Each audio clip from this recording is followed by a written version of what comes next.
Are you familiar with those photos? Yes, I am. And can you tell me what they are? Just generally speaking, not specific. In general, they're autopsy photographs. They're photographs taken from at various times during the autopsy. In addition, there are some diagrams toward the back of the package here that depict the heart. Are you familiar with all of those documents or those exhibits I just gave you? Yes. Okay, thank you. Your Honor, I'd ask the court to receive them, and then I'd ask permission to publish. One will be on the screen, and then the remainder I will ultimately hand out the purple files to the bailiff. Any objection from the defense? No objection. All right, exhibits was 60 through 68? Yes. Okay, those are all received. So, Dr. Kelley, you talked about the first one being the transport bag. Is that exhibit number 60? It is. Okay, I'd like to be able to put 60 on the screen. Now, with that transport bag, is there information contained on there that we see? Yes. And what might that be? This tag is from the Allegheny County Coroner's Office, and it depicts the demographic information, or like as you say, the vital information about the person. And on this particular one, is there an indication that it is the transport bag for Joseph Carnot? Yes.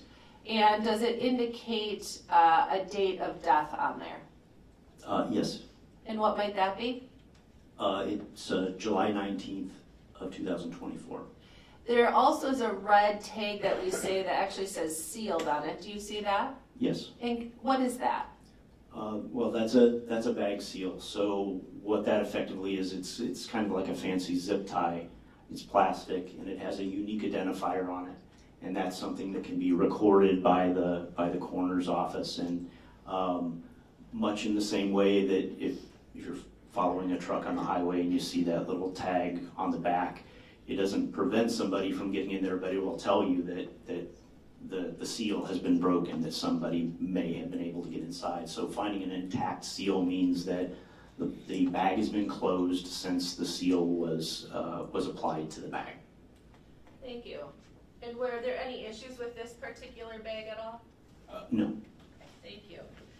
Judge, I'd like to provide the folders to the bailiff. Okay. Once again, those folders will be passed out one by one, and don't open those until instructed. So we'll wait for each juror to have a folder.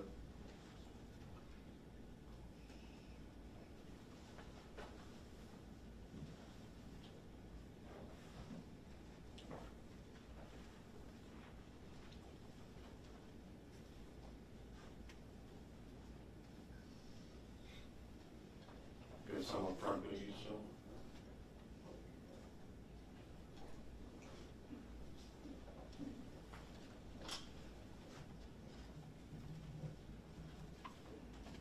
Okay, the record should reflect that all 14 jurors have a purple folder with certain exhibits in there. Not to look at those until instructed during the witness's testimony. All right, now Dr. Kelley, you talked about how during the autopsy process, the first thing you do is an external examination of the body. Yes. And part of that is observing any wounds or injuries or disease that might exist. Is that fair? Correct. Okay. So in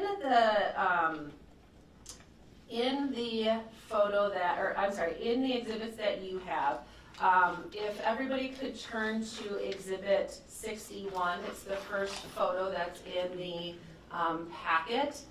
And if people could just turn to that one, and then we'll talk a little bit about that, and then we'll cover that photo back up. But in this first photo, 61, do you see some black box that's kind of on the top and the bottom portion of 61? Yes. And is that just to help kind of cover to make it a more sensitive photo?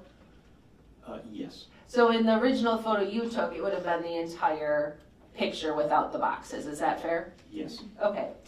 Now, when you're observing this photo and you're conducting your autopsy, what was the importance of observing this particular documentation? It's to document the entire body. In this photograph, it shows the head and the torso, and within this photo, you can see the injuries to the chest area. Now, I'd like to talk a little bit about, we see an injury if we're holding the photo kind of up and down where a person's head would be on the top.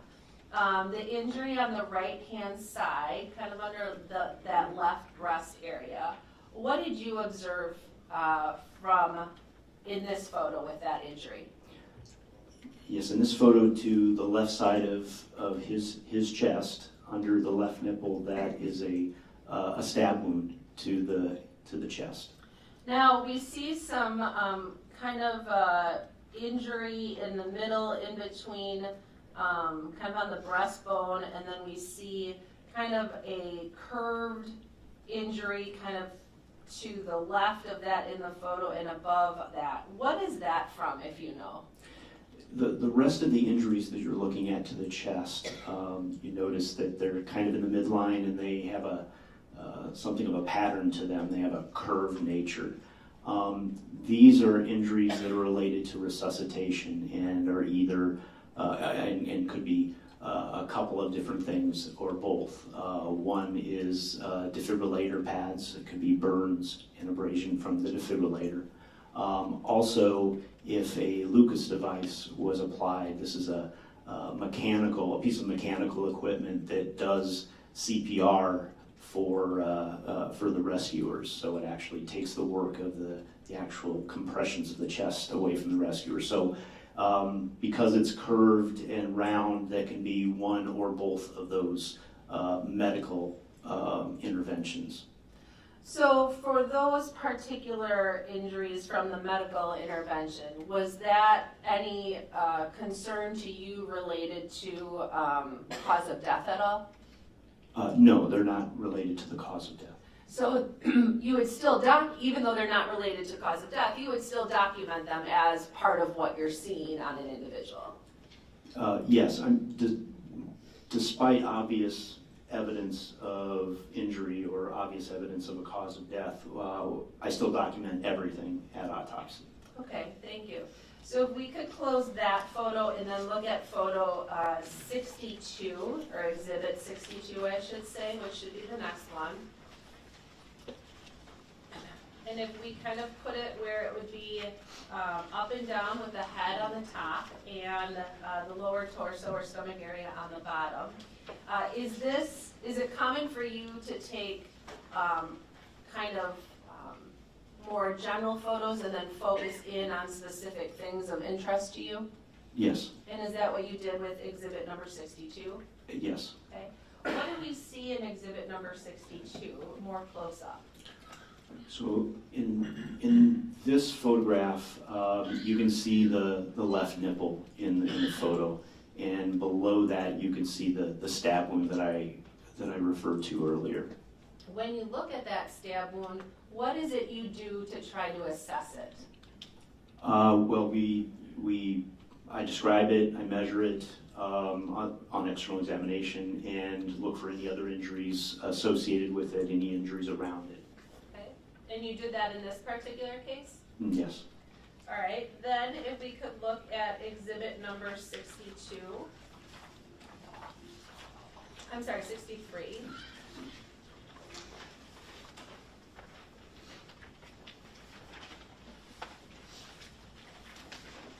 And if we could look at it in a way that ME 244848 is kind of vertical across the page so that we're able to see that. Is there a significance to that number, ME 244848? That's our unique identifier. So that's the number that we give to the case at the Milwaukee County Medical Examiner's Office to, to tell it apart from other cases.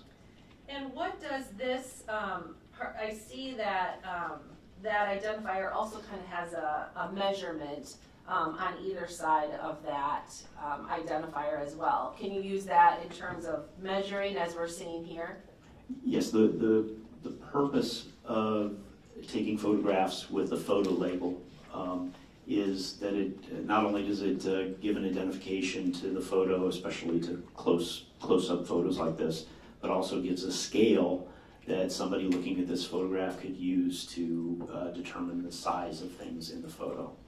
So approximately how long is this injury or this wound? I believe I measured the wound at a total of 6.2 centimeters, which is effectively it's about 5.5 inches. Okay. And as you're doing that, is it common for you if you see a wound to try to kind of put, if you will, kind of the skin together to kind of analyze it or look at the edges of the skin and what that looks like? Yes. Why do you do that? Your skin has elastic fibers in it, and they actually run in certain orientations, so they run in certain directions. And if you create a stab wound across those elastic fibers will contract and will cause that wound to open up wider. It'll make it look like a gaping wound. If you create that wound in parallel with those elastic fibers, it'll kind of stay together more. And then, of course, everything in between. So when we have a wound that's kind of gaping or wide open, in order to measure it better, it's a lot easier to put it together and measure it that way so that we get an accurate measurement. Thank you. And then if we can look at Exhibit 64, are we able on 64 to be able to see you kind of doing that with maybe a finger in there, kind of on the side of the body? Yes. Okay. So as you observed this injury, did you notice anything, or are you able to notice anything externally on kind of the shape of the wound? Yes. And what might that be? So some stab wounds are the stab wound itself. They are just a cut or a single defect, linear defect.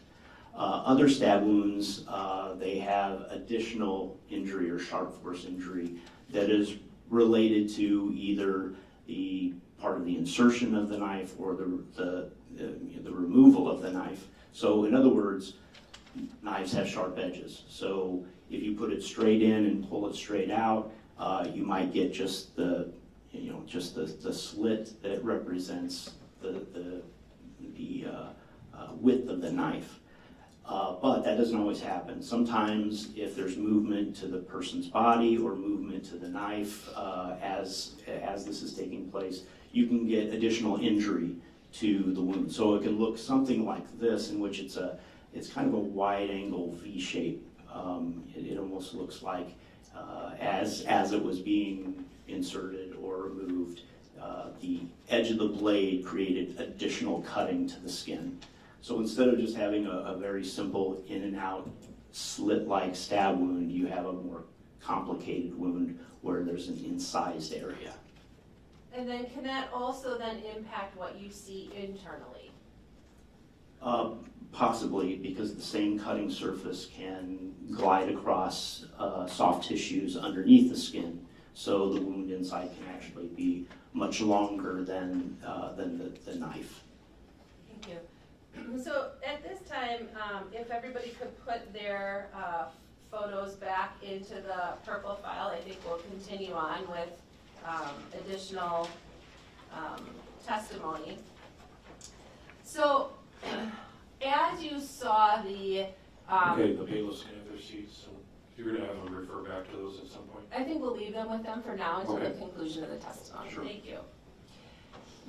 As we talk about the external examination, once you're done with that, which includes going through the photos and the documentation we just did, then do you continue on, as you said, to the internal examination? When you did the external examination, was there anything else that you found externally on Mr. Carnot's body that you then reviewed or focused in related to the internal version of the autopsy? External injuries or disease or anything? The only other injury they had on the external examination was a small abrasion or scrape to his right knee. Okay. So as you conduct the internal portion, what is the next step that you go through regarding analyzing this particular injury from an internal perspective? Well, simply put, I track the wound. I look at the injuries underneath the skin and make note and document what structures are injured by the blade of the knife. So that includes the rib cage, that includes any of the organs underneath. I look for evidence of hemorrhage and document that as well. And in looking at that, what is it that you learned about that particular stab wound that we just saw externally? So this stab wound actually, it goes through the rib cage. It goes through the rib cage in an area that's predominantly cartilage. So you might imagine that your ribs, they don't go straight. They're not horizontal. They actually have angle to them. And at the bottom of your rib cage, on the anterior surface of your body, at the bottom of your rib cage, the ribs kind of come together and join. But they don't join as bone. There's cartilage there that connects them. So to the left rib cage, he had the stab wound went through that cartilage between the 6th and 7th rib, or involving the 6th and 7th rib. There was also some hemorrhage to the soft tissues behind the sternum, so hemorrhage dissects its way along the soft tissues. And then right underneath that is the pericardial sac. The pericardial sac it's a sac that surrounds the heart. And the heart beats and moves within that sac. And typically that sac doesn't contain any fluid, or contains very minimal fluid. When you find fluid in the sac, that is cause for concern. And in this particular instance, he had a large amount of blood filling and distending that sac, and that's important. The amount of blood, by the way, that's in that sac is about 300 milliliters or cc's, which a can of soda is, for reference, a can of soda is about 355 milliliters. So it doesn't seem like a lot of blood, but the fact that the sac is not there to accommodate that blood, that's the important issue in Mr. Carnot's death. The heart, as I said, it moves within the pericardial sac. It opens up so that blood fills the chambers of the heart, the ventricles of the heart fill with blood, and then they contract, and that blood gets pushed out through the large vessels all over the body into the lungs. If you do anything to impede the heart's ability to open up and receive blood, you impede the heart's ability to move blood throughout the body. So you can kind of think of it as, slowly, if you fill that sac around the heart with blood, you're sort of strangling the heart. You're taking away its ability to effectively pump blood to the rest of the body. which obviously is what its function is. So at some point, the heart is going to fail because it's no longer able to perform that function. In this particular instance, Mr. Carnot had a stab wound that caught the edge of the right ventricle of the heart. And that opened up a small opening between the chamber of the heart, where the blood is at, and that sac around the heart, which is where I found the collection of blood. So as you can imagine, with each beat of the heart, blood is being forced out of that small defect to the wall of the heart into that sac. And so eventually that's going to fill up, heart is going to fail, and he will die from that. Now, to be able to understand that, is it helpful to sometimes look at it at an anatomy diagram? Yes. So I'd like to have you focus on the diagrams, which I believe, if I recall correctly, should be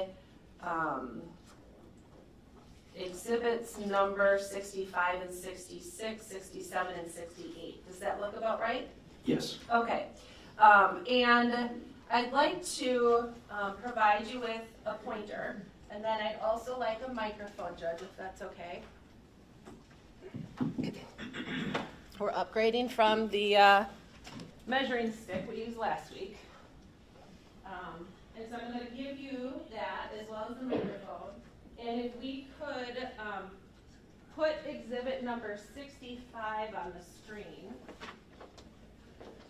Are you familiar with this photo? Yes,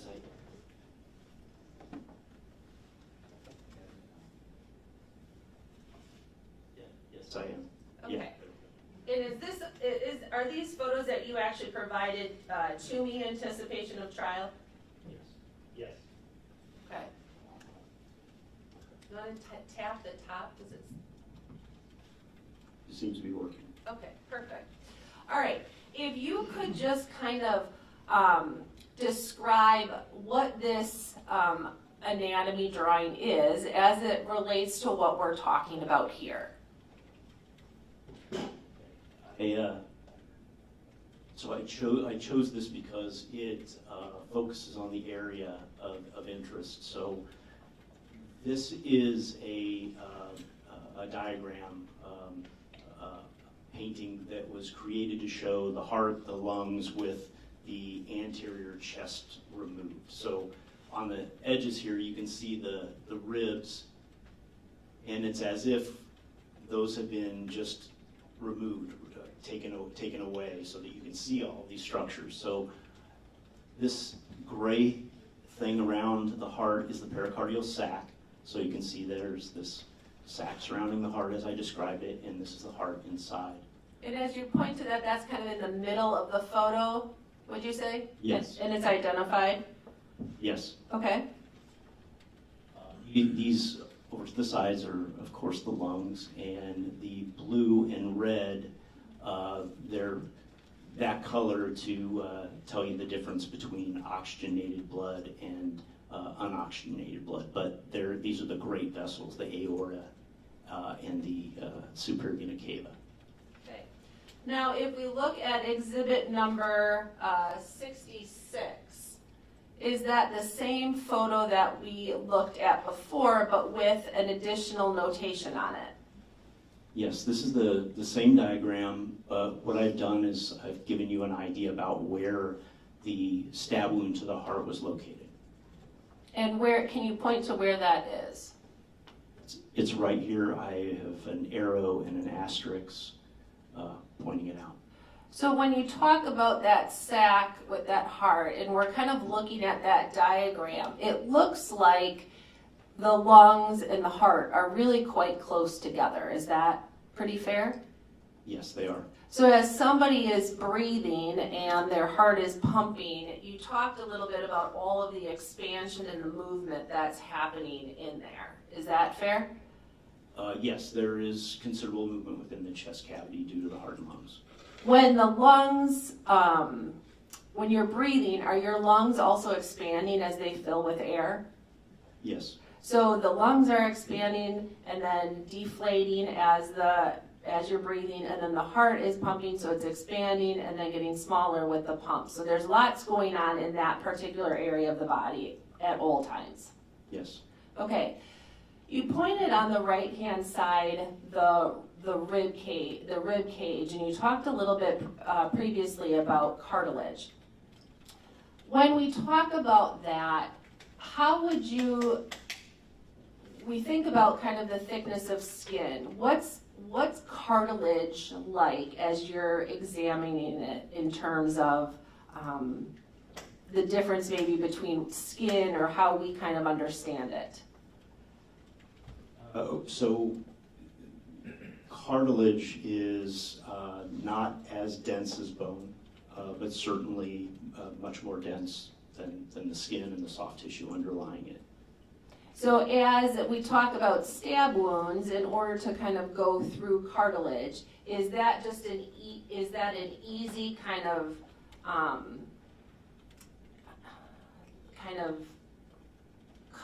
stab, or does there have to be an amount of force to get through kind of that cartilage area from the density of it?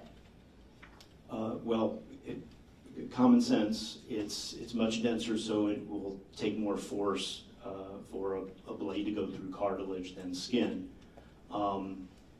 It's important to point out that in terms of blades,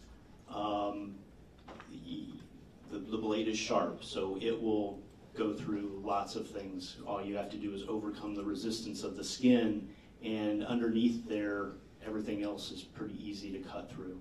Cartilage would create a little bit more resistance due to its density and its composition. And then of course bone is very hard, and that would create a lot of resistance to a blade passing through it. So as you looked at Joseph's body during the autopsy internally, were you able to see the direction and where that knife went through in the cartilage? To some extent. I mean, obviously I can tell that there's 3 dimensions, and when we describe, certainly when we describe gunshot wounds, for instance, we try to describe them in those 3 orientations, whether it's front to back, left to right, right to left, and whether it's up or down in orientation. Sometimes it's not possible, and sometimes, such as this case, it's kind of difficult, and when I have a level of uncertainty about it, I won't hazard an outright guess. So in this case, I know that it's front to back, but because of the movement of the heart and because of the size of the injury to the overlying cartilage, I didn't give an opinion on whether or not this pathway is left to right, right to left, or whether it's up or down. I think it's just too difficult to tell. All right, if we could then look at exhibit number 67, could you describe what 67 is of? This is just another diagram just showing the heart, and again, I just wanted to do this to demonstrate the location of the injury. So this is the right ventricle of the heart over here, the left ventricle of the heart over here, and the injury is going to be down here at the bottom, or in some sense you call it the lateral or the side of the left ventricle. The heart actually kind of sits on its side, so to speak. So if we look at exhibit number 68, did you make a notation on here to help us understand where? Yes. And where is that? Again, I just put an arrow and an asterisk to demonstrate the relative location of the injury. Okay, thank you. If you'd like to have a seat, you can. So, as we talk about this injury, fair to say that there's some injuries that kill someone immediately and some that take time. Yes. And how would you describe this particular injury?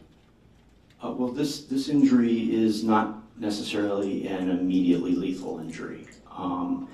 It's, as I said before, it's an injury that would allow for the accumulation of blood into the sac around the heart. With each beat of the heart, more blood is entering that pericardial sac.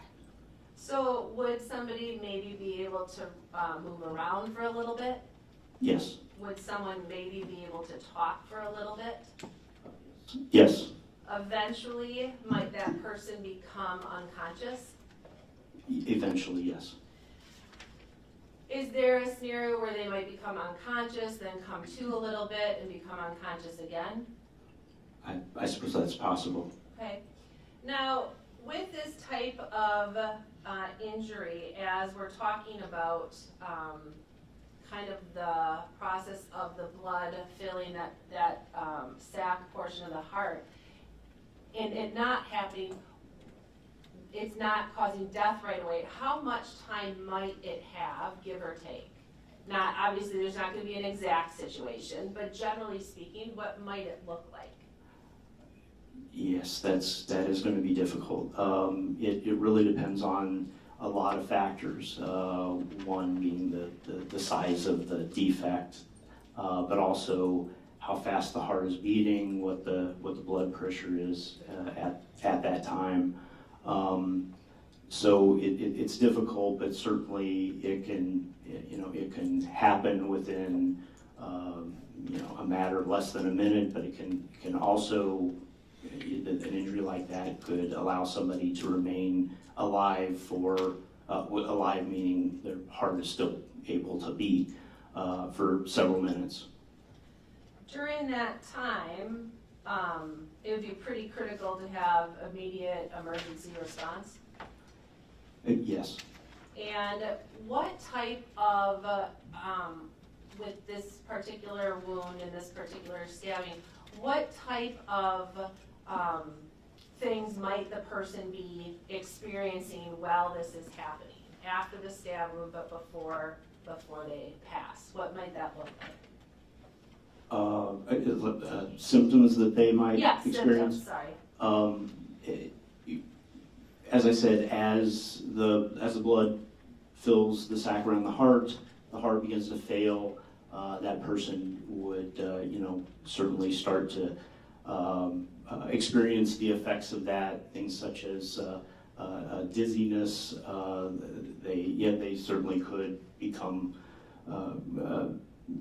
move in and out of consciousness, but certainly dizziness. They might have a little bit of chest pain, and then of course, because the heart is failing, they probably would experience some shortness of breath at some point before they pass. If you are around someone during this time, would it be pretty evident that a person would be in need of dire medical care? Yes, they would be in need of immediate medical care. And if somebody is checking their pulse, would their pulse at that time might feel weak or might be faint? Yes, at the end when the heart stops basically beating and forcing blood through the arteries, which is what creates your pulse would become weaker and perhaps thready, so that it's difficult to even palpate. Now, if I could bring your attention to exhibit number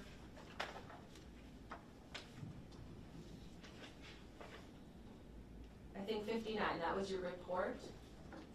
Yes. Okay. If we could just look at exhibit number 59 and we look at page 3, do you see a section called evidence of traumatic injuries? I do. Okay, and is this where you're describing what you're seeing related to this knife wound? Yes. Okay. You talked a little bit about the wound, and I think that you note that in here, and we talked a little bit before about it, but I kind of want to come back to it. Did you describe it specifically in terms of kind of the length? Yes, I did. And what did you say regarding that? So the total length is 6.2 centimeters, which is divided into two portions of, as I said, a wide-angled V-shaped injury. And 6.2 centimeters, again, is about 2.5 inches. Okay. And you talked about how it was comprised between like maybe a 4.2 centimeters wound and then a 2 centimeters wound. And can you describe that portion, what you mean by that? So what I'm describing is there's a portion that's oriented slightly downward toward the midline, just off of the horizontal. And then there's away from the center of the body, the outer portion is more horizontal, and it's a 2 centimeter portion. So there's a stab wound with a separate area that's a little different in orientation, hence the V shape that I was describing. Okay, I'm going to approach with another exhibit.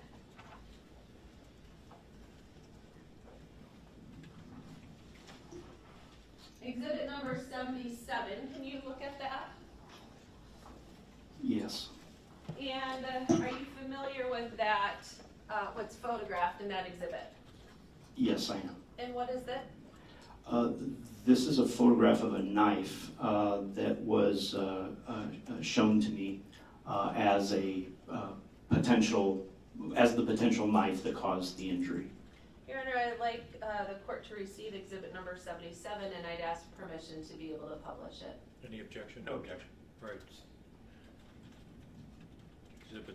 Exhibit 77 is received. Dr. Kelley, is the photo that you see above you also consistent with what you're looking at? Yes, it is. Okay. Now, are there times when you're doing an autopsy that someone might bring in an object related to death? Yes. And what is it that, you talked about this knife being brought to you. What is it that you do when you're looking at the knife and you're conducting your autopsy? How do you go through that process? Simply put, I just document it. I photo document it. If possible, I can take measurements. If the knife hasn't been processed, if it hasn't been, if it can't be touched, that makes it more difficult. But if not, I can at least take measurements and take photographs. When you did in this case, again, this is one of the photographs that you took related to the autopsy. Yes. And what was your analysis when you're looking at this knife related to the wound? I measure the length of the blade and the width of the blade. I note whether or not it has one cutting edge or two cutting edges, whether or not there's a cutting edge at the tip, a variety of things of that nature. At the end of the day, what I am able to tell people about knives is not necessarily whether or not this is definitely the knife that caused this, but whether or not this knife could have caused the injuries that I'm looking at. So there are times when I receive more than one knife and have to do this with all of those knives and determine how many of them could possibly have created the injuries. In this particular case, there's only one stab wound, and there's just one knife being presented to me, so that's what I did. And did this knife look consistent with a knife that could have left the stab wound on Joseph Carnot? I believe that I said that this knife could have created the injury that we see. Now, in stabbing type cases, are there times where just a portion of the blade might cause somebody's death, or is it something that you'd have to use the entire knife blade all the way up to kind of the plastic handle portion of the knife to be able to cause a death? Do you know? You mean? In general. In general, we also will try to make note of whether or not, I think what you're referring to is the depth of the injury. Yes. So we try to give some idea about what kind of depth we're talking about. Obviously, we have to take a few things into consideration. For instance, with the chest and the abdomen, the surface is compressible. So you can see a wound path that's even longer than the knife because the blade gets compressed and the knife goes in technically farther than it would have otherwise.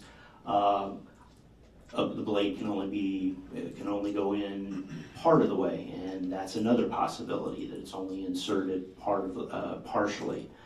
So we'll do our best to try to determine, and I did my best to try to determine something about the depth of the wound. Sometimes that's not something that you can speak to a reasonable degree of certainty, but I certainly try to take photographs so that can be entertained later on. In this particular situation, was that difficult to be able to determine based upon the fact that the heart and the lungs are all beating and breathing and expanding and becoming smaller during that time? Well, that's certainly a consideration. The other consideration, like I said, is whether or not the chest wall is compressed.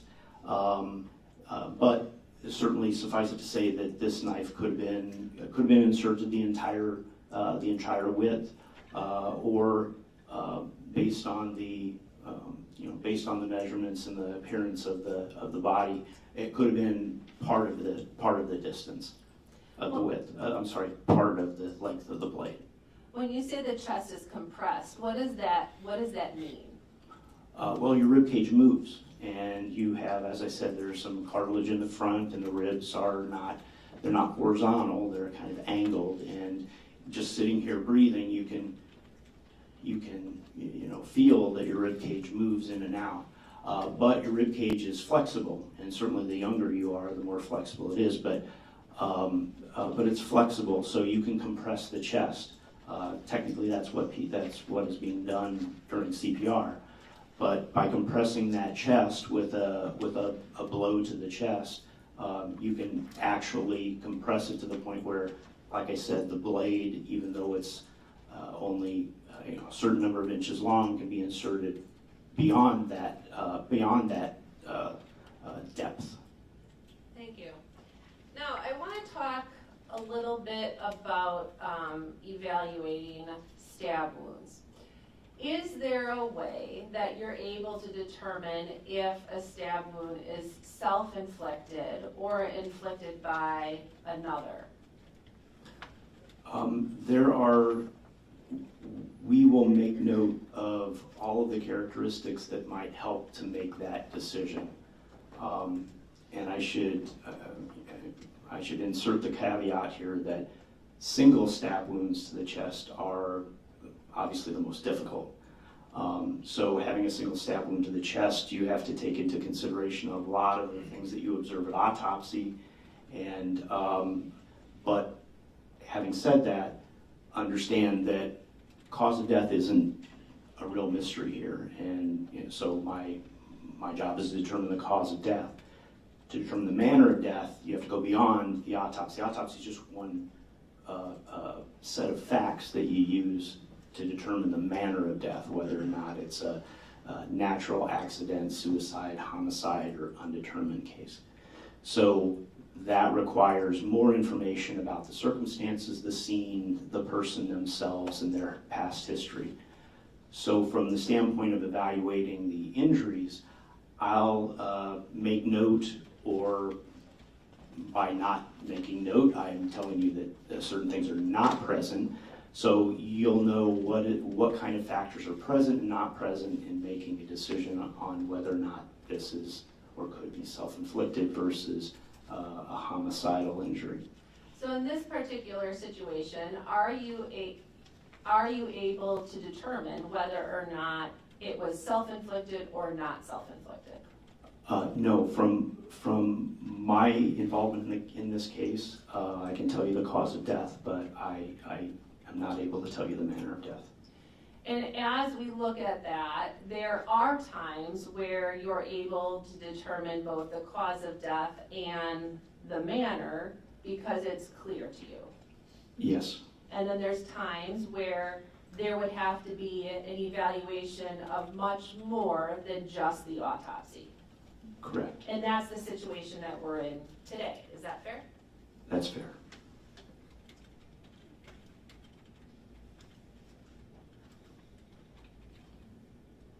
Now, you talked about the cause of death, and ultimately the cause of death is the finding that you're making related to this particular case, right?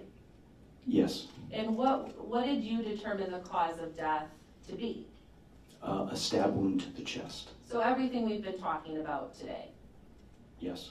Was there anything else that you noted that could be related to his cause of death, other than the stab wound? No.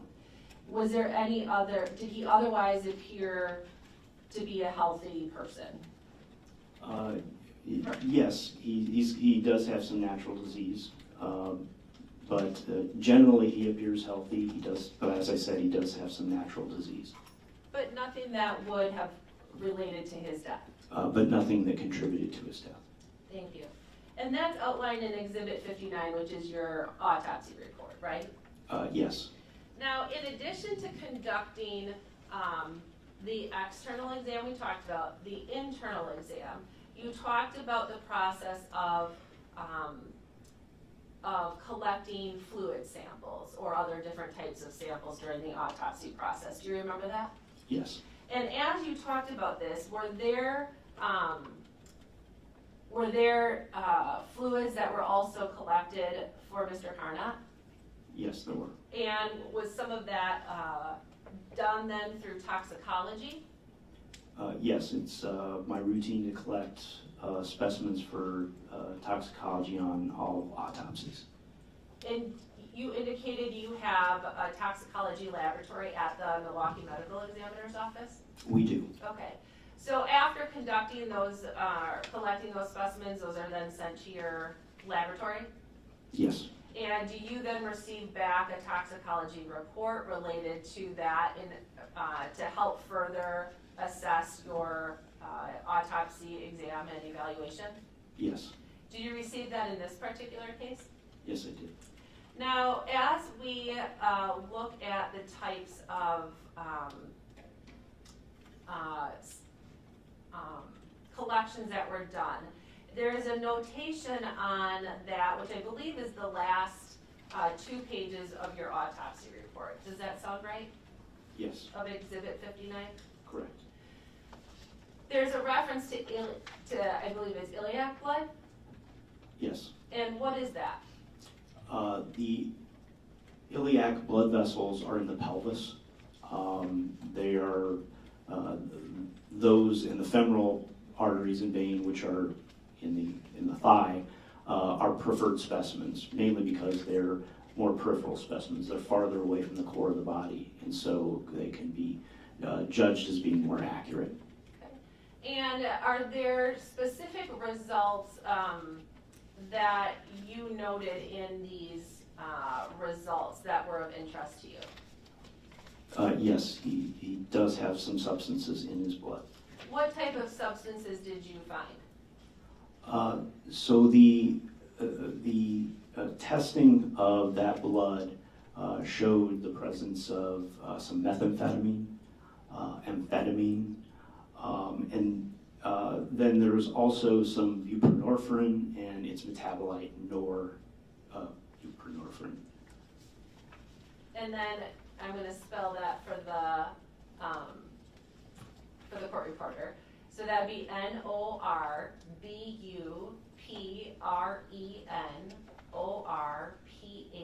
NORBUPRENORPHINE. Does that sound accurate? Yes, it is. And then the bupropion would be the same spelling, just minus the NOR, right? Yes. Okay. And what about those? That's an opioid that can be prescribed, or it can be taken illicitly, but usually it's prescribed, often as part of a a combination of drugs that are used in the treatment of chronic opioid abuse to help people to get off of chronic opioids. In this particular instance, I don't know why they're in the system. And are those, when you look at the quantitation of those, are those a significant amount or anything that causes you particular concern? Nothing that causes any concern. They're small amounts, but certainly their presence is of note. And then you talked about methamphetamine and amphetamine. Before we kind of get into that, to those amounts specifically, can you talk about what happens if somebody consumes methamphetamine, how that turns into an amphetamine? Yes, amphetamine is a metabolite of methamphetamine. So in other words, people that use methamphetamine, their body will break it down to amphetamine, which is also an active substance. So both of them are active stimulants. But it just so happens that amphetamine is a metabolite, an active metabolite in this case. And then of course amphetamine will break down further from there. That's the relationship between the two. When we talk about amphetamine, is amphetamine also contained in other prescribed medications? Yes. So might it be contained in something like Adderall for ADHD?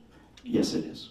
So somebody who has amphetamine in their system might also have a prescription that's related to why you see that in somebody's result.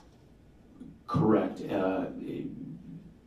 Finding amphetamine in somebody's blood doesn't tell me, just from that, it doesn't tell me whether or not it's from a prescription or not. Whereas methamphetamine is not related to a prescription, is that correct? That's correct. Okay, so let's talk about kind of that toxicology. Do you also inquire whether or not somebody is on any prescription medications? I do.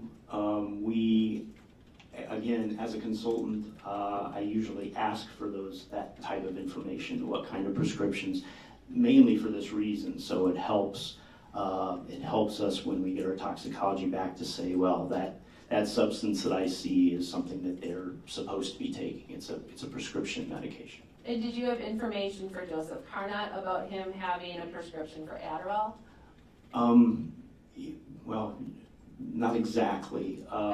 What was the information that was given to me was that those were prescriptions that were found at the scene, but I was not told whether or not they were prescribed to him or not.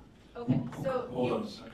Before we get into kind of a transition into the prescription history, we've been in here about an hour and 20 minutes, so I think we'll take a break and have a clean transition, but it's still a little bit of a transition, so it's a good time to pause since we've had the jurors in here and the staff for about an hour and 20 minutes. So I'll take a 20-minute break. Once again, leave your notebooks on your chairs and the folders.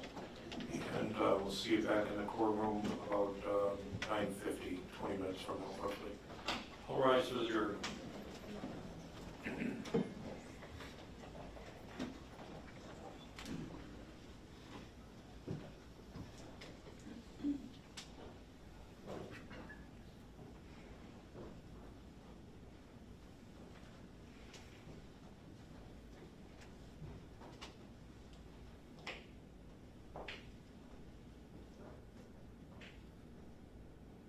Okay, the witness can be on break too, and we'll come back on the record at 9:50 a.m.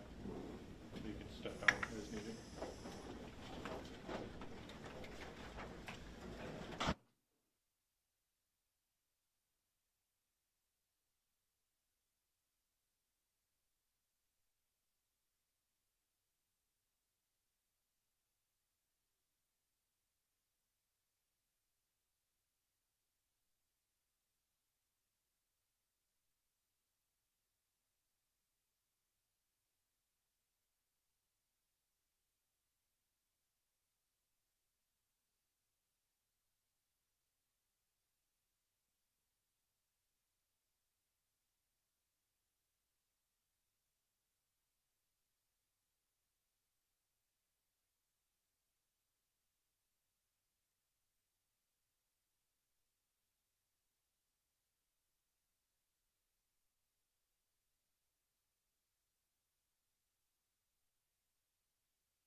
Judge, if I could just bring something to the court's attention. Sure, go ahead. I have been made aware by the state that their third witness that they intend on calling this morning is Sergeant Riddle, and that they plan on introducing some calls through him. I want to make the court aware that I am going to have objections to several of those calls, and I just wanted to alert the court so that we can perhaps take it up before it happens. Okay, we'll do that after the second witness.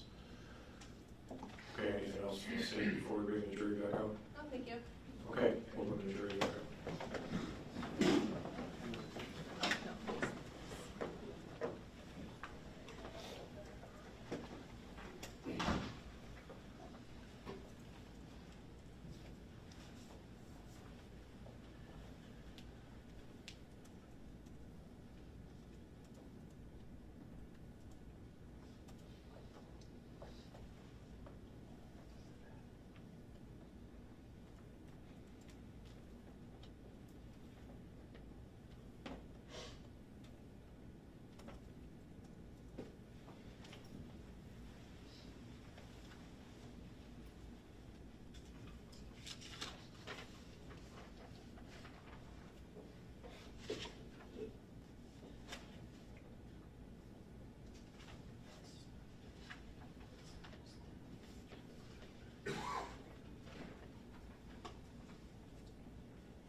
All right, all rise for the jury.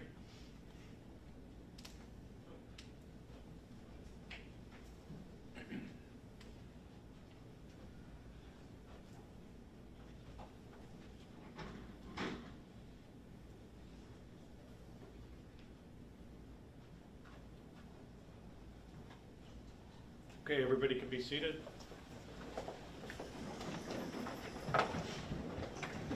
All right, we're back on record in branch 6, Allegheny County Circuit Court, state of Wisconsin, and State versus Krebs is the case. Dr. Kelley is the witness. We're still on direct examination, so we'll have the district attorney continue with her questions on direct examination for Dr. Doug Kelley. Go ahead. Thank you, Dr. Kelley. I think we were talking about the toxicology results, and we were talking about amphetamine being a breakdown of methamphetamine. And amphetamine can also be a prescribed substance, right? Yes. Okay. Now, methamphetamine we talked about is not a prescribed substance, right? No, it's not something you would find. Okay. Now, when we look at that quantity of methamphetamine, as a medical examiner in Milwaukee, do you see a lot of cases where people die as the result of taking illicit drugs? Yes, we do. And can methamphetamine with a particular dosage for that person potentially cause somebody's death? It can. Now, as it relates to this specific case with Joseph Carnot, you talked about how he had some methamphetamine in his system. How does that get quantified? In this particular instance, it's quantified by an instrument in the lab called liquid chromatography mass spectrometry. Okay, I think I'm asking. I'm going to say LCMS. How's that? Perfect. I think I'm asking it in a little bit different way, but that's the instrument that does that. How does it get measured? Maybe that's the right word. When you say measure, do you mean? In the quantity of somebody's blood. Oh, are you talking about the units that it's Yes. measured in? Oh, okay. The units are in micrograms per liter. Now, as we talk about the result for Joseph Carnot, does that have an amount that is able to be quantified? Yes. And what is that? The quantity of methamphetamine was detected at 11 micrograms per liter. When we talk about that, did you have any concerns about whether or not that caused his death at all? No. It did not? The substances found in his blood did not cause his death. So you see the presence of it, but you don't have any specific medical concern as it relates to your cause of death findings. Is that fair? That's correct. Now, the amphetamine level is a higher number. Is that correct? Yes. And what is that result? The amphetamine level was 500 micrograms per liter. So could that amphetamine level be part of the breakdown of some amount of methamphetamine? Yes, I guess the way I would put it is that at least some, if not all, of the amphetamine is present as a result of methamphetamine use. And then could some of that presence also be if he would have taken some Adderall medication? That is possible. In cases that you talk about related to the work that you do, are you familiar with death certificates? Yes, I am. Okay, I want to show you what's been labeled as State's Exhibit 78. Are you familiar with that? Yes, I'm familiar with the death certificate. And is that for Joseph Carnot? It is.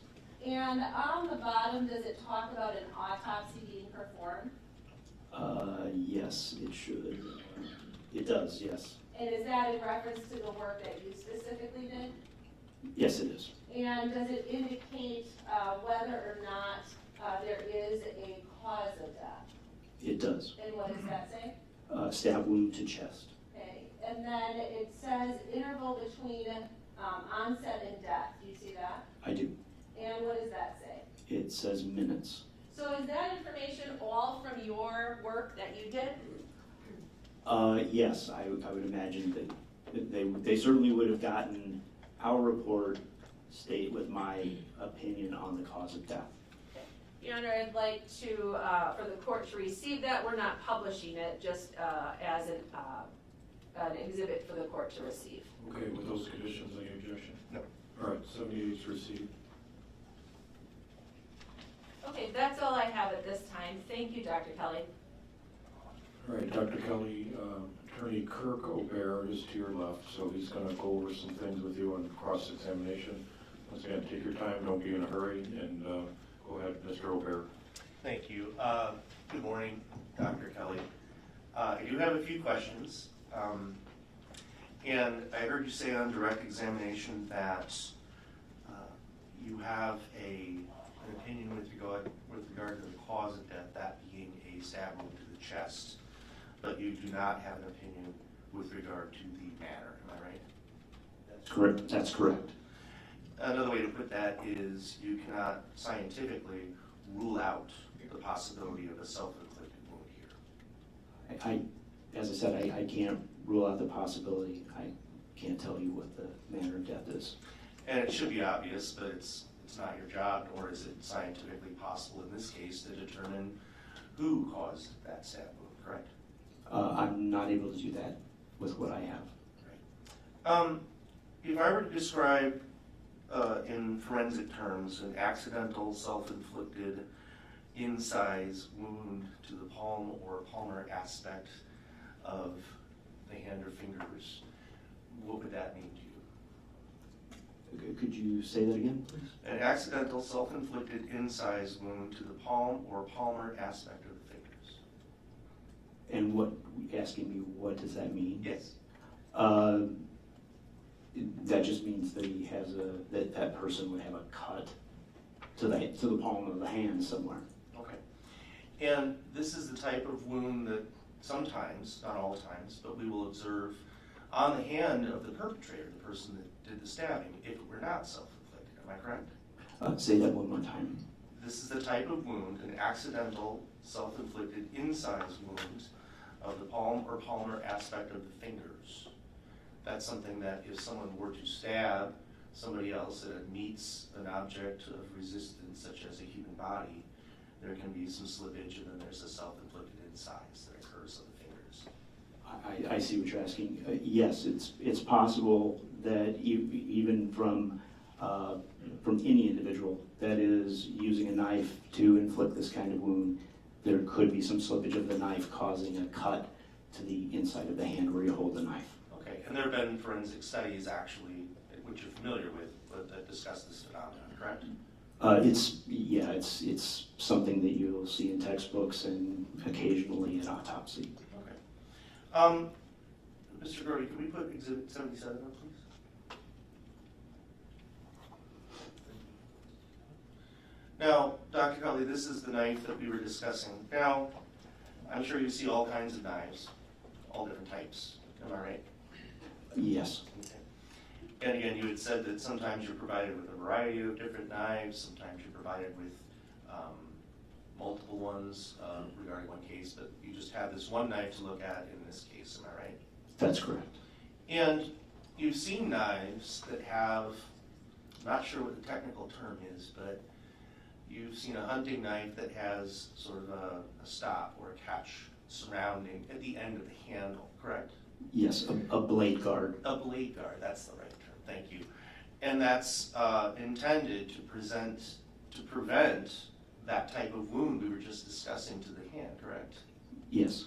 And this is basically just a regular, kitchen knife without any such blade guard. Can we agree? Yes, it is. Thank you, Mr. Brody.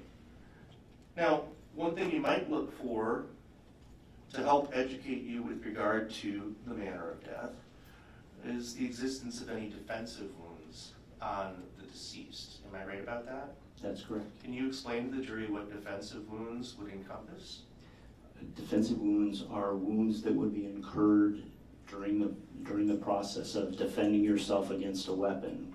In this case, a sharp force or a sharp type of weapon might result in some wounds to the arms or the hands or even the legs and feet in some cases. Those wounds in those locations, based on the circumstances, are usually referred to as defense wounds. And you did not observe any defense wounds in this case, am I correct? I did not. Now, we had a long discussion about, I think you described, you did not have enough information given all the dynamics here regarding the actual pathway or angle of the blade entry. Am I right about that? That's right. Okay. So it would be incorrect to speculate as to what angle that may have been. Correct. I guess I could go further in just saying that if there is some angle in those two planes, it's not a lot, but because of the movement of the heart in the pericardial sac and because of that fact, I didn't feel confident in giving a left to right, right to left, or an up or down orientation. Very good. Also, there was a lot of discussion about how the actual size of the wound, and you gave some measurements, and you also talked about how the depth of the wound, there can be a lot of different factors that contribute to that. In fact, you gave an example of how the wound going in can actually be longer than the knife in some situations, correct? Yes, the depth, correct. So you don't have a way, scientifically speaking, of being able to tell how much of this particular knife entered the body, correct? That's correct. I can tell you what's possible, but I can't tell you specifically by a measurement or something that I know exactly how. So, right. So if, for example, the depth of the wound was 4.2 centimeters, we shouldn't conclude from that 4.2 centimeters of the knife entered the body. Correct. Usually, if the wound path is longer than the knife, that you'll know the length of the blade, obviously, and you can determine that from measuring the depth and seeing that injuries go a lot further. And so clearly that had to have been compressed the chest. But other than that, it becomes a difficult measurement. Attorney Templis asked you a few questions about the existence of Adderall, and obviously we talked about buprenorphine and other things that were found in there. And some of our questions had to do with the possibility that some of the amphetamine that was found could be theoretically attributed to taking of Adderall or some other type of prescription medication, correct?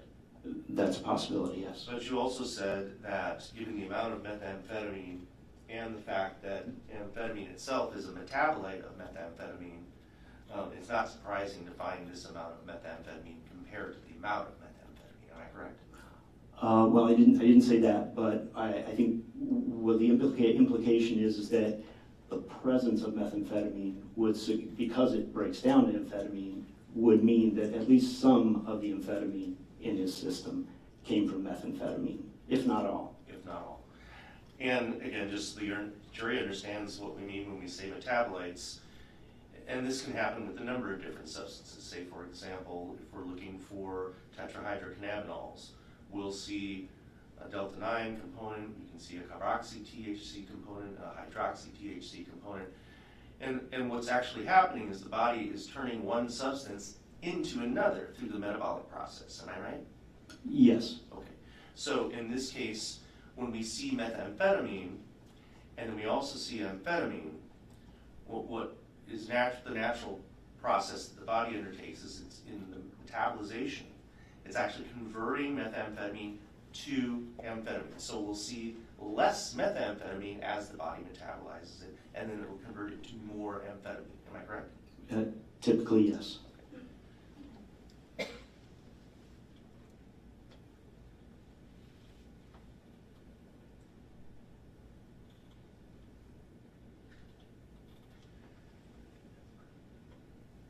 I have no further questions. Thank you. Redirect. Just a couple. Dr. Kelley, when you see stab wounds that, let me ask this. Do you sometimes see stab wounds that you're able to determine the cause of death to be homicide? Oh, yes. And in those cases where you have stab wounds related to homicides, do you always see defensive wounds? No, not always. So just because defensive wounds don't exist doesn't exclude it from being a homicide. Is that fair? That's correct. And you were asked about an injury to somebody's palm. And that question was presented to you in relation to a suspect who might stab someone, and if there's kind of slippage with the knife, it might, they might get a hand cut. Do you recall that? Yes. And as you explain that, can that also happen to somebody who would do it if it was self-inflicted, where they could get an injury themselves? Yes, I think I mentioned that, anybody who's holding a knife in a certain situation, it can slip and cut. You can cut your own hand with the knife that you're holding. So that could be either for the person who does the stabbing of another or to someone who stabs themselves. Is that fair? Yes. It's just one injury you might see, correct? Yes. Are there plenty of cases where that does not happen? Where you don't, Where the there's- knife doesn't slip? Yes. Oh, yes. And in situations where somebody might have, in a case with multiple stabbings, say in a homicide case, and someone stabs someone multiple times and there's a lot of blood, does that often impact just the knife being slippery?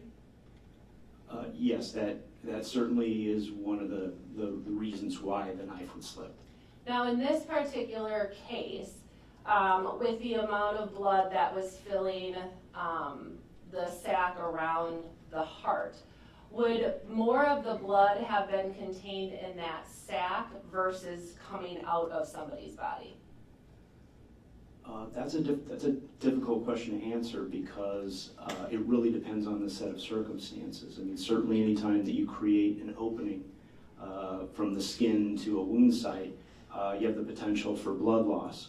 But keeping in mind that your body has cavities and that blood can fill those cavities. So there are cases of both stab and gunshot wounds in which there's very little blood at the scene because it all collected within a cavity. In this particular instance, that's what happened, but instead of bleeding, and as essentially exsanguinating into the cavity, the blood filled the sac around the heart, and that is what created the tamponade, or the effect of freezing the heart's ability to contract. But yes, it's really difficult to determine just from a random set of circumstances whether or not you're going to see a lot of blood at the scene or not a lot of blood. So you found a lot of blood inside in the internal cavity in the sac around the heart. Is that fair? Yes. And then you said almost like a can of soda quantity. Yes, well, a can of soda is a little bit more, but to give you an idea, he had 300 milliliters of blood. So not quite the whole can, but a good amount of it. Pretty close to a full can. And so if there was little blood, well, let me ask this question. There's going to be some blood that comes out if somebody's stabbed, right? As I said, it's difficult to say that with complete certainty, but yes, usually there is some amount of blood, either whether it's on clothing or whether it's on the skin surrounding. It just depends. Okay. And if somebody were to say that there wasn't a lot of blood coming out of the wound, would that be surprising with this particular injury? No, actually it wouldn't.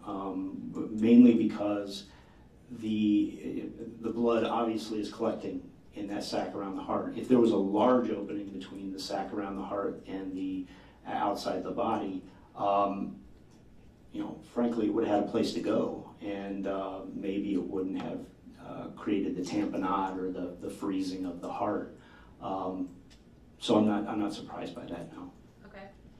And in reviewing, if we come back to Joey's hands, did you have the opportunity to review or to examine his hands?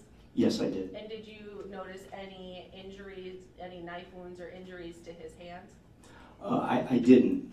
He had the palms of his hands, he had some, and I don't know what he does for a living or anything like that, but the palms of his hands had kind of some cracking, like they were dried, and I did take a couple of photos just to show that it was the cracking, but there wasn't any cuts or blood on his hands. I don't have anything else, thank you. Very briefly, just Go ahead, Ross. Dr. Kelley, Attorney Templitz just asked you a few questions where she utilized the term homicide. And I want to be clear here. It is not your opinion to a reasonable degree of scientific and medical certainty that this case is a homicide. Am I right? Correct. I'm not giving an opinion on what the manner of death is. No further questions. Anything else? No, thank you. Okay, the doctor can step down, watch your step, and hand the exhibits to the bailiff. Okay, thank you.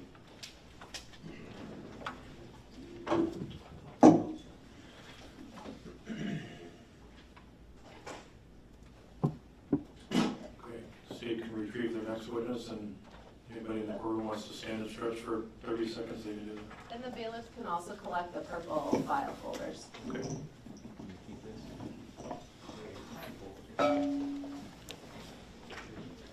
The state would call Brittney Hietpas. Okay, we'll have her wait back there until we collect the folders. Okay.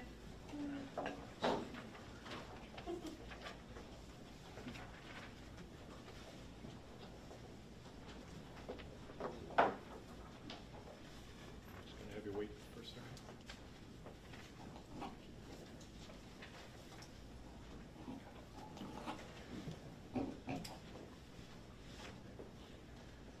Okay, we'll have you raise your right hand and face my direction.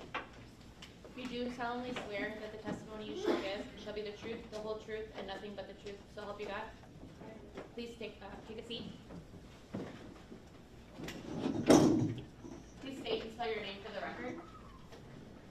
Brittney Hietpas, Brittney, Hietpas, Hietpas. All right, Ms. Hippis, we'll let you catch your breath for a second. For starters, want you to get as comfortable as possible at the chair and the microphone. The chair you're on is on wheels. If you need to get close to the mic, you can use the chair and move up. Or if you need to move away from the microphone, you can go back. The microphone in front of you, in front of all the witnesses so far, is flexible. Want to leave it in a proximity to your mouth so when you speak and answer questions, your voice projects into the mic. Sometimes if I drift away from the mic, people can't hear me. You should try and avoid drifting away from the mic unless they need to look at something on an easel or screen in the courtroom. If you have to step away, the bailiff has a handheld mic to give you if you have to point anything out on an exhibit.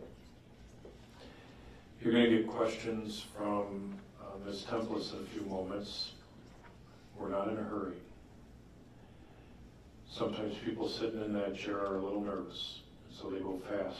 We're trying to avoid going fast because of what happens when people go fast is sometimes they just want to get done with their testimony and they end up speaking before the whole question's out.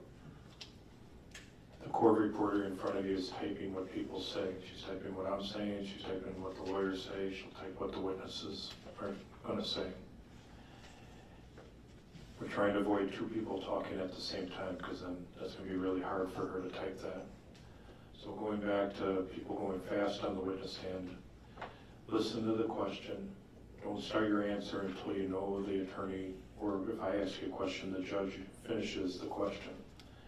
While you're speaking, I'll make sure they don't talk over you, because once again, we want to avoid two people talking at the same time.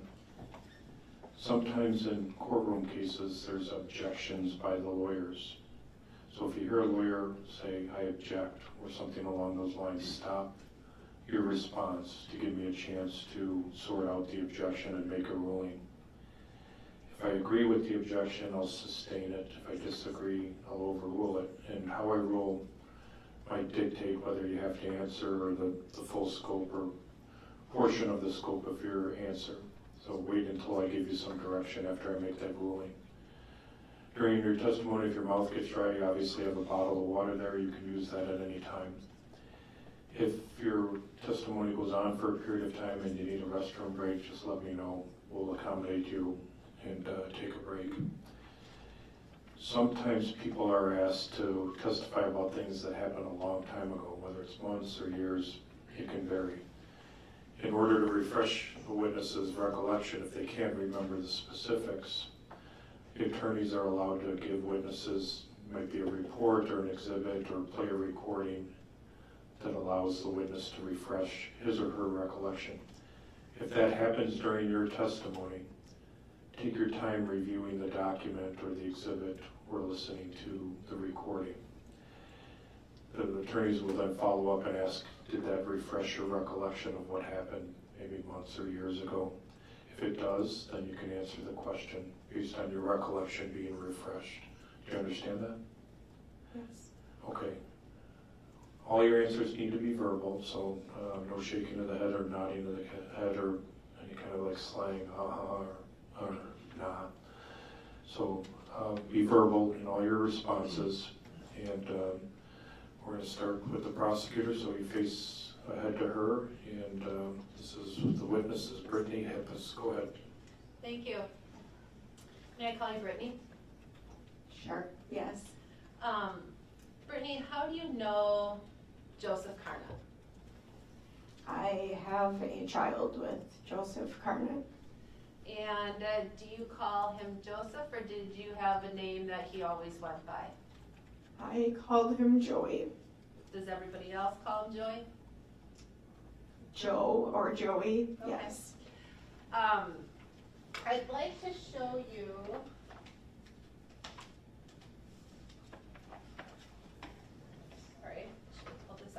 I'd like to show you a state's exhibit.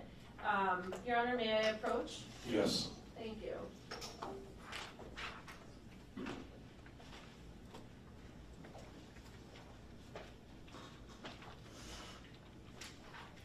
Do you recognize exhibit number 79? Yes. What is that? This is Joseph Carnot. Okay. Your Honor, I'd like the court to receive exhibit number 79. I'd ask permission for the state to publish it. Any objection? No, sir. All right, that's, Exhibit 79 is received and the photograph of Joseph can be published. Is this a picture of Joey? Yes. Okay. And is it consistent with what you see on either side of, in one of the screens? Yes. Okay. Now, you said that you share a child together. What's your child's name? Hasten Joseph Carnot. And how old is Kason now? 5 years old. Okay. How long ago did you meet Joey? I met Joey probably about 8 or 9 years ago Where did you meet him? at Ghost Town Fitness Center in Kokana. Okay. Did the two of you become friends? Yes. And then eventually did you start dating? Yes. Yes. It fades in and out a little bit, it just happens, sorry. Once you started dating, did the two of you move in together? Yes. When you moved in together, do you know, was he using any drugs at that time? Not that I believe. When I first met him, I did know he was on drug court in Outagamie County. He successfully completed drug court. And then when I was living with him, no, he was clean and he was clean, Okay. to my knowledge. So you know, so he had gotten treatment and had kind of addressed those issues at that time? Correct. Okay. How did the two of you get along at that time when you first moved in together? Good. We did a lot of things. We were active. He was a fun person. How would you describe him? He was fun. He was kind. He was caring. He would give anybody the shirt off his back if that's the only thing he had. Okay. He was a good person. Is there a time where, when you were living together, that he got a work injury? Yes. Okay. And then after that work injury, would there be periods of, was there a time where you started to see some of his behavior change? Yes. Okay. What type of change in behavior did you see? Well, when Joey was under the influence of drugs, he mostly didn't want to be around. He didn't really want me to see him struggling with that part of his life. He would disappear. I would text him and I wouldn't get any responses back. It would go for like a week sometimes that I wouldn't hear from him because he was using. Okay.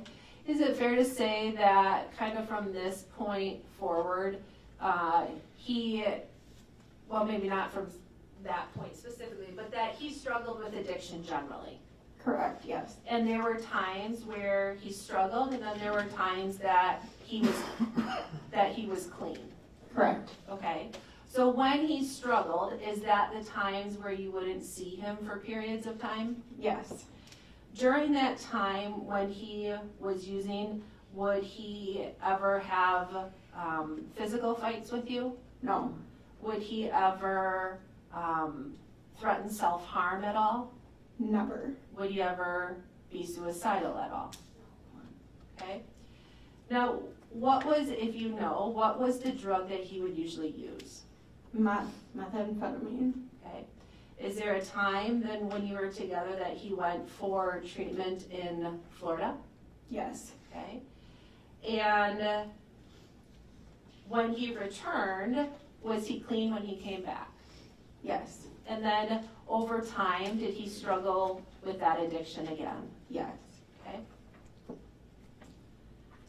Is there during that period of time when he was using, was he ever in any physical fights with you? No.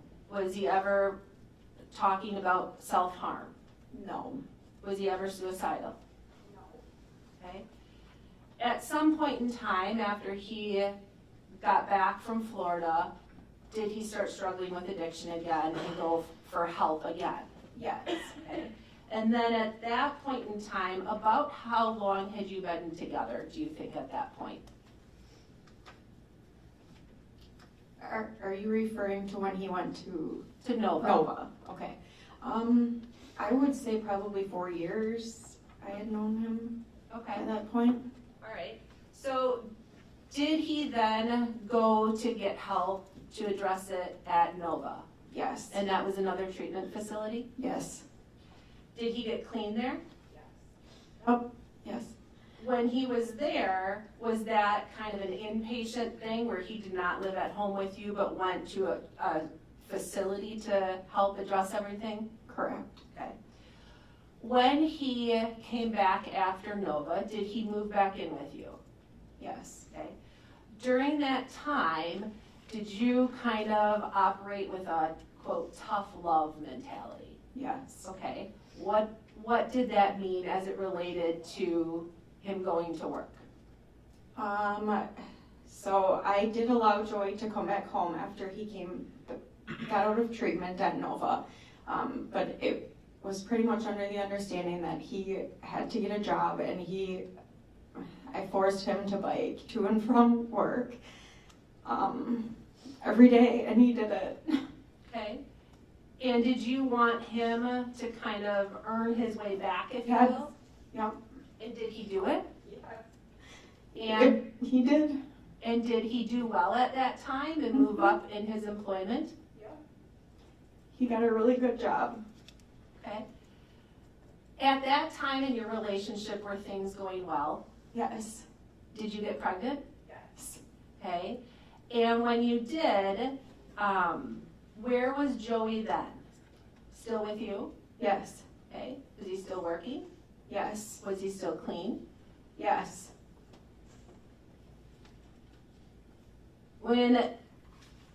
Now let's see. So Kaysen was born, he's 5, so he's born about 2020. Is that when he was? 2019. 2019. Okay. He just hasn't had his birthday yet. So when he's born, is Joey still clean? Yes. How would you describe him as a father when he was born? He was great. I would go into work at 2:30 in the morning, and Joey would wake up with the baby. He'd wake up with Kaysen pretty much almost every single night in the middle of the night. He was a very dedicated, very good father. Very good. What kind of work were you doing at that time? CNA work. Okay. So you had some unusual hours? Yep. And during those times you were working, would Joey be responsible for taking care of Kaysen? Yes. Did he do a good job at that? Yes. Was he an involved father? Yes. Did he want to be an involved father? Yes. Was that important to him? Yes. Did he take his relationship with Kaysen really seriously at that point? Yes. Okay. During that time, is he continuing to be clean? Yes. Okay. Is there a point in time that the two of you decided that you weren't meant, the two of you weren't meant to be together forever? Yes. Okay. And did you break up? Yes. When you broke up, was he still clean? Yes. Did he remain clean for a period of time after you broke up? Yes. Okay. How would you describe your breakup? Did you guys fight a lot, or did you get along? No. Our co-parenting relationship was very good. We went trick-or-treating together at one time with Kaysen. He would text me, pictures of things that him and Kaysen were doing together. He would call me and have Kaysen on the phone, when he had Kaysen. I mean, we co-parented pretty well. And are there times that when you had him, you would send pictures of Kaysen and have him call his dad? Yes. Is there a time during that period where you believed he was still clean? Yes. And was he doing a good job being a dad even though the two of you weren't together, from your opinion? Yes. Did you have concerns about Kaysen being with him alone during that time? No. Did he then eventually get an apartment at 2800 North Park Drive Lane in Appleton? Yes. Did he invite you over to be able to see the apartment? Yes. Why did you want to see the apartment? Because he was so proud of it. He was proud that he finally got clean. He was finally doing life really good, and he was doing so good. He was proud.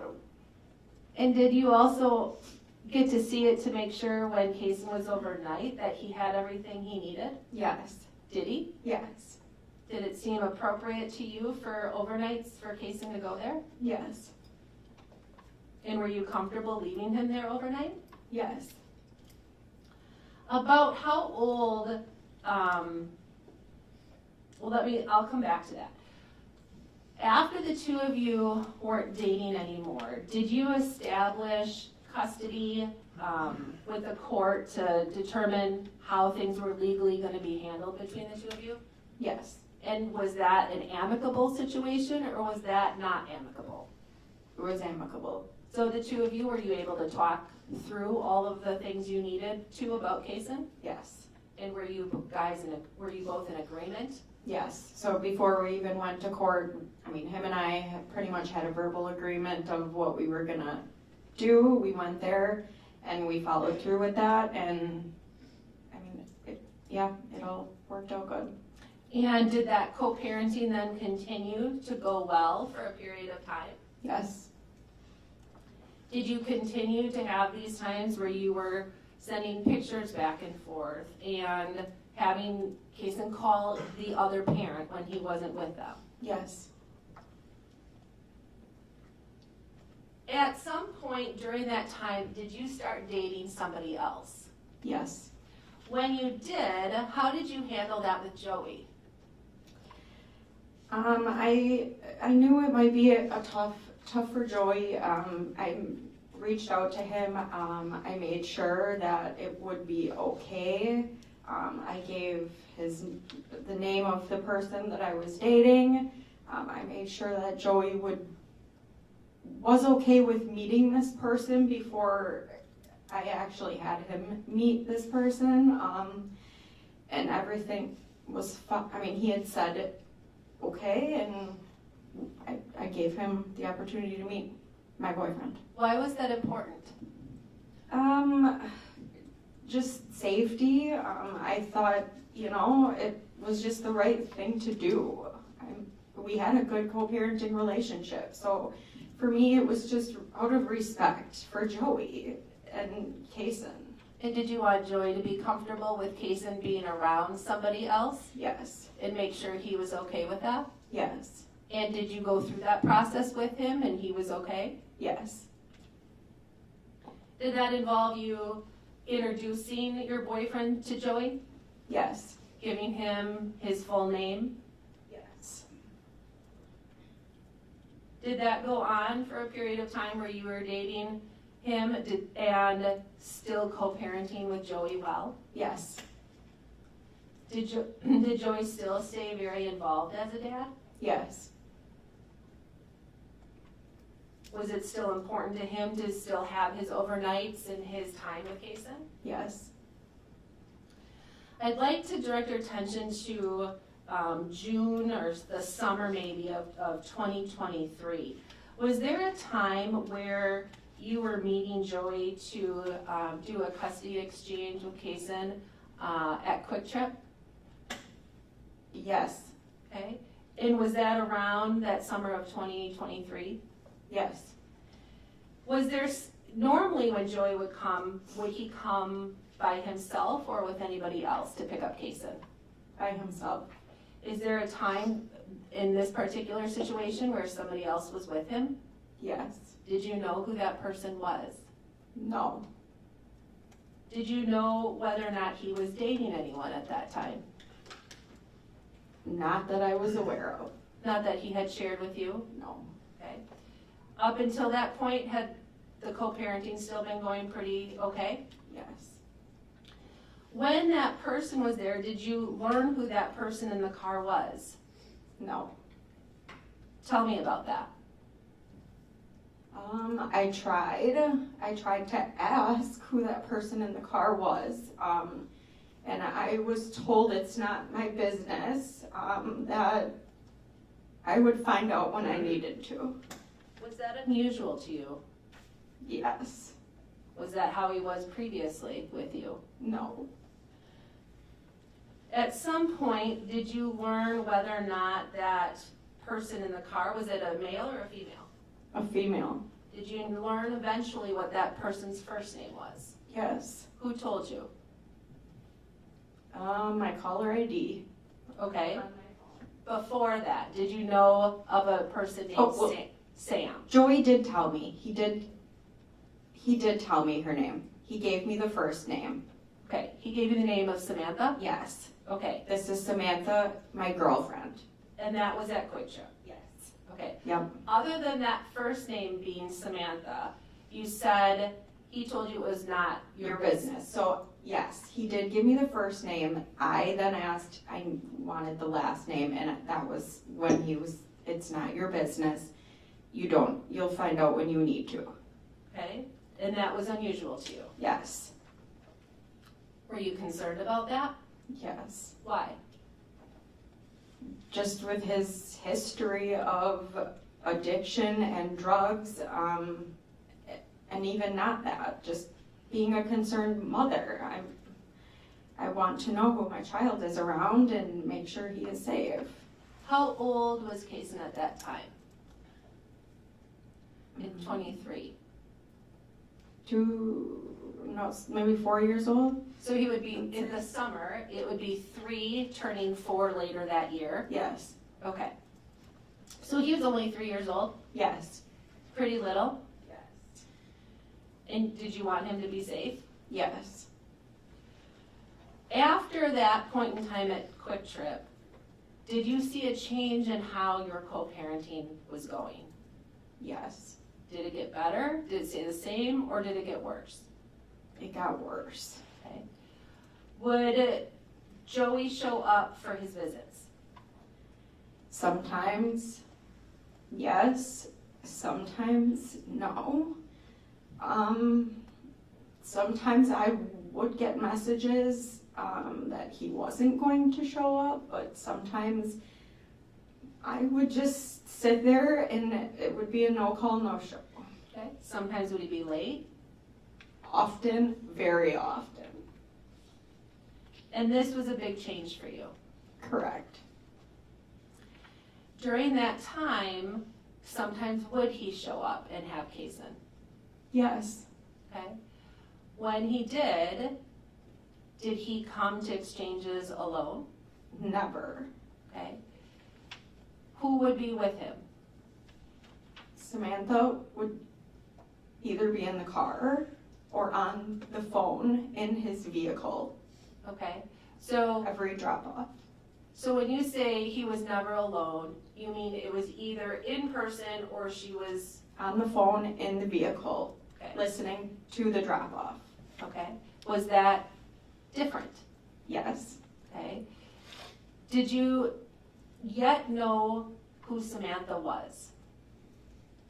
No. You didn't know her last name? No. Did you know anything else about her at that time? Not really. Okay. Was it concerning to you to have Kaysen go there when you didn't know who that was? Yes. And is that concern then combined as well with your concern that you were seeing a change in Joey? Yes.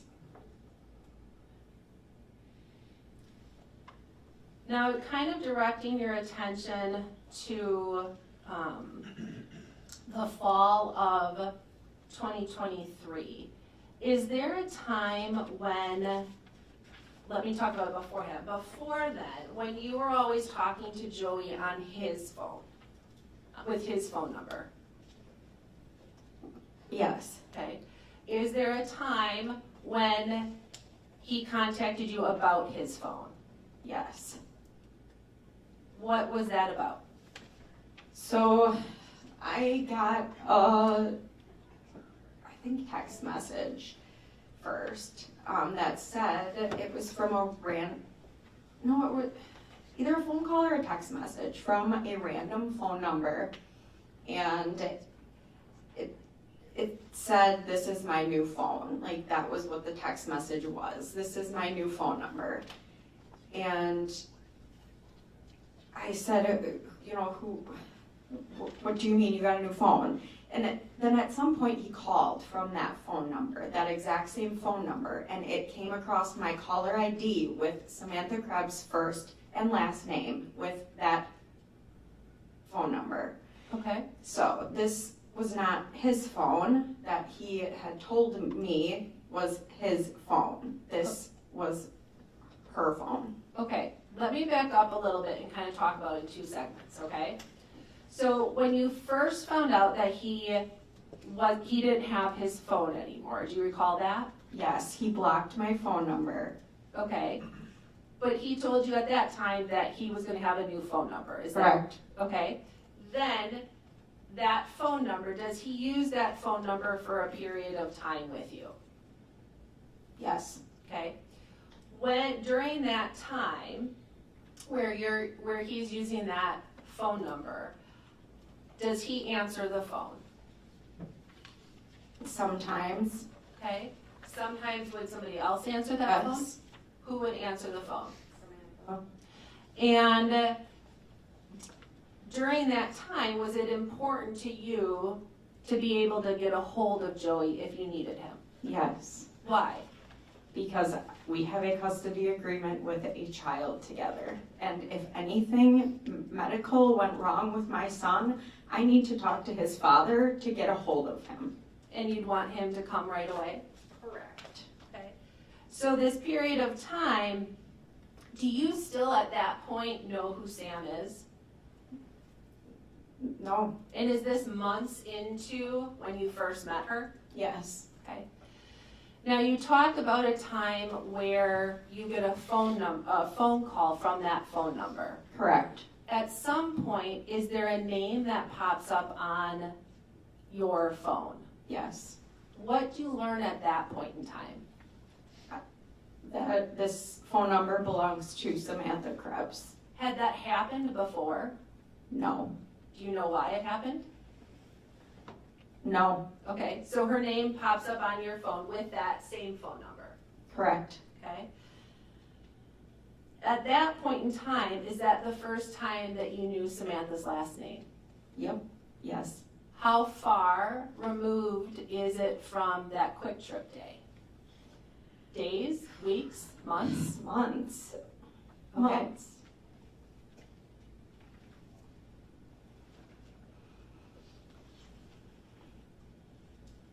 During that time, would Samantha often be the one to answer that phone? Yes. During the drop-offs, as they kind of continue forward in those following months, is she still always either there in person or on the phone? Yes.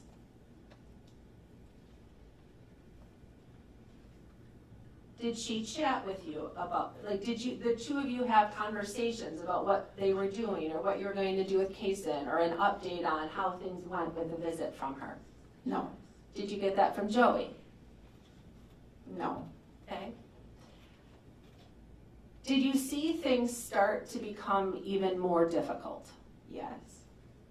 Is there a point in time where instead of talking on the phone, you had to move to a phone app for parents? Yes. When did that happen, if you recall?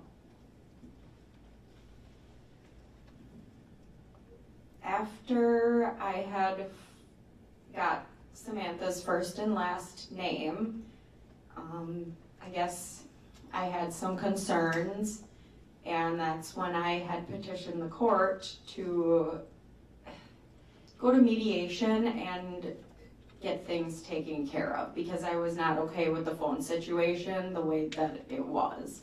So that's when we went to mediation. Okay. And were you still trying to find a way through the challenge that you guys were having? Yes. And is that what you were hoping that mediation would do? Yes. So through that process, then was this application something that you both would be able to communicate on an application back and forth? Yes. And did you enjoy do that for a while? Yes. Are there times where you would drop Kaysen off at Joey's house or apartment? Or pick him up, Not often. okay? Was there one time though that you did? Yes. Okay, and normally, would you have previously been allowed up to his apartment? Yes. Okay, did that also change? Yes. Okay. Did you start noticing other behavior changes with Joey kind of coming into the year of 2024? Yes. And what, in addition to him not, kind of as you talked about before, not always showing up to visits or being late, that type of thing, was that concerning to you? Yes. Were you concerned whether or not there was a use problem happening again? Yes. Okay, and is that part of why you went back to mediation? Yes.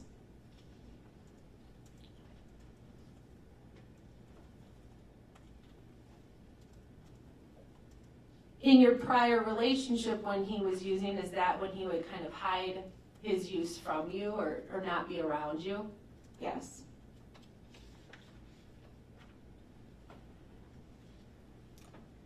I'd like to come then into a period of time in maybe about February of 2024. Did you receive a phone call from Joey? Yes. And where did he call you from that time? He called me from his phone. He must have unblocked my phone number, and he called me from his phone. Okay. And prior to that, he had been using Sam's phone? Correct? When he called you from his phone, did you know if Sam was there? She was not. Okay. He wouldn't have called if she would have been there. Okay. When he called that time, did you guys talk about Kaysen? Yes. What did you talk about regarding Kaysen? I finally felt like I could actually talk to Joey again. He had just been honest and told me that he was really struggling. He had lost some jobs that he was using again. That, he had been doing some side things with this apartment that he was living at, and that, he was doing odds and ends there to try to make money, and that he was going to be going to meetings, and he was going to try to do better, I guess, to see Kaysen. When you say he was going to meetings, you mean like an addiction-related meeting? Correct. So getting help? Correct. And during that I time, mentioned the VA. He had been working with the VA. Just a phone call to me, it was almost a cry for help, I guess. I don't know. okay. What was his demeanor when he was talking to you? He had cried a little bit on the phone. Did he still want to be a good dad? Yes. Yes. Did he know that he had to get help for his addiction to be a good dad? Yes. Did I don't think he wanted to, yes, he knew he needed to. He knew that for me to allow him to continue seeing his son, yes, that he needed to get help. And did you talk to him about how you couldn't have Kaysen with him if he was using? Correct.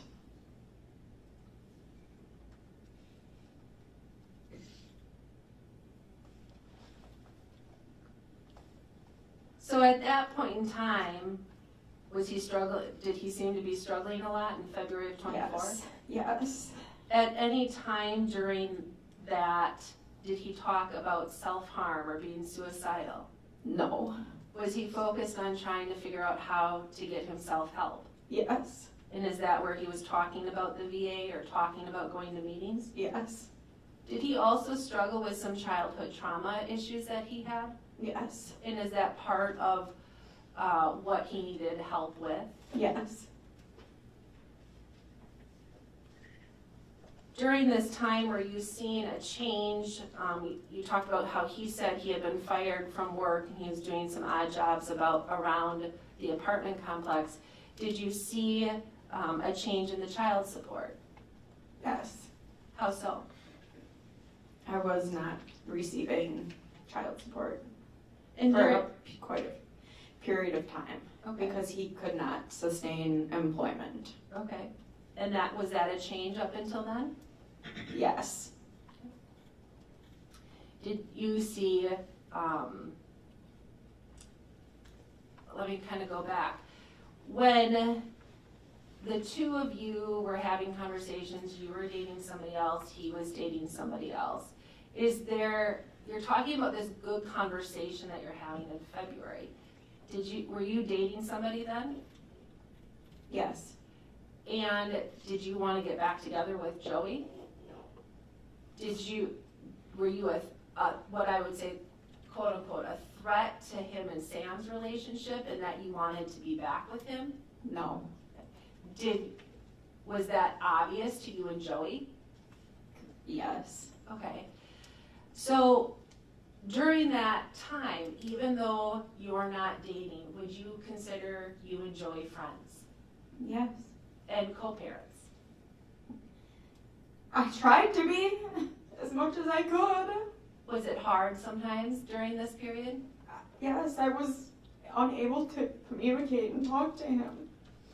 And during that time, did he know that you were going to have to address the custody issue because of his use?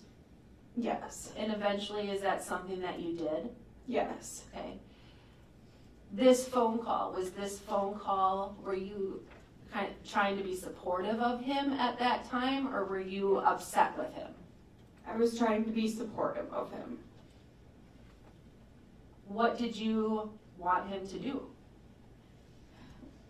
Well, I told him that the person he was dating was not a good idea. I said, things have really changed since you have started dating this person. I mean, your life is kind of spiraling and you need to make some better choices. And that's about needing to get work, not using those Correct. types of things. Yep. Now, did you also learn that he was working with the VA to see like a counselor, address AODA issues for alcohol and drug use, that type of thing? Yes. And were you supportive of that? Yes. Did there continue to be challenges even after that phone call? Yes. Did he still struggle with showing up? Yes.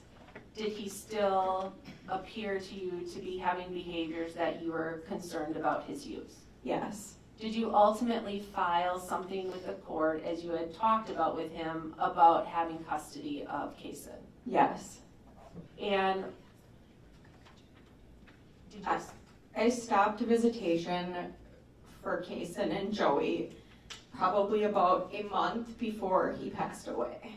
And this was not a court order. This was I just decided for my son's safety, enough had happened and it was no longer safe. I had heard that he failed a drug test and he tested positive for meth, and that was basically the last straw. I stopped all the visits, and when it was time for Kaysen to go with his dad, I just wouldn't show up, and he would have the police calling me pretty much every time wanting me to show up, and I basically just told them, this isn't safe and this will be handled with the courts later. Okay, and then did you have a court hearing coming up the end of July? Yes. And that was to address the custody issue because of his use? Correct. Even with that, did you still want him to be an involved dad? Yes. Did you still want him to get clean and be part of Kaysen's life? Yes. even after that, you stopped visits in June of 2024, did you give Joey opportunities to be able to talk to Kaysen and still have contact with him? Yes. And in fact, around the 4th of July weekend, did he have a phone call with him? Yes. And did they have a good conversation? Yes. It's the last time that my son spoke to his father. Did they talk about Kaysen? A little bit. Okay. And was that, did you present other opportunities that he could always call and talk to Kaysen if he wanted to? Yes. Yep. On that phone call, I just let him know that it needed to just be to Kaysen and nothing personal with stopped visits and addiction, like none of that. But I allowed him to talk to Kaysen. They had a good conversation. Sam came on the phone and said hi.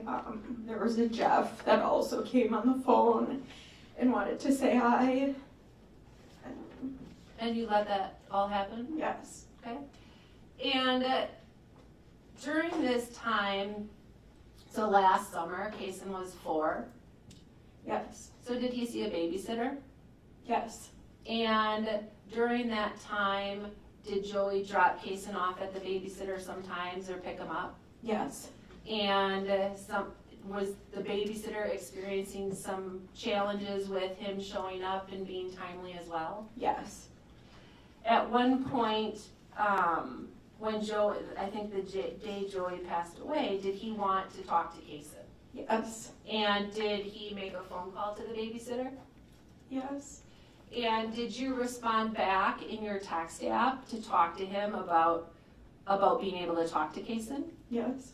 And did you tell him whether or not he could always call you if he wanted to talk to Kaysen? Yes. So the sitter reached out to me and asked if it was okay to have Joey talk to Kaysen after Joey had tried calling. She didn't know if it would be okay with me to allow that or not. So she asked me. And I said, no. If he wants to talk to Kaysen later, when I'm done with work, we can do that. And so that's when I reached out to Joey and said, if you want to talk to Kaysen, you can do it later. So is that always an option for him? Yes. Okay, and so you're just reminding him again that he can always talk to him. Yes. And at that point in time, is that the period where you're getting ready to go to court to address your custody? Yes.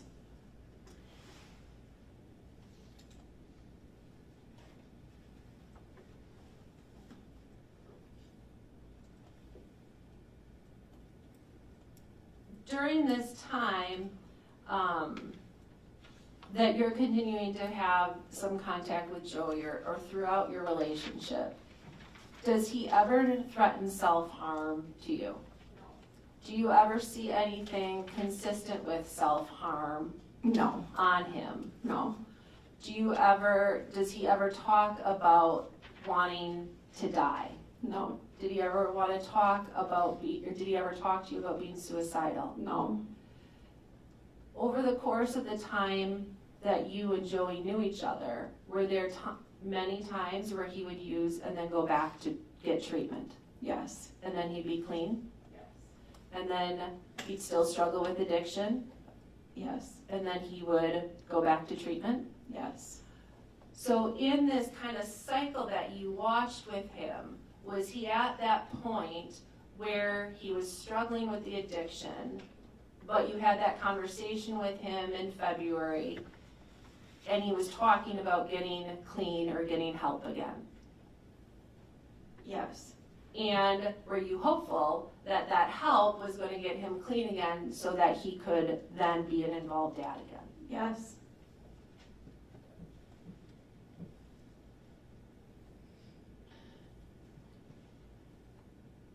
When you knew him, did he have like an ADHD? Do you know if he did have ADHD or take something for that? I believe so.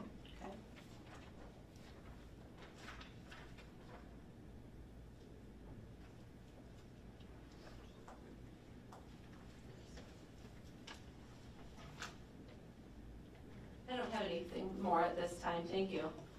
Okay. Ms. Hietpas, the other attorney is going to ask you questions. Is Stephanie Rock here? Towards her. Go ahead, Ms. Rock. Thank you. Ma'am, you said that while you were with Joey, he had never threatened suicide to you, is that correct? Correct. There was a time, though, about 1.5 to 2 years into your relationship where Joey had jumped off of a balcony, is that right? Correct. And at that time, he was under the influence of meth, I believe so. and he got seriously injured because he jumped from that balcony, is that right? I'm unsure. He ended up in the hospital. Yes. And you are aware that when Joey would be under the influence of drugs, he would become delusional oftentimes, is that correct? Correct. And that's something that you've personally witnessed?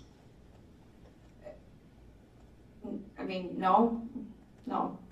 And that's because when you were with Joey and he was using, he would often try to distance himself from you. Correct. Were you aware that when he was under the influence of drugs, he would often be paranoid? Yes. Now, you talked about how there was a work injury that occurred that Joey suffered from, and then there was this behavior change. When was that, do you recall? That was when we first moved in together, like, probably 7 years ago? 6 years ago? 7 years ago? And the behavior change that occurred after that work injury, that was with Joey using drugs again, is that correct? Correct. Jumping around a bit, you stated you believe that Joey had been diagnosed with ADHD, is that right? Yes. Did Joey tell you about any of his other diagnoses? No. So you weren't aware of any other mental health diagnoses that Joey suffered from? No. And when Joey had talked to you about seeking help at the VA, that was with regard to alcohol and drug use? Correct. And did Joey ever tell you that he was seeking help for mental health? No. And he didn't report that to you back in that phone call that you had in February of 2024, is that correct? Correct. You talked about how you stopped visits in June of 2024. Did I get that time frame right? Yes. And that was after you had found out about a failed drug test that Joey had at work, is that correct? Correct. And that was work at Soper? That was at some excavating company. And you were aware that Joey had previously been employed by Soper, is that right? Correct. And you actually have a family connection to that business? Correct. What is that connection? My sister is dating Scott Soper. So the owner of that business. Correct. And how long have they been together for? Since I've had my son, so at least 5 years.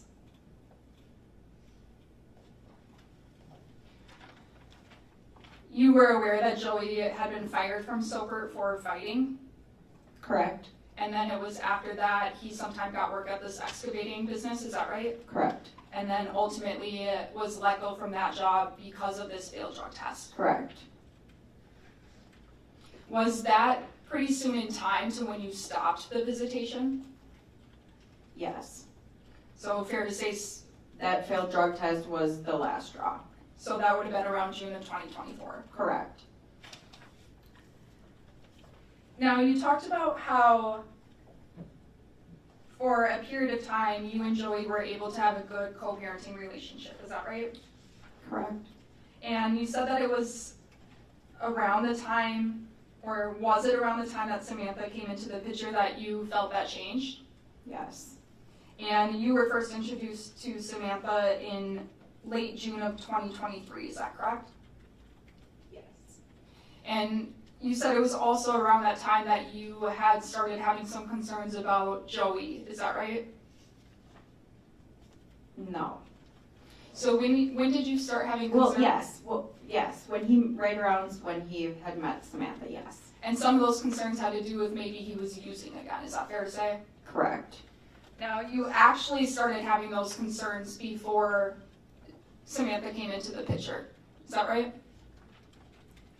A little, not much.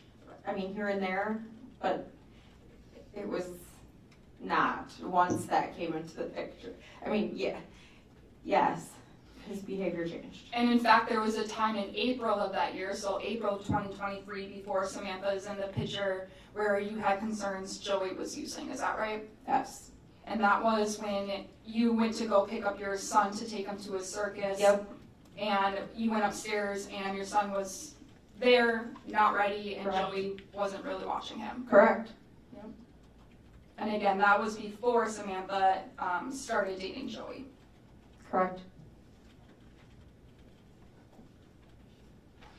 There were also times before that where there were issues with the co-parenting. Is that right?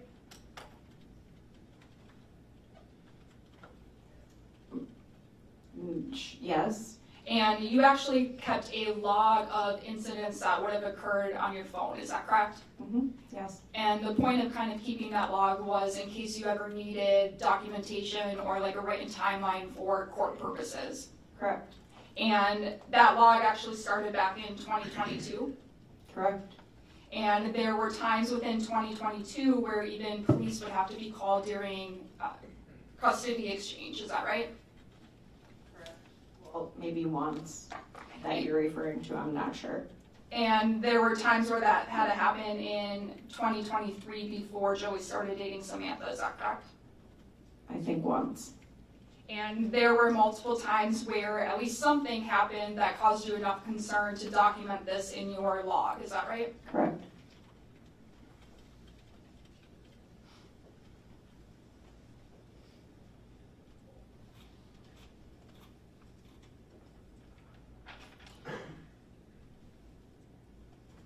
You said that the last time that Joey would have had the opportunity, or actually did converse with your son, was the 4th of July of 2024. Is that correct? Correct. You said that it was a good conversation. Short, but yes, good. And during some point during that conversation, Samantha had gotten on the phone. Yes. I believe so. Oh, female.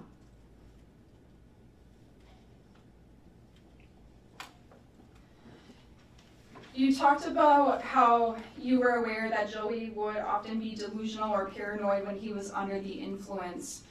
You were aware of an incident that had occurred just a few months before he passed in which there was that concern. Is that correct? Can you repeat that again? Sure. You were aware of an incident that occurred a few months before Joey had passed where he was acting delusional. Is that right? I guess tell me what incident you're referring to. It was at a hotel, Yes. and you were aware that police had been called. Is that correct? Yes. I'm going to object to the line of the questions. I don't think she has any personal knowledge of anything related to that. That was my last question, Judge. All right, I need to visit with the lawyers to make a ruling on that, so jurors can stand and stretch. I'll visit with the lawyers at the site.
validation whether she saw it. So Sure.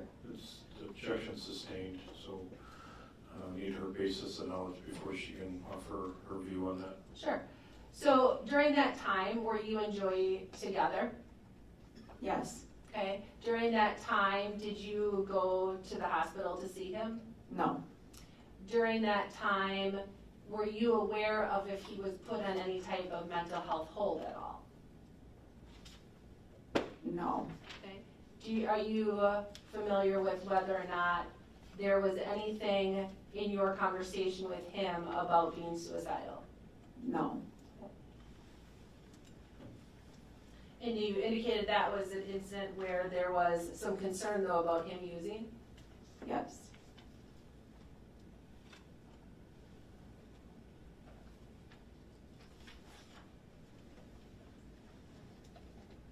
I don't have anything else.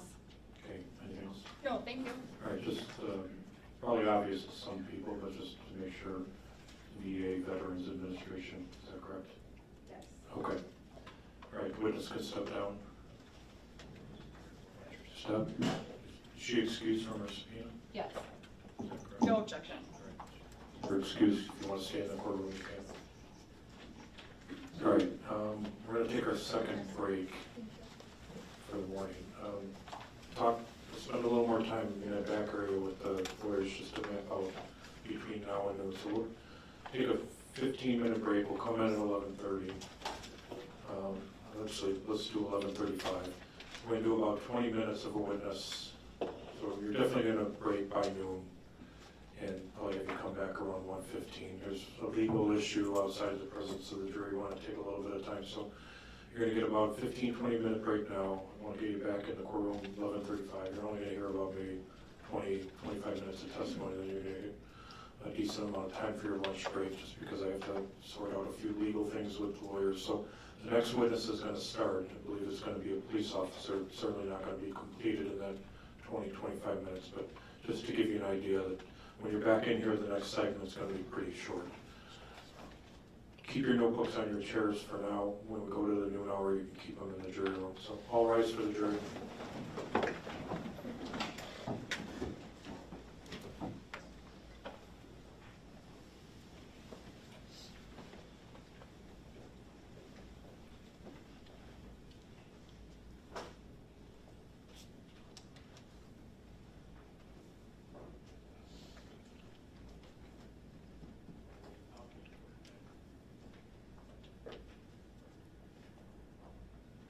Okay, can be seated for a second. Just stay on the record. So we'll start with Investigator Riddle, Chad Riddle at 11:35. We'll do about 20 minutes of his time. How I'd like to map out our noon hour is to give everybody, the lawyers and the court staff, about an hour, and then maybe do an offer of proof from him. Just if we go back on the record, let's shoot for like 12:55, so it gives us 15-20 minutes to take up the offer of proof.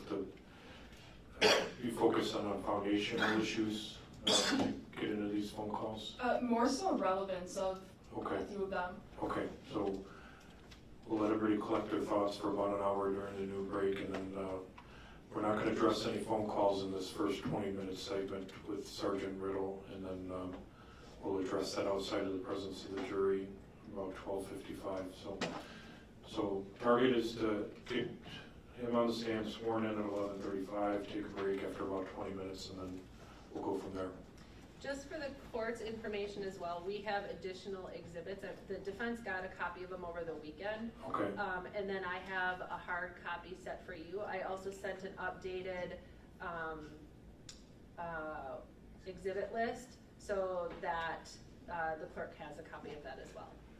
Okay. It says witness list, but I know it means exhibit. Exhibit list, not witness list, exhibit list. Okay.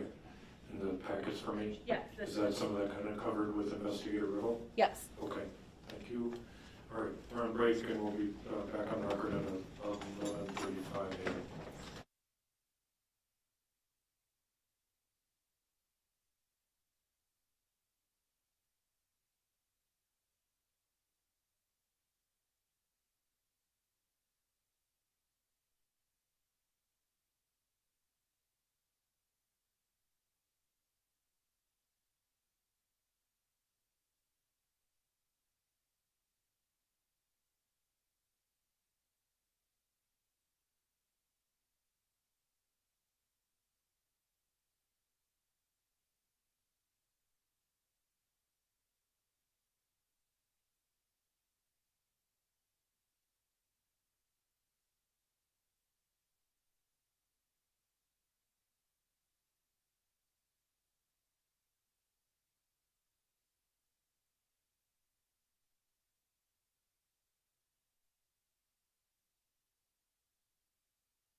Are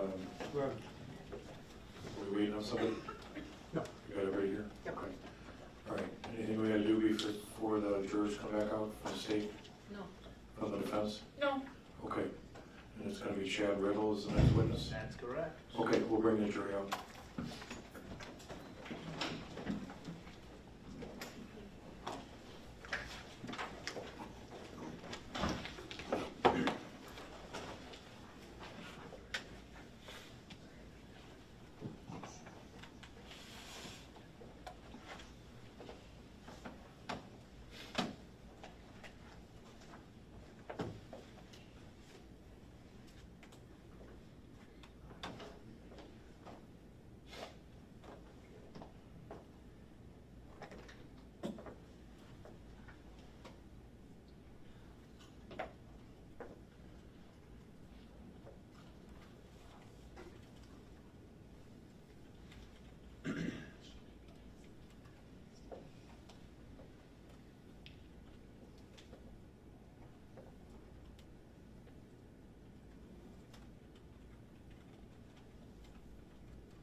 Okay, everybody can be seated.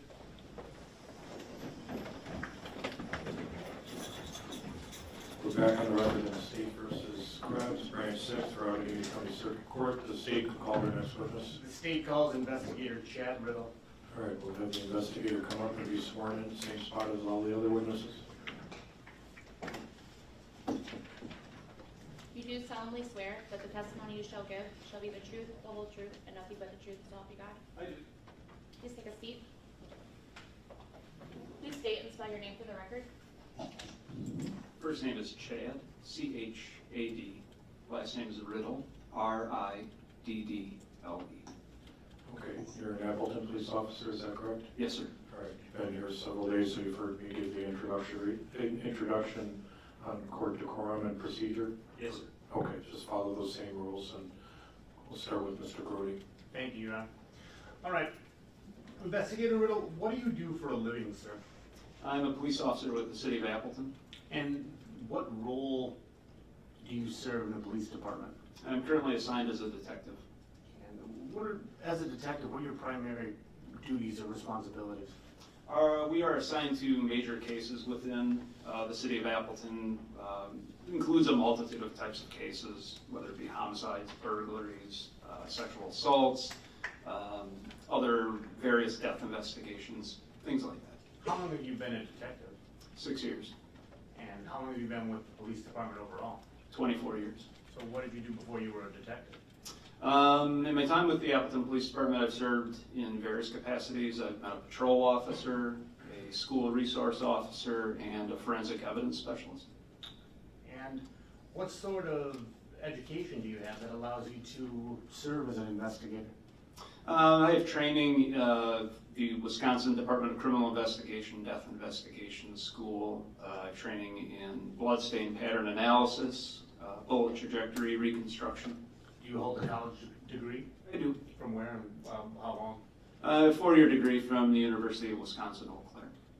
All right, officer, I'd like to direct your attention to the investigation into the matter we've been testifying to, specifically on July 18th, 2024. How did you become aware of this incident? I was contacted off duty by Lieutenant Van Zeeland. He is the lieutenant of our investigative services unit. I was contacted and advised that there was a death that had occurred and that investigators were needed to respond to investigate that death. And where did that death occur? It'd be 2800 North Park Drive Lane, apartment 5, which is in the city of Appleton, Allegheny County, state of Wisconsin. Okay, so just generally when you're called in on something like that, what are the first things you do? The first things that we'll do is sometimes we're given a lot of information, sometimes we're given little information. I don't recall off the top of my head exactly how much information I was given prior, but in this case, when we're contacted off duty, what we will do is first respond to the Appleton Police Department.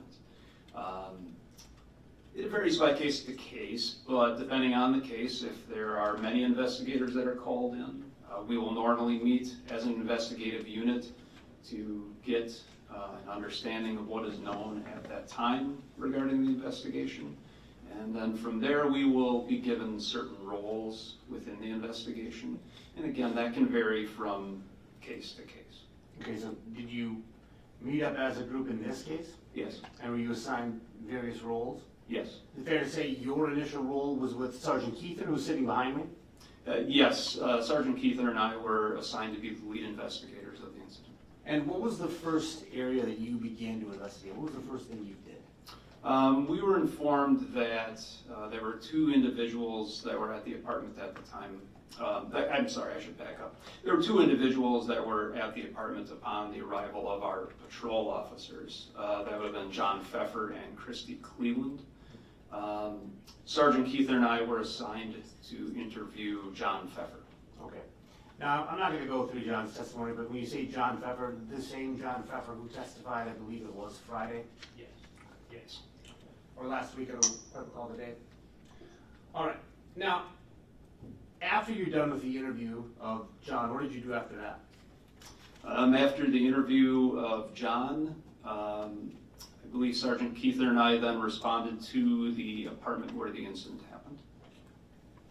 And you kind of walked through the apartment and just reviewed everything? Yes. Was there a part during your investigation where you were involved in sending video to the crime lab? Yes. Can you walk the jury through how that went? So the video that I had sent to the crime lab, it was a video that Sergeant Keither and I obtained from a veterinary clinic, which was across the street or the road from 2800 North Park Drive Lane.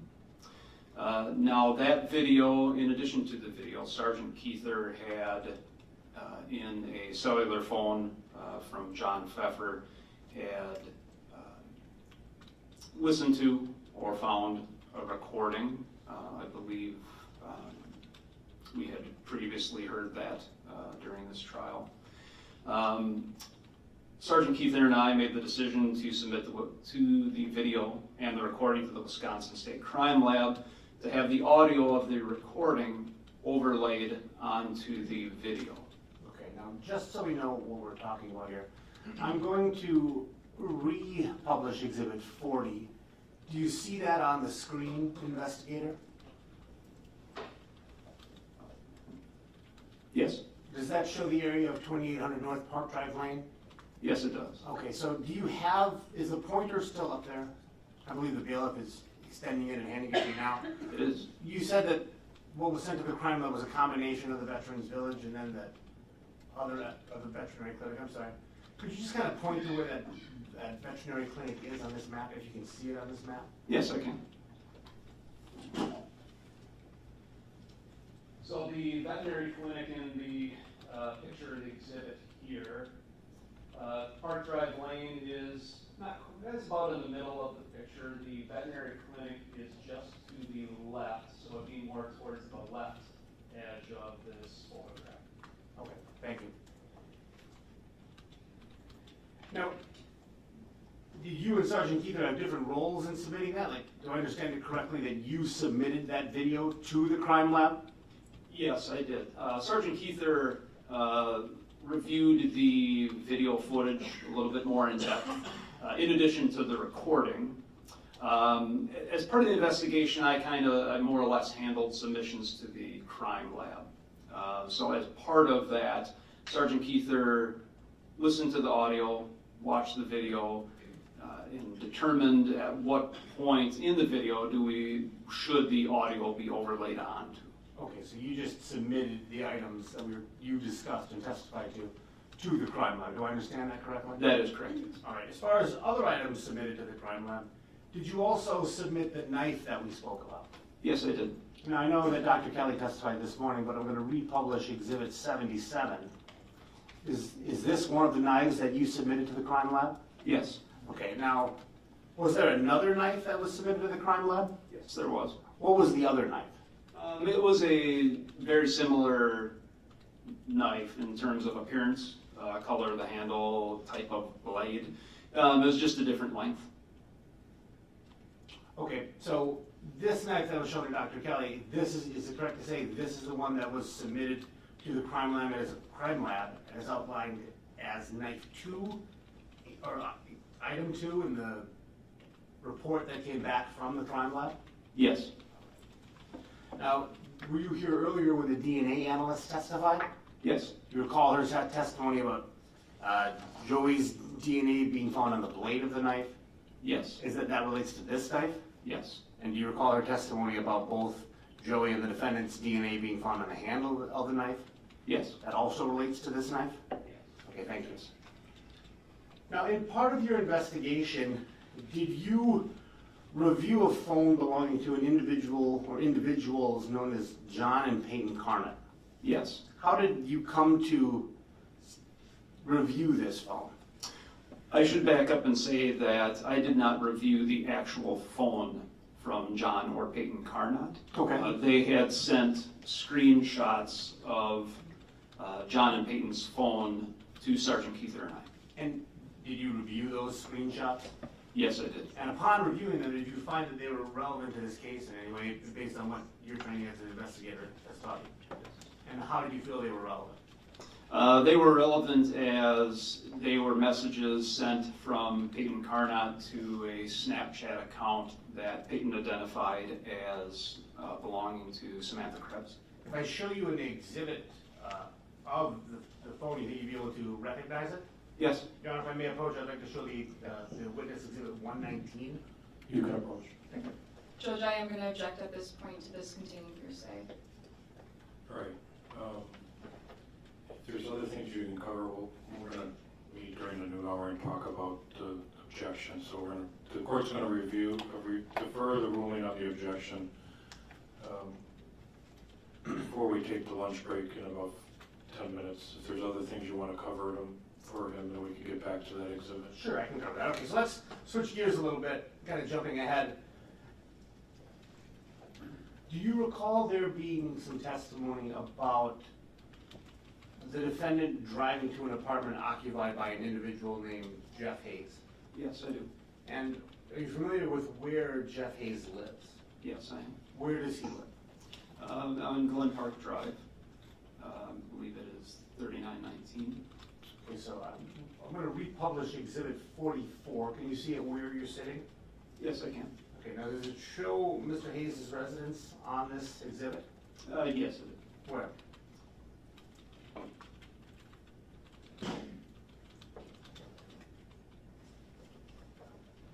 It would be right here, which would be right around in the middle to right side of this folder. Was there a number on that building you pointed to? Yes, it's 29919, I misspoke. Okay. Now, are you familiar with Mr. Hayes' appearance? Yes. Would you recognize him if you saw him again? Yes, I would. All right, so Your Honor, with your permission, I'd like to approach and show the witness what's been marked as Exhibit 120. Okay. That's fine. Okay. Yeah, just one second. Thank you. Thank you. All right, investigator, if you want to just take a look at that and let me know.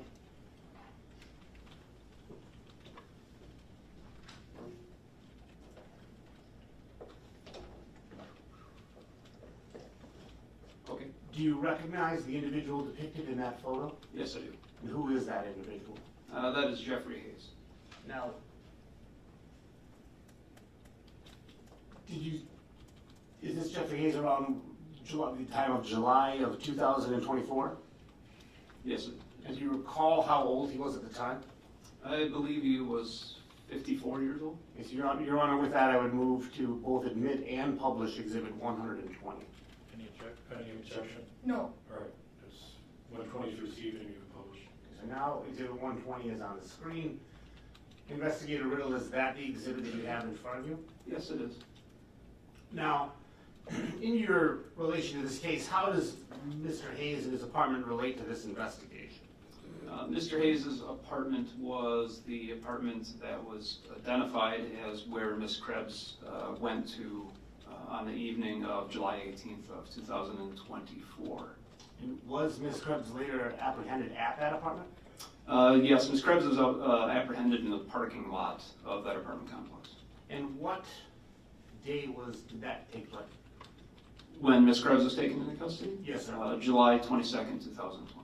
All right, so did you later have any part in a search of Mr. Hayes' apartment? Yes, I did. Can you just kind of explain how that occurred?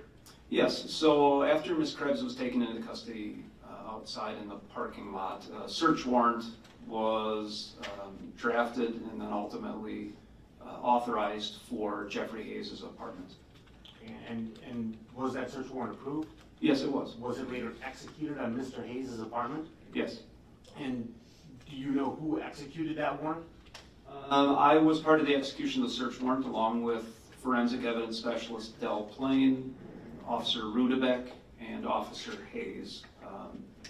Officer Rudebeck had testified earlier. Officer Hayes is also a police officer with the Appleton Police Department. All right, now,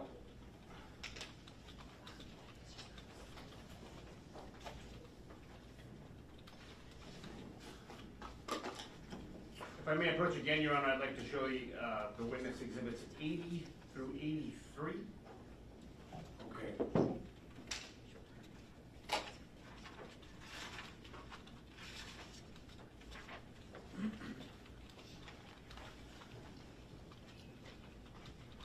You take a look at those and let me know if you recognize those as well.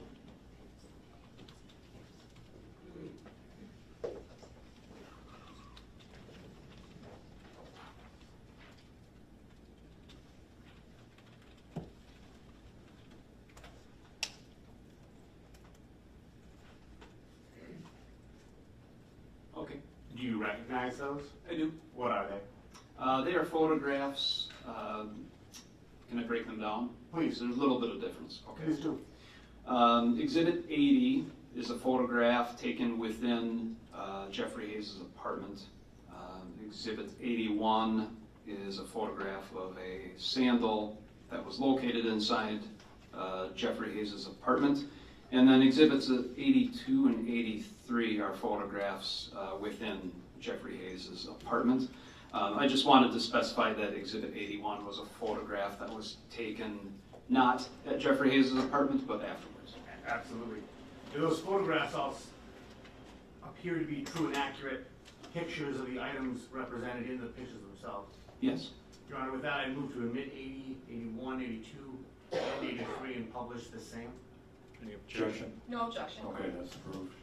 Okay, so we're going to start with Exhibit 80, Investigative. Could you please walk us through what we're looking at here? Can I stand up? Please do, and actually, let me give you the microphone before you do. You got it. Oh, there you go, sorry. Thank you.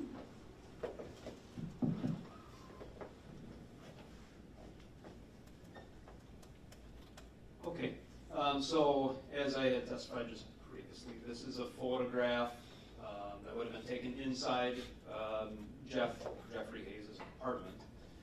This is a photograph. The apartment is what could be described as an efficiency apartment, meaning that there is no bedroom, just kind of one room, more than one room, but in terms of a bedroom, there wasn't one. The reason I point that out is the photograph is depicting a coffee table in the middle of this photograph. And then at the top left corner of the photograph, you can see a portion of a bed, and then underneath that bed are, you can see a sandal, the black or gray in color, pink in color sandal, and then another gray part, a portion, I should say, of a gray and pink in color sandal. Okay, now, the pink sandal, would you say that's the upper left portion of the photograph as it relates to that table? Yes, it would be in the upper left corner of the photograph. All right, so with that, now I'm going to move to 81. What's 81? 81 is a photograph of one of those sandals that were depicted in the previous photograph. As I testified to a little bit earlier, this photograph was not taken at the apartment. This would have been taken later at the Appleton Police Department. So do I understand it correctly then that that sandal was collected at the apartment, is that right? Yes, this is one of those sandals that were located under the bed within the apartment. And then once you got it back to the Appleton Police Department, you took a photo of it in your evidence room? Yes. And that's what we see here in 81? Correct. All right, now let's move to 82. What's this? This would have been a photograph taken within the apartment. The photograph is depicting a Theta Care orthopedic care drawstring bag. And now let's move to 83. This would be a photograph depicting, in general, contents that were within that drawstring bag that was depicted in the previous photograph. All right, outside of the exhibits that we've just gone through, did you locate any other clothing that you believe belonged to the defendant in Mr. Hayes' apartment? No, I did not. I'd like to direct your attention now, if I could, Your Honor, I'd like to approach the witness and show him what's been marked as Exhibit 89. You may. You may approach the witness. Thank you. And just like we've been doing, Investigative Riddle, what I'd like you to do is look at Exhibit 89, see if you recognize it, and I'll ask you some more questions when I get back to the table.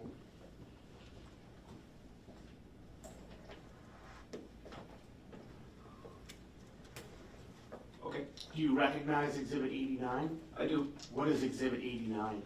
Exhibit 89 is a still image from a surveillance video that was taken from the apartment complex where Jeffrey Hayes' apartment was. All right, now let's talk a little bit about that photograph. Is there a date and time stamp on it?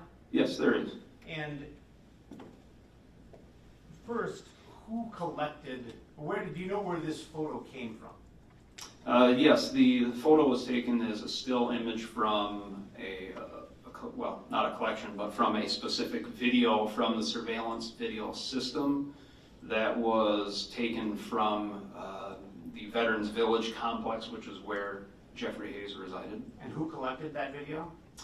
Sergeant Keither and I, along with, I believe it was Alicia Norby from the Department of Criminal Investigation, we took the entire system itself, and then Alicia Norby extracted the videos for Sergeant Keither and I. And this is a still shot of one of the videos that you obtained from that system? Yes, Okay, so now, focusing, you said there was a timestamp in the top right. there is. Do you know if it shows an accurate time or if it's off by any amount? No, it was determined that the video, the date and time stamp on the system, the date was accurate, but the time was found to be 38 minutes fast. So what time does it say on now? On the footage there, it said 10:40 p.m. and 1 second. So, do I understand it correctly that then that would be, the actual time would be 10:02? Correct. All right. Other than that change from the time, does the photo appear to be, well, first, even with the date and time, does it appear to be an accurate representation of what you obtained from Veterans Village? Yes. And then noting that time, any other things you note about the photograph that are incorrect? No. Your Honor, with that, I would move to admit and publish 89. Any objection? No. Those are, that's received and you have authority to publish it. Thank you. So do we see Exhibit 89 here on the screen? Yes. Now, in looking at 89, who do we see depicted in this photograph? That would be Jeff Hayes and Samantha Krebs. Could you just point to the two of them so we know that we're kind of talking about the same people? Yes.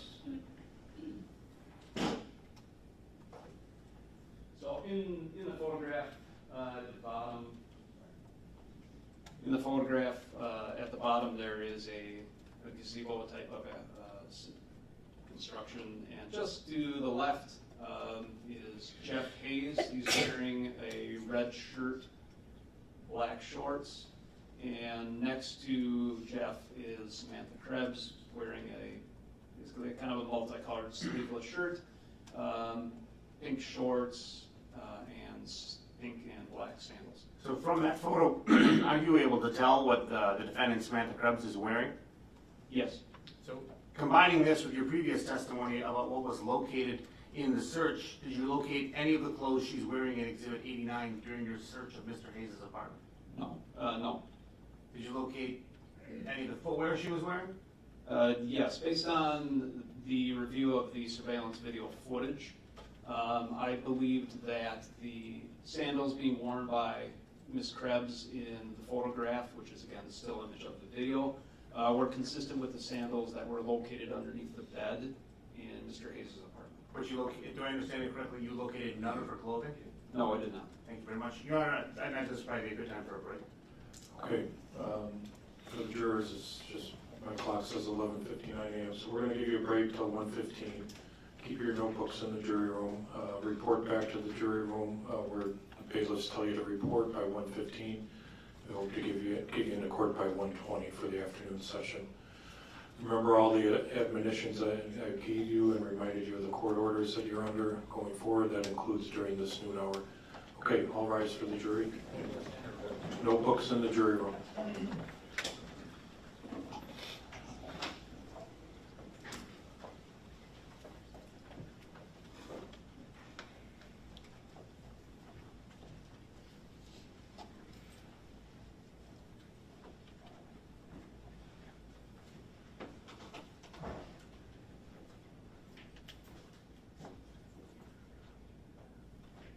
Okay, you can have a seat for a couple minutes before we break. It's noon right now, the jury's back in the jury room.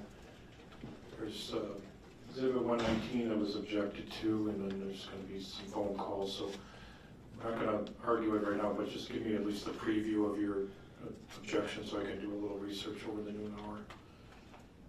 I guess with regard to the phone calls, Your Honor, I'd have a general objection that they contain hearsay at this point in time. I also think that there's a number of them that are just simply not relevant.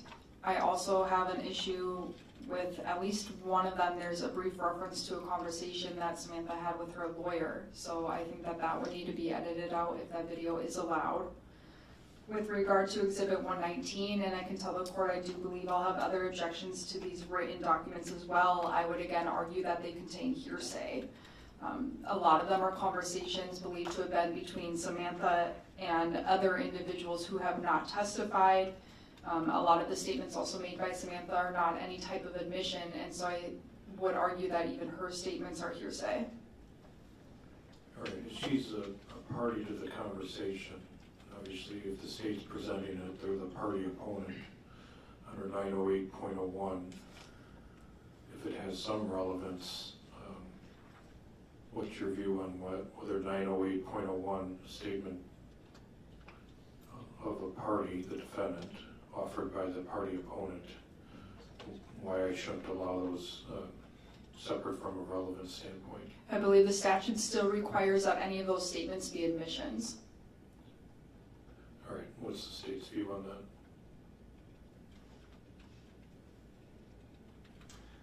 Just so the court knows what we're talking about. Exhibit 119, I'm just going to put it up on the screen briefly. Get a little closer to the mic. Sorry, thank you. Just so Your Honor knows what we're discussing, I'm going to put Exhibit 119 on the screen. It's more or less a screenshot of a phone call. The reason that I would be seeking to admit this are the defendant's statements contained therein. She's indicated under the notes that say Samantha. Specifically, it reads, Joey was acting all manic and I haven't been there. He was talking all crazy, call me, I'm at my friend's, and then I'm worried about him. They just, it's JST, but I think that means just, said he cut himself, something, don't know yet, cops at my house. I do look at those as if they're admissions by the defendant because they're essentially one of her numerous versions as to what took place. So I believe that those would be allowed under, it's 90801 sub 4 sub B1. Specifically, there are other references here, though, under the ones that say me, and I'm pointing to them with my pointer. I won't read them all. I'm not necessarily looking to get those in for the truth of what they assert, but more or less the effect they had on the listener. The real goal of this is to get the defendant's statements in. So I'm not offering Hayden's statements for the truth they assert. The real goal of this exhibit is to show the defendant's changing statement. All right, just starting with 119. The print is kind of small. It looks like 10:13 p.m. Is that alleged to be July 18th of 2024? I believe that's what the testimony will show you. Okay. All right, we're going to reconvene at 12:55. So you got about a 15-minute break, and then we'll sort out some of the rulings at that point. And if there's some offer of proof we need from the officer, we'll do that starting right around 12:55, and then get back in front of the juries, hopefully by 1:20.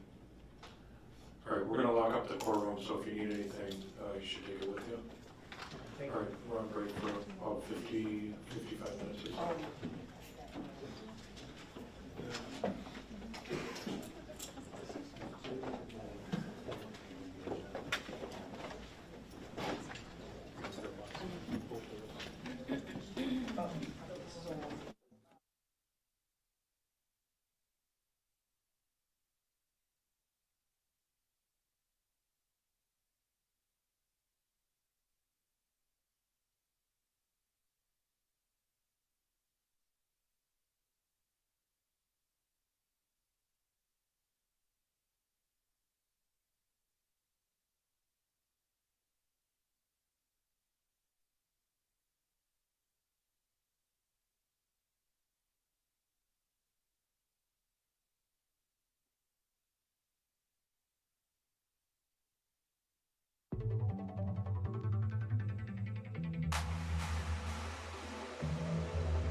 чтобы вместе упасть.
Чтобы вместе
outside the presence of the jury is about 12:55 p.m. on Monday, September 8, 2025.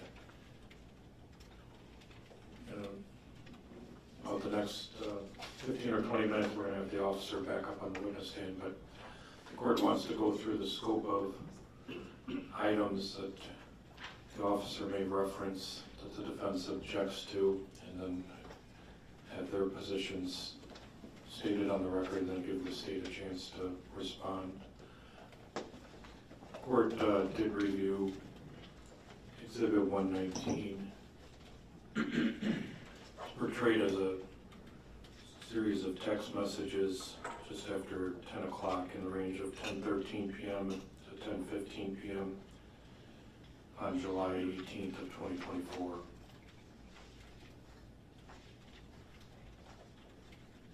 The court also reviewed 908.01 sub 4 sub B and the annotated cases cited regarding 908.01 sub 4 sub B.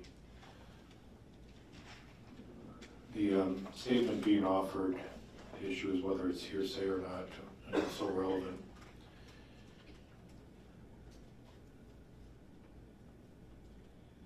It's identified as a statement, not a verbal statement, but a text statement by the defendant, Samantha Krebs.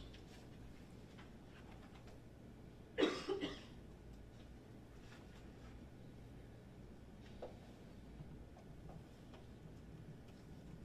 context is that it's within the hour after the stabbing incident at the apartment. The court previously had some testimony presented regarding statements made by the defendant after the fact, including through Officer Felmer regarding audio of a cell phone conversation with the officer where the defendant explained her knowledge of what was going on back at the apartment. This is another version of after the fact. It's not audio, but it's at least in text message form near in time to the alleged stabbing. So the court finds it's part of the panorama of the relevant evidence regarding the alleged crime or what may have taken regarding the circumstances of the stabbing of Joseph Carnot. 908.01 sub 4 sub B doesn't require a specific or obvious admission to committing a crime, but it could even be a statement against interest. So differing versions as to what happened or what a party or somebody close to a crime may have done soon after is relevant. Any alleged deception after the fact or different versions soon after the fact can be consistent with jury instruction 172 for a consciousness of guilt. It doesn't automatically mean it's somebody who has a guilty conscience, but it's probative of that, the changing in versions as to what happened. And it's the court's recollection that when Officer Felmer talked to the defendant on the phone call soon after Mr. Carnot had a stab wound, that she was going to come over. This apparently is a conversation of what she did instead. It's also an expression of her knowledge of what happened. Her last statement at 10:15 says, quote, "I'm worried about him. They just said he cut himself or something. I don't know yet. Cops at my house," unquote. So that could be viewed as in contradiction to some earlier statements or where she was. So once again, that has relevance. It's probative of potential consciousness of guilt regarding the alleged offense that took place roughly within actually 30 or 40 minutes of the text transaction. So the court will allow the officer to testify about Exhibit 119. The court wants to go through what phone calls the state plans to reference with the officer, so I can hear the specific defense objections and rule on those. So the officer can come back to the stand and even summarize with some preliminary questions. Mr. Grody, what phone calls you want him to refer to? You have a seat. Sure thing. The witness is still under oath.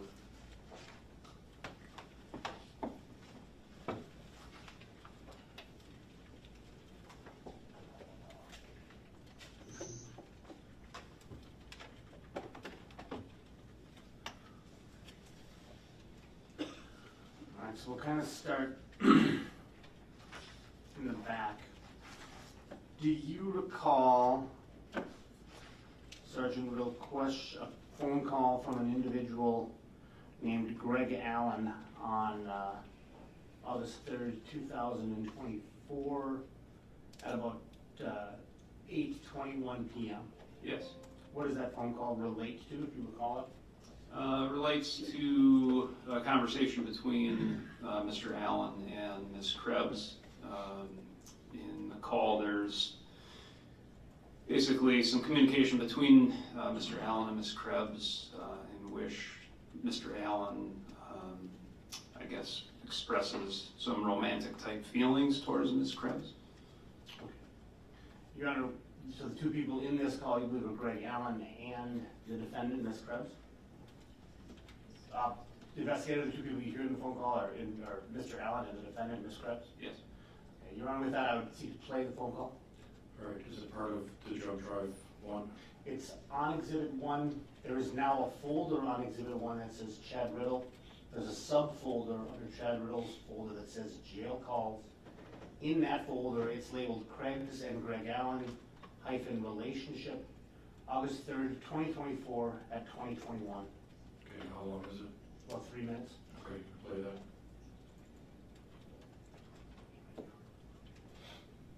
I'll just have a computer. You can read it real quick, sir.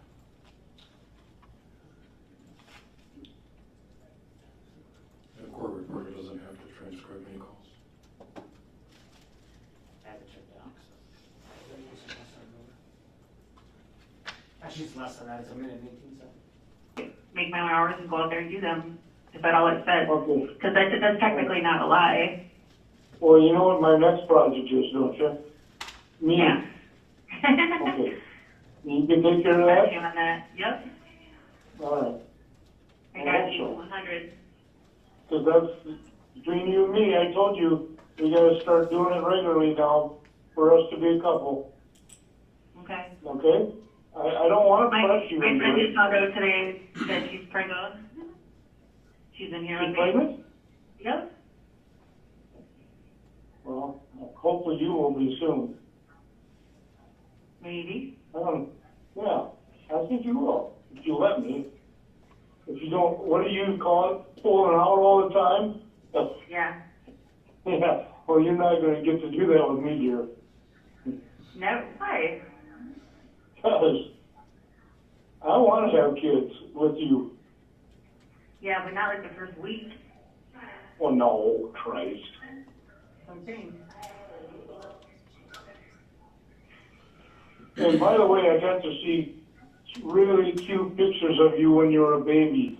Your grandma sent them over. And that's the end of the recording. All right, so what's the relevance of that? I think the relevance of it is it shows, it's from August 3rd, 2024 at about 8:21 p.m. That is about 16 days after Joey's death. In opening, I believe it was Attorney Rock who mentioned that they were in a committed relationship. I don't remember Attorney Rock's specific words, but this cuts against that. It also, I believe, goes to motive, because we have, within 16 days of Joey's death, the defendant on the phone with another individual. He's offering the conversation to me is obviously sexual, but he's offering to impregnate her. And she doesn't say anything against that or to refute that, other than to say, not right away. When he offers that, there's not a no or anything to say that she's not interested in that. To me, I think that goes both to show the status of the relationship between Ms. Krebs and the victim, but also a motive for this crime.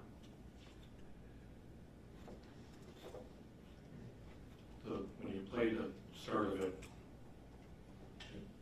I couldn't hear the very beginning. Can you just play the first 10 seconds? Yes. Make my own hours and go out there and do them. Is that all it said? Okay. Because that's technically not a lie. Well, you know what my next project is, don't you? Me. Yeah. All right, can you stop that? Is it something edited out at the beginning? This is a clip of the whole jail call. There's a portion before this, Ms. Krebs is referring to her telling, I believe it was her probation agent, that she was working for Mr. Allen, and Mr. Allen then calls her a liar. And then Ms. Krebs starts the response that you hear the end of in the very beginning of that clip, and then it leads into Mr. Allen saying, you know what your next project is? Me. All right, so what's the defense? Just we'll go piecemeal through the calls. Go ahead with your legal response on that. My response, Your Honor, would be that with that first part cut out, there's no admissions made in this recording by Ms. Krebs. The majority of the talking done on this recording is done by Gregory Allen, and at this point, any statements he makes would be hearsay.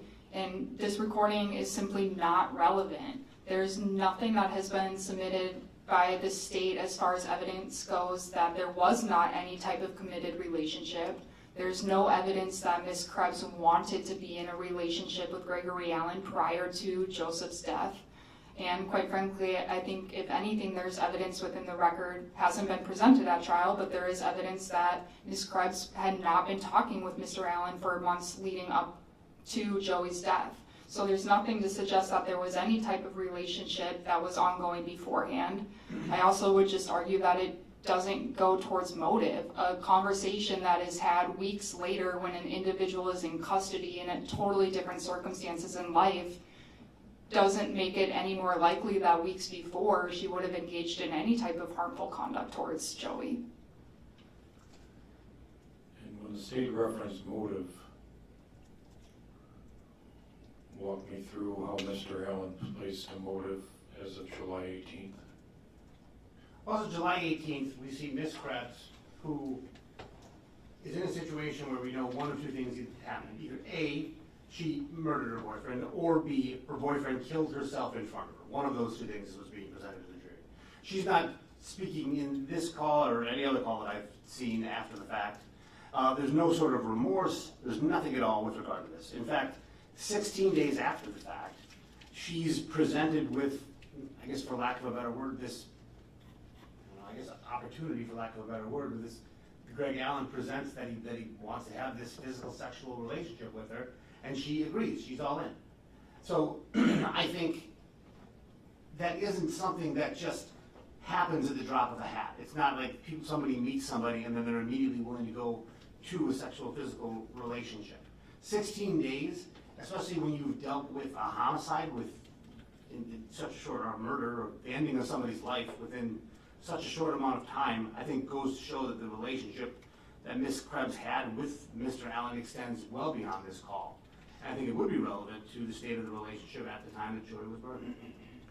All right, the court's view as of right now is this, and it could change, is that the first part that when she's referencing technically not a lie, the court, at least on that portion, there's no context to that. So if the court at some point allows the remainder of the phone call to be played, that would have to be excised.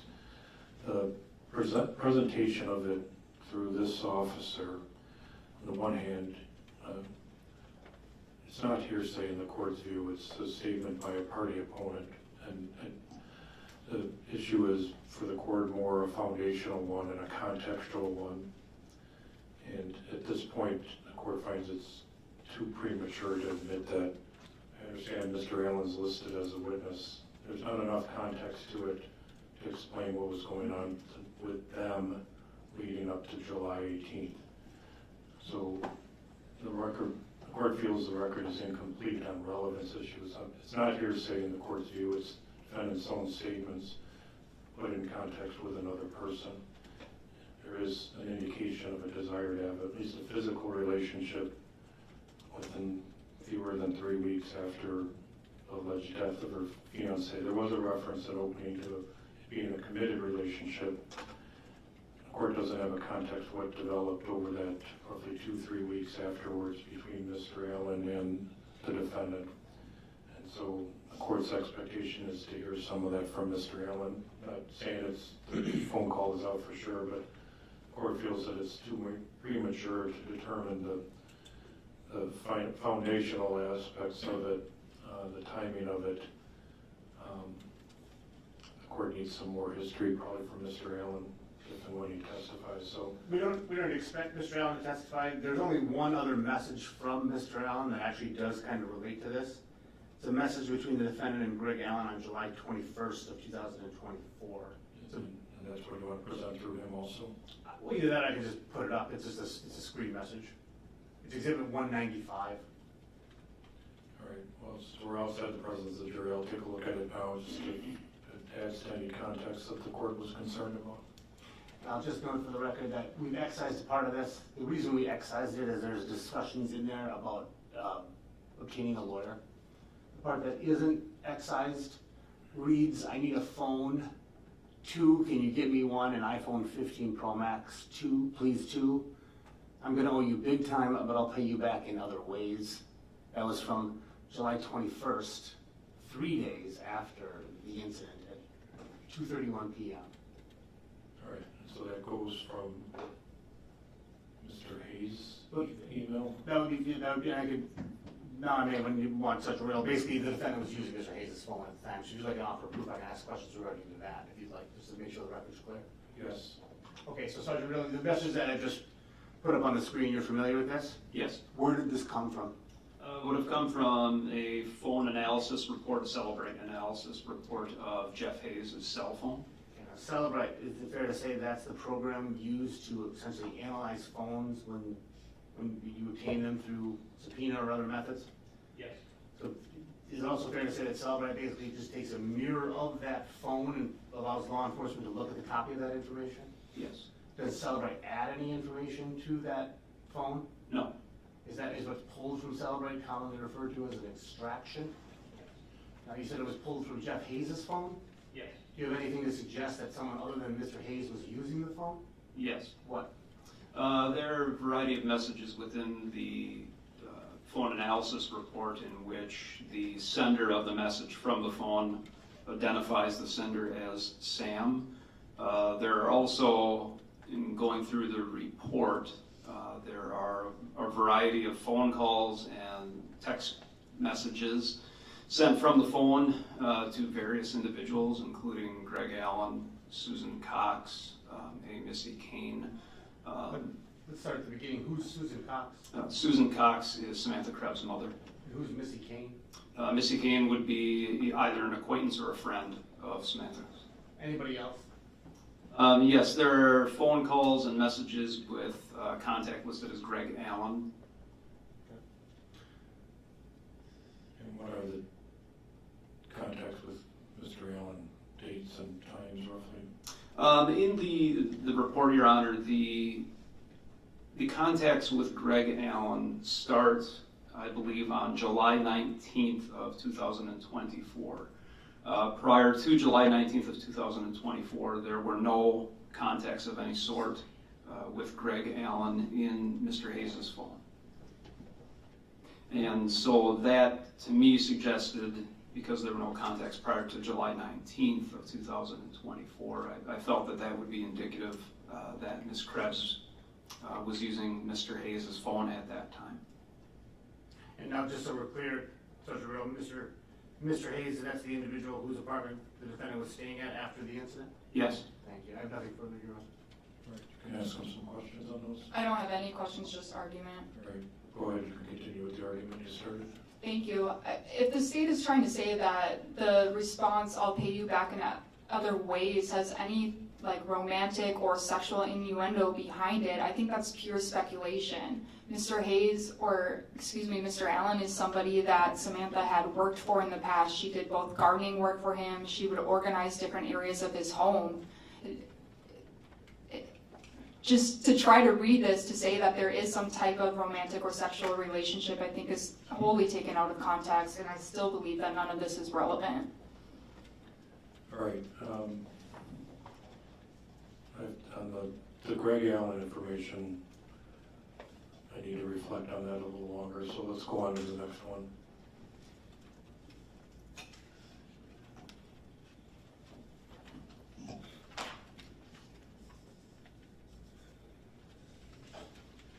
How many are there overall?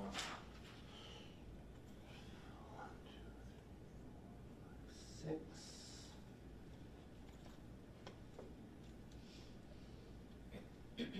Nine, including 9 that we have left to go through. Why don't we start with a summary of the timing of these calls and who are they between before you start playing any of them?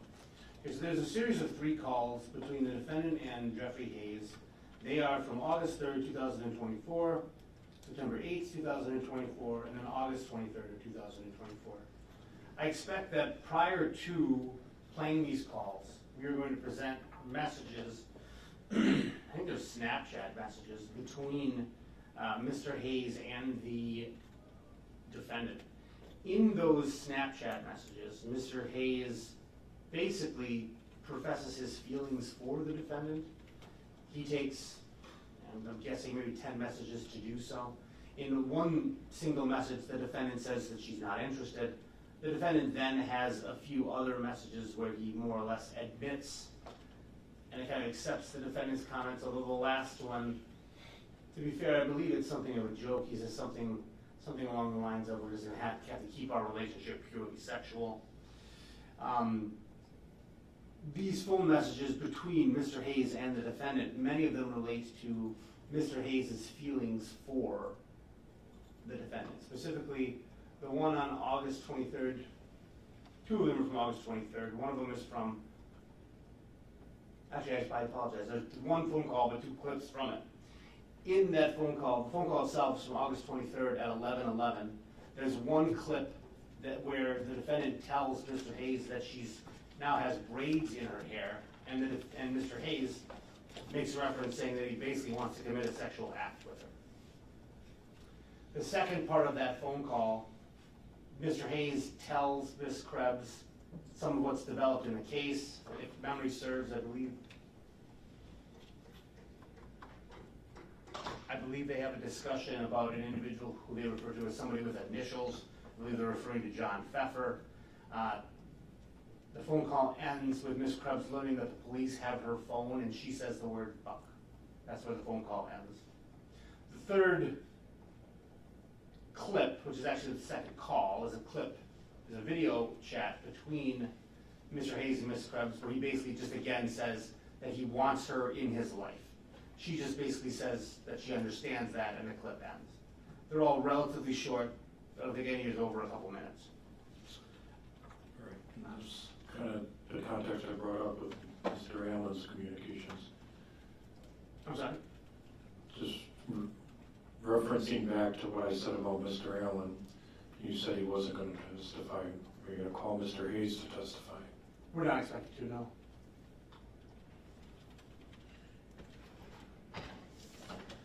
All right, These are, August 3rd, August 23rd, and September 8th. So different intervals after the death of Mr. Carnot. Are they offered for motive, or what are they offered for? They're offered to show essentially Mr. Hayes' relationship with the defendant. I expect that Your Honor will hear, particularly through Investigator Keefer, that while Mr. Hayes was staying with Ms. Krebs, he took various steps to conceal her identity and attempt to help her avoid apprehension. He went so far as to change the appearance of her vehicle, to make her vehicle more difficult to detect, because he put something in front of the VIN number, basically. He put a little piece of cardboard in front of the VIN number. So it essentially goes to show Mr. Hayes' feelings towards the defendant and perhaps why he would have done this.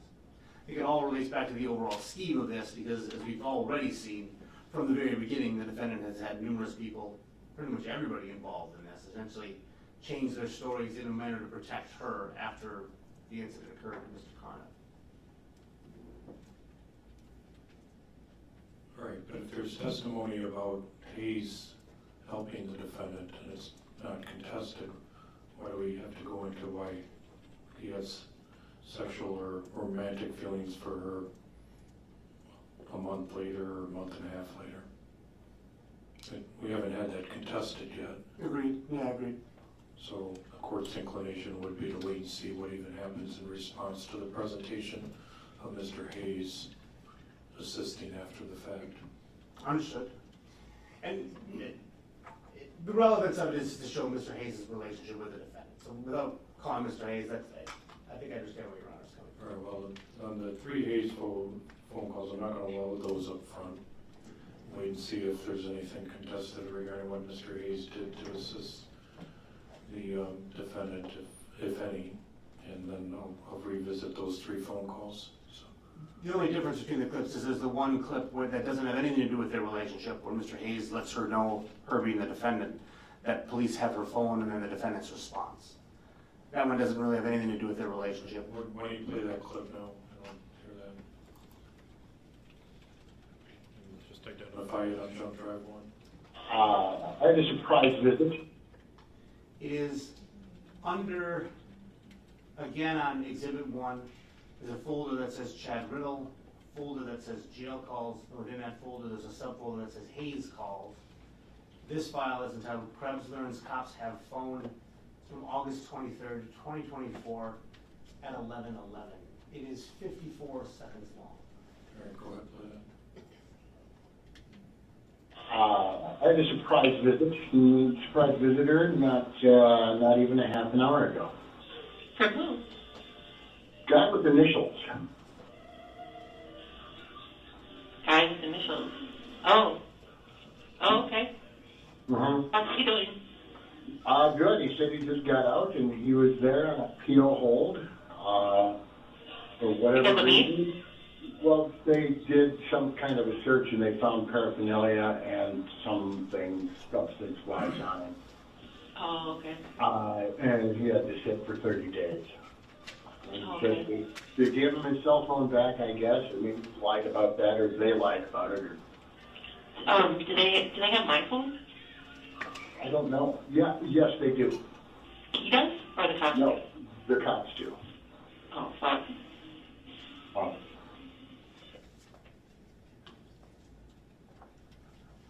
That's the end of the clip. All right, at least on that call, what does the defense want to say? Go ahead on that call. I'm going to defer on any other phone call with Hayes, but on the one where it's not talking about their relationship or his desire for relationship, but just that the police have a particular piece of evidence in her reaction to that. Yes, Go ahead. we were just talking about that. First of all, I'm not aware, and I could be wrong, and I would invite Attorney Grody to correct me if I am, but it appears that there never was anything of particular significance that was found on Samantha's phone itself. And it's just a one-word reaction, and I don't know really what relevance that has in the overall context of all this. Okay, you can reply to that. My relevance would be that it kind of cuts to the argument that Ms. Krebs really had nothing to do with this conspiracy. I think it's fair to say that a lot of the questions that have gone towards Cross have made it look like, yes, Mr. Pfeffer may have covered up, yes, Ms. Clune may have covered up, but Ms. Krebs didn't ask for any of this. She had no part of this. So she's this innocent party to this. When she learns that the cops could have evidence of her phone, that was her response. And it's a negative. It's not, there's nothing on there, it's not, there's no truth, it's just her response is that there's things to hide. As far as what was on the phone, I think Attorney Wilbert is right. There wasn't much on the phone, but it's the response and this idea that she's taking part in this as it's going is the real relevance of the call. All right, you've identified some text messages. Were those off her phone or somebody else's phone? I'm sorry, one second.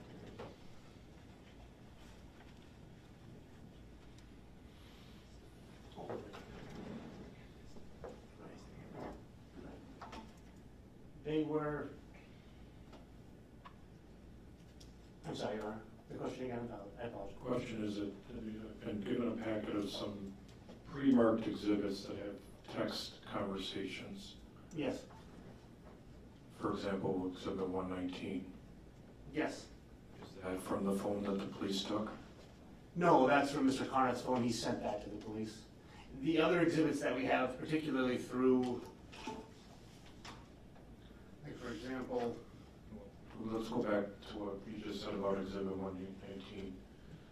There's a text chain that you've identified, that I thought the officer already identified, from the night of July 18th, 10:13 to 10:15 p.m. So presumably within a half hour of what happened to Mr. Carnot, or the discovery of Mr. Carnot.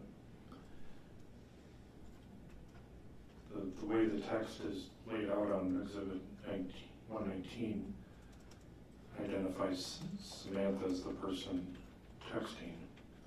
Was that retrieved off her phone? no, the person she's texting with forwarded a screenshot of the phone to law enforcement. I think it was also retrieved off her phone. It wasn't. Was she communicating with her phone at that date and time? Her phone, John Pfeffer got her phone, I believe, July 19th. He then wiped the phone. And then they recovered it, but not all the messages were recovered. So I believe she was, but there wasn't a lot recovered from it. All right, but she was using her own phone the night of July 18th? I believe so, yes. All right, what's the, Mr. Ober,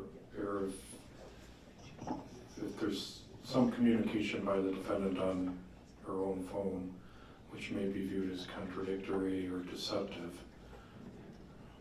Once again, on the issue of consciousness of guilt, if law enforcement has her phone and she's worried about them looking at what she was communicating and then the hour after what happened to Mr. Carnot, doesn't that give her phone some evidentiary value? Sure, but there's still an element here of speculation. If I found out, or anybody found out, that someone's going to be looking at private information, not necessarily relating to this case, but anything on there might be some cause for concern. So it's just a one-word vulgarity that she says in response to that. Sure, I know the state would love to argue that that's a consciousness of guilt, but it might also just be being upset with the fact that there's going to be personal information on there that will be reviewed by prying eyes. Okay, and the court agrees with those sentiments that the scope of what's on a person's phone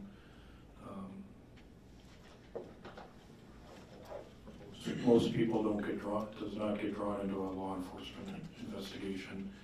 And part of the reason judges, when we sign search warrants for electronic data, including phones, have to have those narrowly worded to focus on things.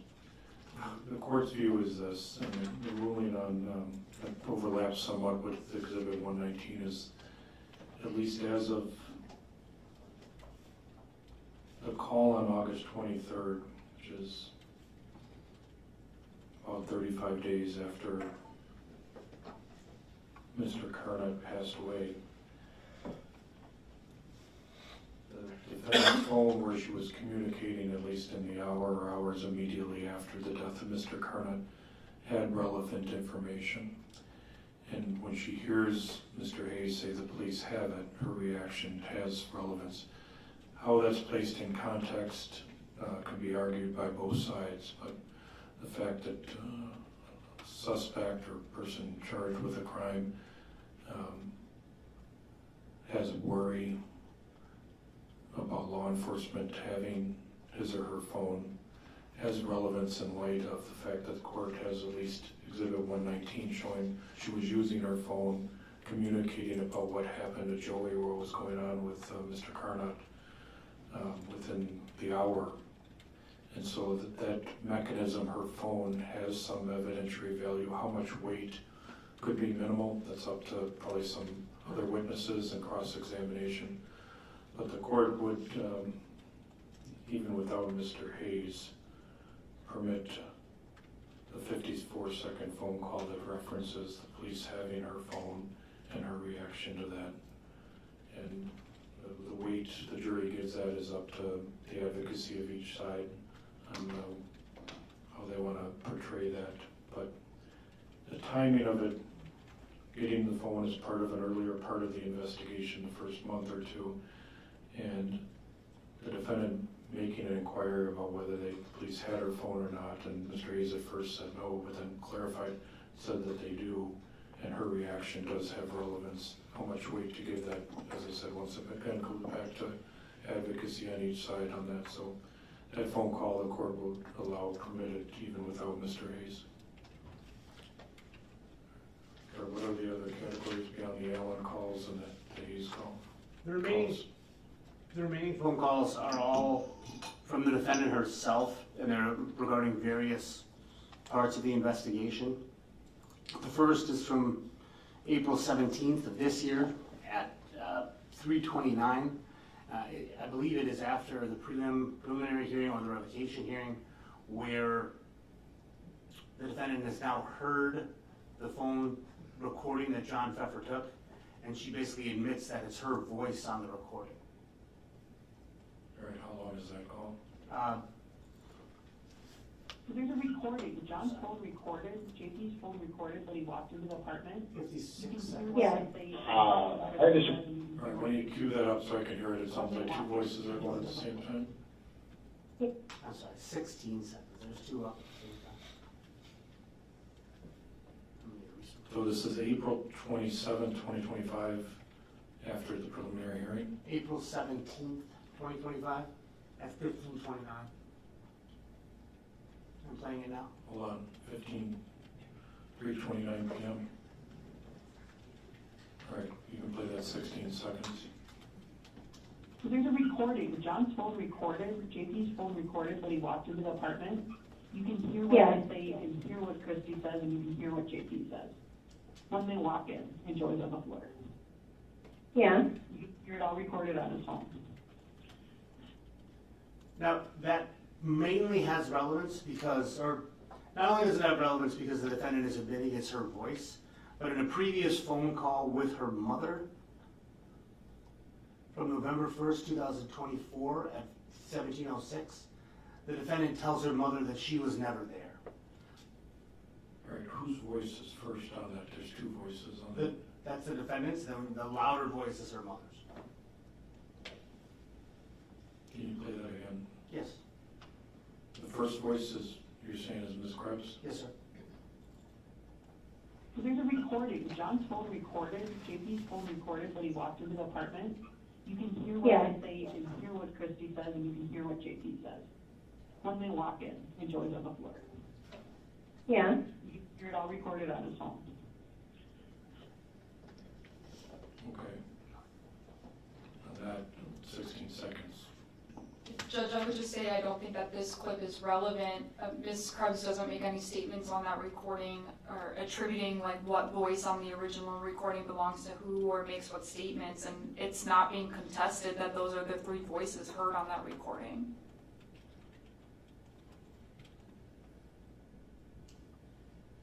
All right, the court's going to allow that to be played. It may not, when the defense says it's not contested, I don't know if it's contested or not. Don't expect to inquire on who the defense witnesses are or how they cross-examine going forward. And the corroborative nature, at least as to the voice on what was presented earlier, has relevance. The weight, it may not have any consequential weight if it's not being contested, but the court's not 100% sure what other witnesses are going to say on that. So that 16-second clip is admitted to the officer. Thank you. The other one is the kind of, what the state's going to present as a counterpiece to that. It's the one where the defendant tells her mother she was never there. That was from November 1st, 2024 at 17:06. Hold on a second. November 1st, 2024. 17:06. And how long is that clip? Let me open it to You know, he was blinking a lot. 59 seconds. All right, you can play that. You know, he was blinking a lot on there, so maybe that was it. But anyway, I wanted to tell you, JP, in the beginning said he got there, he wasn't there, and then they questioned him the next day or whatever, or got him, and then he said, He was with the girl together, and Yeah, but They were for questioned long apart, time. and they gave their statements, and then they were together, and then Yeah. I lied and said I was there. No, you were there. I wasn't there. When they got there, you weren't there? No. I was never there. Oh.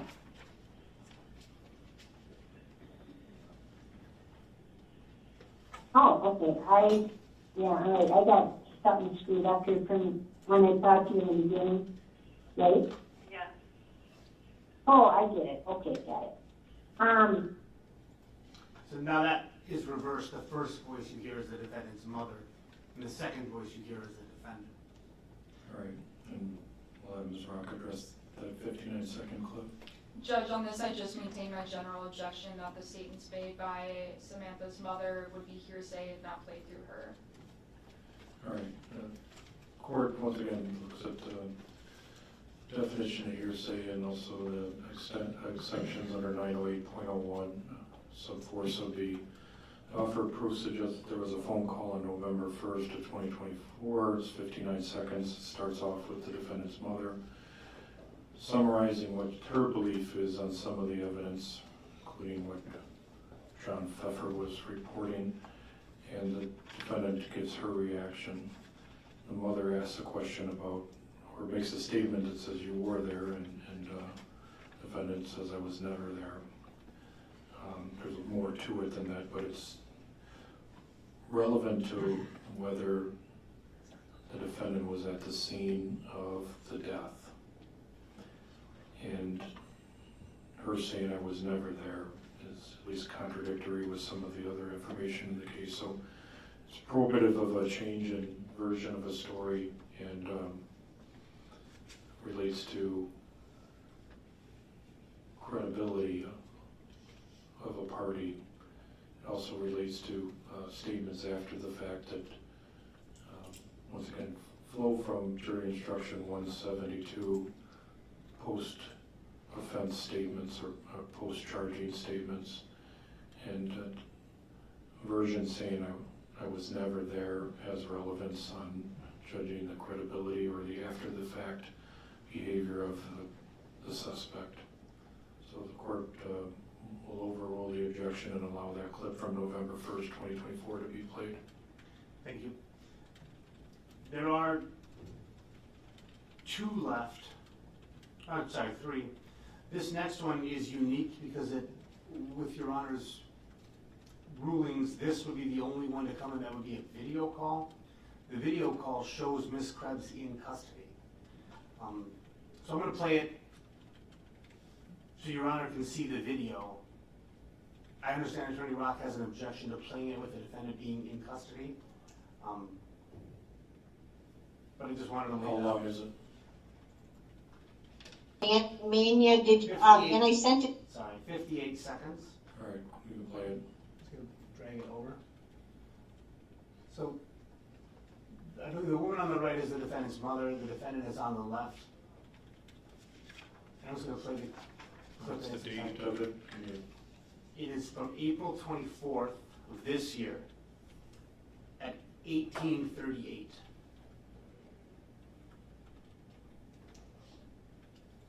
Mania, and I sent it to Ken, and he said that's identical to what Joey had.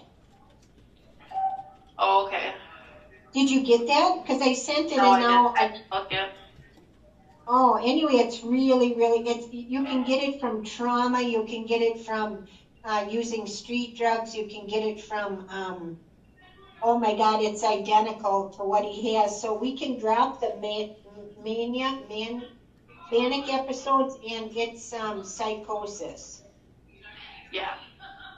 Well, like when you were in court or Pins in court, you'll just have to say that instead of mania. Yeah, and I'm wondering if, can you tell that to, Knuckles, what do we get?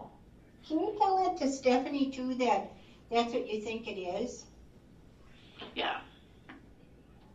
We can change the whole thing and then,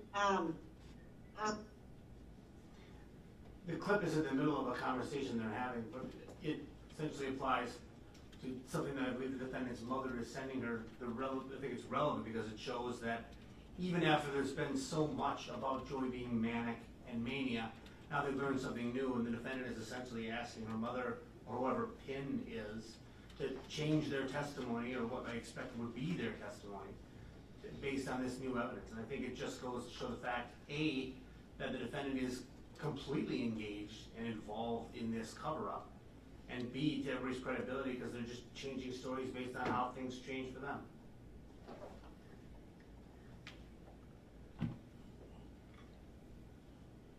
All right, what about the fact that the defendant's in jail clothing? I believe that I can play that from my computer and just have the audio appear. My only concern is I can't control when I open a file which of the screens it pops up on. So I can try to do that. I agree with not playing the entire thing. I'm just worried that if it pops up for a second, I drag it over, that they might see that. Well, If we the take court can't admit it until I see a version that doesn't have the video on there. And some of it was hard to follow, so denying it at this point, maybe if we have another break during the officer's testimony, you have an updated version of that, I'll listen to it. But there was also some portion of it that involved advice with their lawyer, and her lawyer, as it references Stephanie, which I don't doubt is Ms. Rock. So I'm not allowing it in the version it is now, so that's the ruling of the court. If there's some alternative version you want to present later on, the court is highly concerned with the defendant being on the jail phone with her orange outfit on. So that's denied at this point. If you want to show me a different version later on, I'll reconsider. Thank you. The two that remain then, one relates, I believe, to the testimony of Daryl Courtbine and Randall Meyer. Are they going to testify? They have testified. They were the witnesses who talked about hearing the defendant threaten to stab Joey. Okay, yep. And this is from August 27th, 2024. So Mr. Meyer was the one that had the excavating business that he worked for later on? Yes, sir. And Mr. Courtbine was the guy that was his supervisor at Soper? Yes. This, I believe, was in response to the defendant learning of this other act's evidence. I believe it's a jail call. It's from August 27th, 2024 at 16:43. Which one? Is it referencing Courtbine or Meyer or both? It doesn't reference any of them by name, but it's the defendant basically saying who doesn't threaten to stab their boyfriend. I think it's relevant because it's corroborating essentially the testimony of both of them. All right, you can give me the dates of the clip and the duration, then you can play it so I can hear it. It's again a jail call from August 27th, 2024 at 16:43.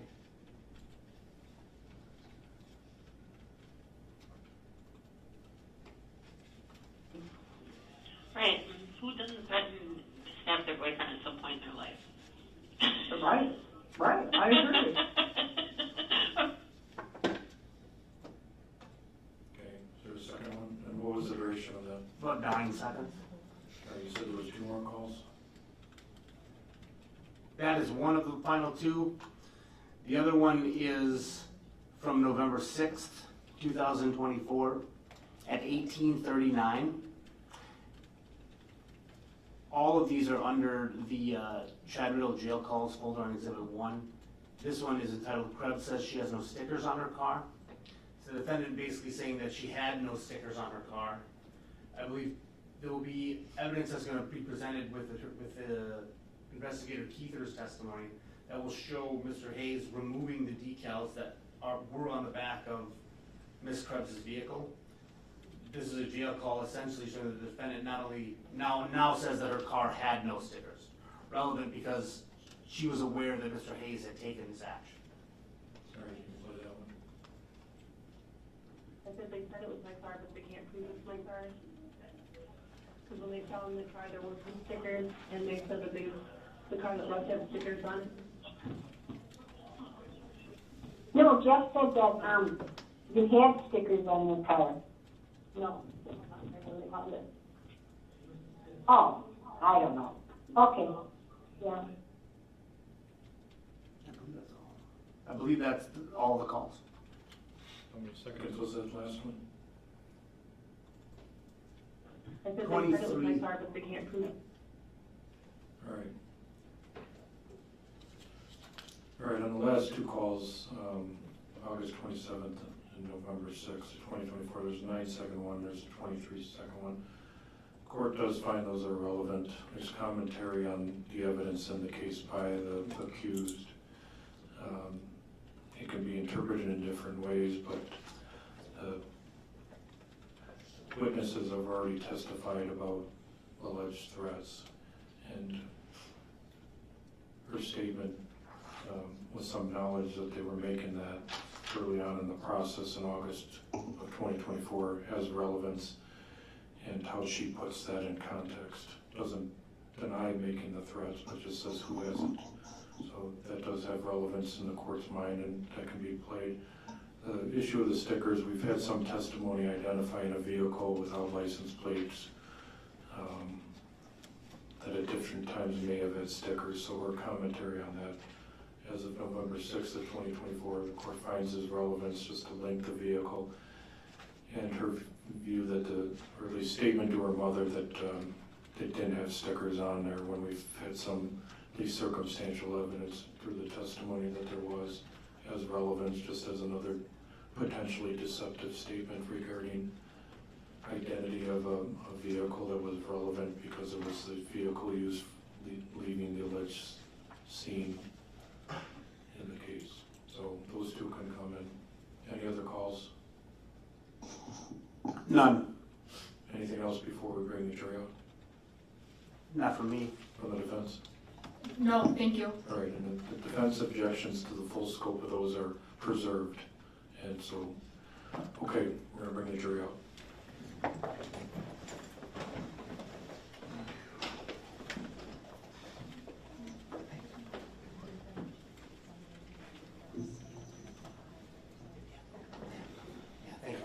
Hands up.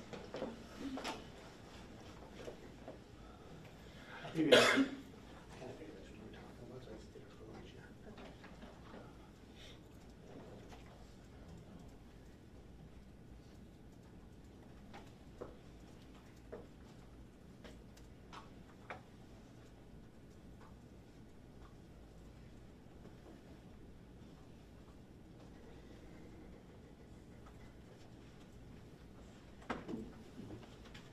Okay, all rise for the jury.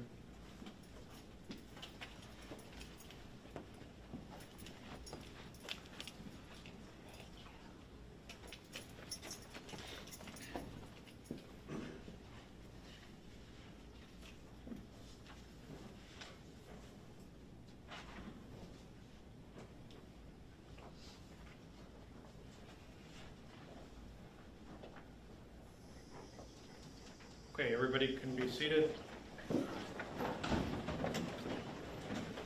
right. Back on the record, it's 1:49 p.m. on Monday, September 8th, 2025. This is State versus Krebs, County Circuit Court Branch 6. Obviously, as jurors know, we took some longer time during this break. It was strictly to cover some legal issues that just took longer for the court to hear arguments and make rulings. So we weren't wasting your time by doing something irrelevant. It was relevant to the case. So with that, the court gave some direction to each side as to the scope of presentation of some information during this witness's testimony, including some recordings. So those rulings have been provided to the lawyers. They're to follow those, and we'll have Mr. Grody continue with his direct examination of Detective Chad Riddle from the Appleton Police Department. He is still under oath. And go ahead, you can continue with your questions. Thank you, Your Honor. All right. Investigator Riddle, can you hear me? Yes. All right.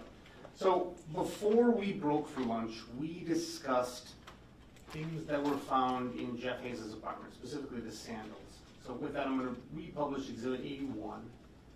Do you recall testifying about these sandals? Yes. And both were recovered, or just this one? Oh, there were two, well, yes, both, one. All right.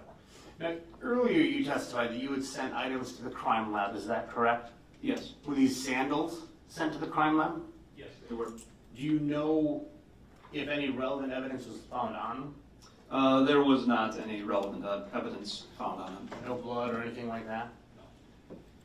Do you know, let me just make sure. I'm going to republish Exhibit 89. I believe this is one we also spoke about before lunch. Do you recall this? Yes. And when is this again? This would have been on July 18th of 2024 at 10:02 p.m. All right. And you believe the defendant was wearing those sandals at that time? Yes. Okay, do you know when the defendant put those sandals on? No, I do not. Do you know if they were in the apartment where Joey Carnot was located? No, I do not. Do you know if they were in the car? No, I do not. Do you even know if the defendant was wearing them at the time Joey Carnot was stabbed? No, I don't. Now, speaking of Mr. Carnot, did you recover and photograph the shirt he was wearing at the time he was stabbed? Yes. The shirt was recovered and photographed. Thank you. So with that, Your Honor, I'd like to approach and show the witness exhibits 121, 122, 123, and 124. Okay, you can approach.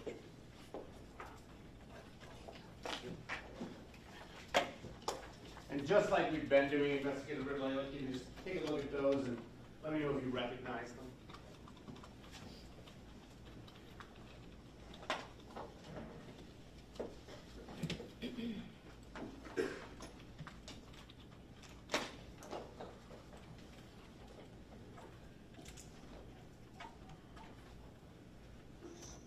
Do you recognize those photos? Yes, I do. What are they of?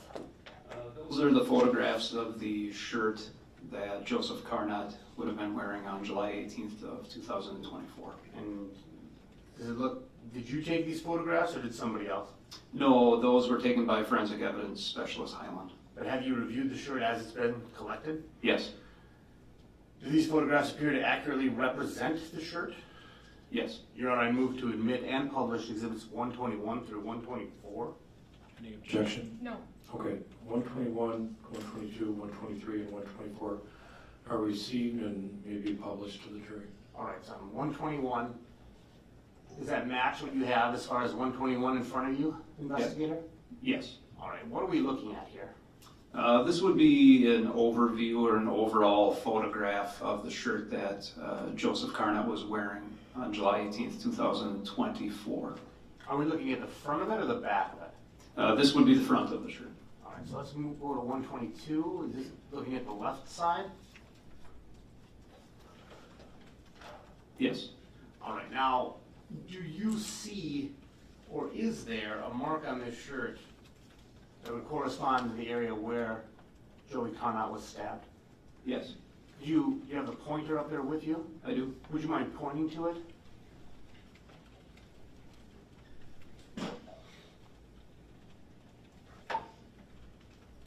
So the tear in the photograph that we have here of the shirt is going to be just about in the middle of this photograph. It's a horizontal cut and tear in the middle to left portion of the shirt. All right, so let's move on to 123. Are we looking at just a zoomed in version of that same area? Yes. All right, and then on to 124. What's changed here? This would be a close-up photograph of that same tear, but with a scale. Okay. Now that scale, that appears to be in centimeters? Yes.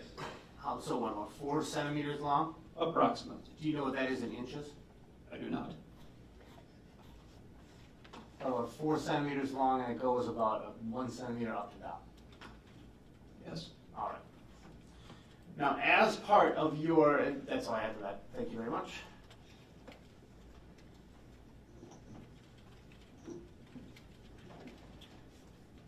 Now, as part of your investigation, did you obtain a phone? We spoke about who Jeff Hayes is, correct? Yes. Did you obtain Mr. Hayes' phone when you did the warrant from his apartment? Yes. Was the information on that phone extracted? Yes, it was. Are you familiar with When I say extracted, do you know what I mean when I say that? Yes. What does that mean to you? Extraction, in terms of a cellular phone, is there's a program that is used by our forensic analysis officer. It's the Celebrate program. It's basically a data tool to extract the information that's on a phone. It's a software program that creates a mirror image of what is on your phone. So it's basically taking all of the information on your phone and putting it into a program that we can look at and analyze that information that's on the phone. Now, you said you do that through a program called Celebrate? Is that right? Yes. Now, when Celebrate does this to the phone, does it add any information to the phone? No, it does not. It creates a mirror image. Is it always able to obtain every bit of information on a phone? No, not always. Do you know what happens if Celebrate can't find information? If it doesn't find information, it's not put in the report that is generated. So it's just a blank? Correct. Okay, so was then, you said Mr. Hayes' phone was extracted? Yes. And did you review the extraction? Yes, I did. And did you find any relevant evidence from the time period where Joey Carnot was stabbed on that phone? Yes. Specifically, did you find any messages from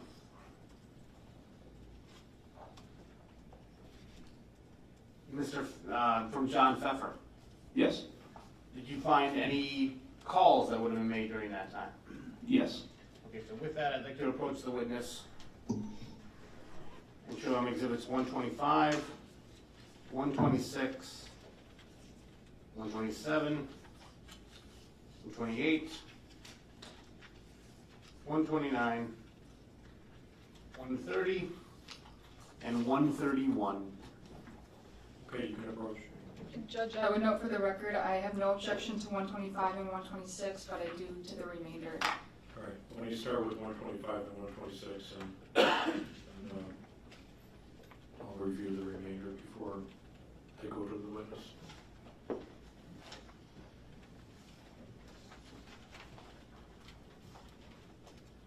right, in the same way we're doing, you want to take a look at those and let me know if you recognize them?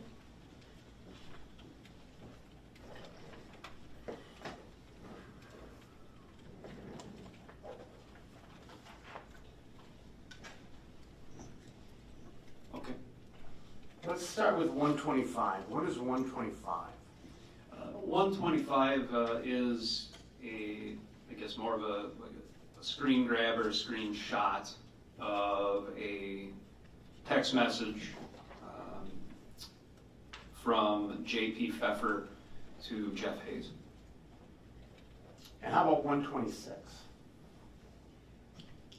126 would be a documentation of a Facebook Messenger phone call from Samantha Krebs to Jeff Hayes on July 18th of 2024. Okay, so for those two exhibits, do they appear to match the information that you received truthfully and accurately, the information you received from Mr. Hayes' phone?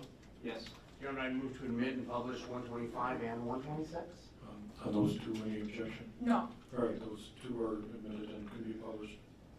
Okay, so let's start with 125. And before we go into this, could you just generally explain what we're looking at? Let's go through the parts. First with this blue box. What is this blue box? Basically what this blue box is in the Celebrate program, what it does is it gives us a report of text messages, call logs, and what it does is it gives us the ability to look at those text messages or call logs in various formats. One of the formats that will allow us to look at the calls or text messages is this type of blue box right here that you're seeing on the screen. The blue box, this is more or less just a screenshot of that blue box that we would see in the Celebrate report. This would be one of potentially of many other ones. So this is just one box, if you will, from the report. Okay, so let's go through the parts of this box. And you may have to take the pointer if you can even reach it. At the very top, it says from, and I apologize if this is obvious, but we're looking at from. Who is that? What does it mean? The from, basically what that means is it is telling us who in this case, the text message is sent from. Okay, so breaking that down even further, there's a number that I assume that's the phone number it's from? Yes, that is the phone number. Okay, and then to the right of that, it has a name. Where does that name come from? The name is in the phone, so the phone extraction, what it also does is it will extract contact names. So for example, if you have someone listed in your phone with a contact name, the extraction for the Celebrite will correspond that name or the contact name that you have, and it will correspond with any text messages or calls that we get. So in this case here, the from is the phone number 1-920-572-9666, and the contact name associated with that phone number in the report is J.P. Pfeffer. Okay, so is it fair to say then that in Mr. Hayes' phone, he had that number listed under J.P. Pfeffer? Yes. Okay, now let's assume for a second that Mr. Hayes would have had that under a completely different name. Let's just, I don't know, pick one up. John Rockefeller. Like then would Mr. Rockefeller have pulled, or would it come from the same place where like caller ID comes from? What number would be on that? It would be the contact name that's associated in the phone. Okay, so whatever that may be. So it's not like caller ID, it's just the number associated with the phone. Correct. Okay, so then let's go down one. What do we see in the line below that? So the line below it is the 2, and then that is a phone number. Basically what that's indicating in this box is it's showing us who the text message is sent to. Okay, and in this case, that number, that's the actual phone itself? That's the phone number associated with the phone. So in this case, that's the phone number associated with Mr. Hayes' phone. And how do we know that in looking at that line? After the phone number, there are some symbols, and then it states other. However, in parentheses, it says owner. And oftentimes in the Celebrite reports, it will associate the owner by listing owner. Okay, so that's the phone that's been extracted. Correct. We know that because it says owner. When where it says other, and then it looks like the $sign and maybe an exclamation point, is that just what he's named the phone? I don't know exactly why it would put that. Sometimes it has names or nicknames. I'm not sure why it's like that. Okay. And then going below that where it says participant, it only has other in there, but not, it just has other. Why does it have other in there and not J.P. Pfeffer? Do you know? No, I don't. Okay. What we do know from this is it's a message from the number associated with J.P. Pfeffer to the owner of the phone. Yeah. Does it say any information about when this was received? No, it just shows the date when it would have been sent. Sometimes in these messages it will show when it's sent and received, but not always.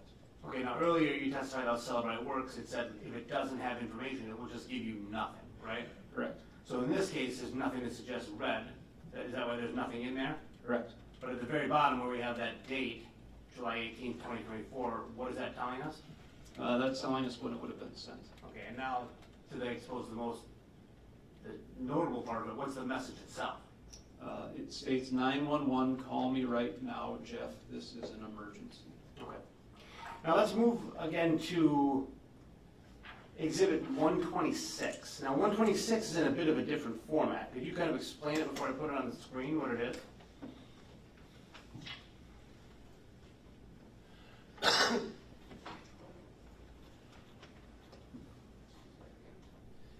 So 126 is another, it's basically going to be a screenshot of the Celebrite report. As I testified previously, we can view the Celebrite analysis report in a variety of different ways. It's almost just for, I guess, ease of the viewer, if you will. This Exhibit 126 is a screenshot from the Celebrite report in a different format than the text bubble.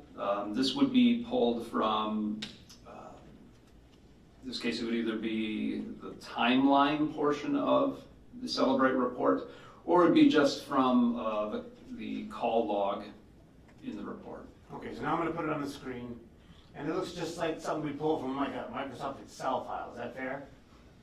Yes, that's fair. So can you kind of walk us through what the various columns in this mean to us? Yes. Thank you.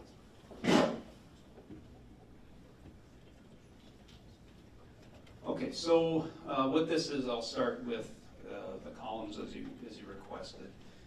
At the far left column, it states call log instant message. The column next to that says incoming, then skips 2 columns. The column in the middle has the date, which is July 18th, 2024 at 9:53 p.m. The column next to that indicates who the message is sent, the call is from, and who the call is to. And then the last column next to that is basically tells us what type of call it is and how long the duration of that call. Okay, so the first date we see, the July 18th at 9:53, is that the date it's received or the date it's read? It would be the date that it was sent. Okay, and in the to and from column, here we do get the name of the person who it's sent to. Yes. Fair. So again, to say sometimes Celebrite will give you what it has and sometimes it will not. Correct. Okay, so now let's look at these two in comparison. Go back into 125. Looking at this message, looking at the time of 9:53:03, does that correspond to anything else in the investigation? Yes, it does. And what's that? As I testified to earlier, in the investigation, we obtained surveillance video footage from the veterinary clinic that was across the street from Joseph Carnot's apartment.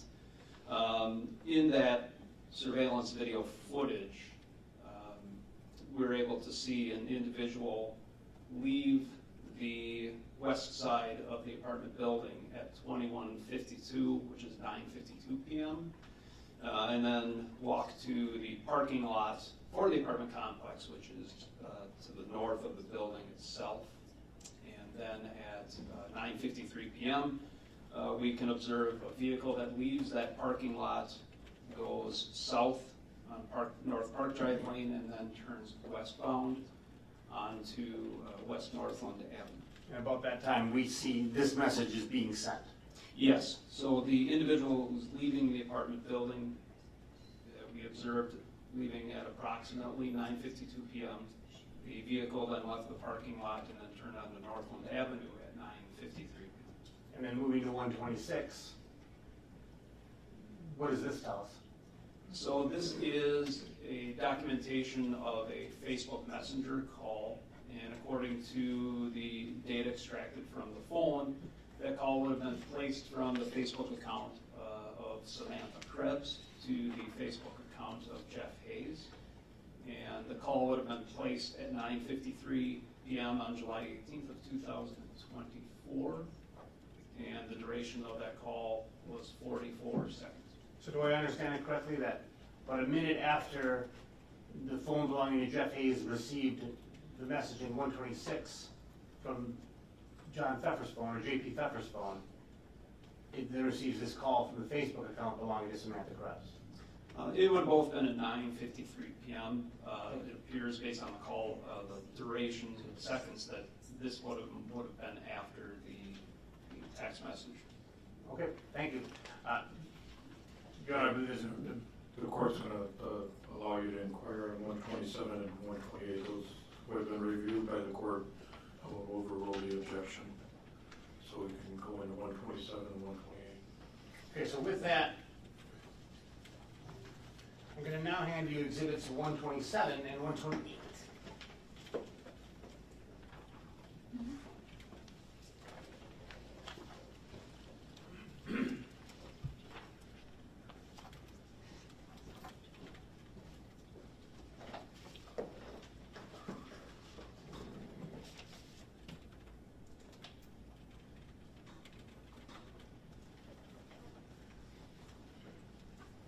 Do you recognize those? I do.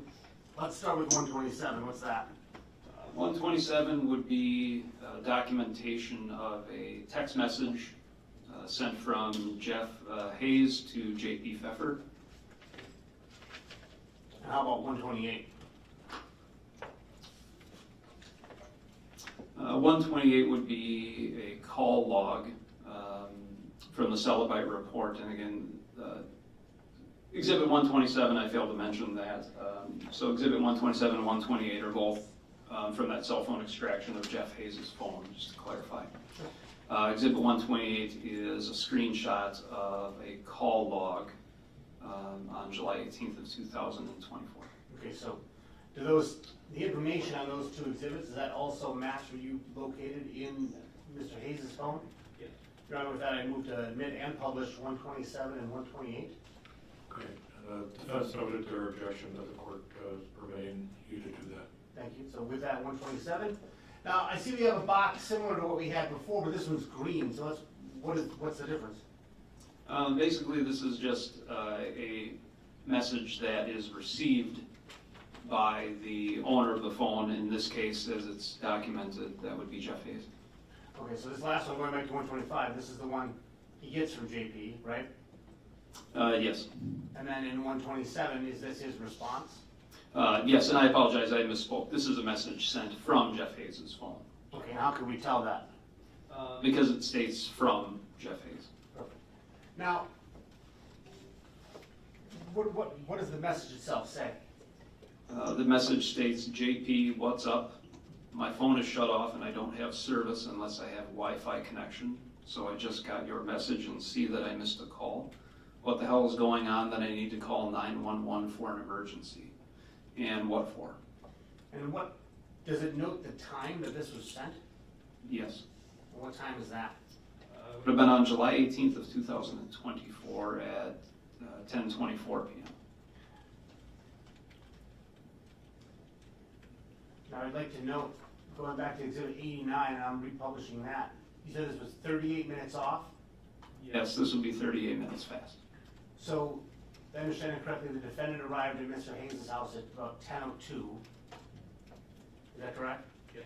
And Mr. Hayes in this photo is the same one whose phone that you are viewing the extractions of? Yes.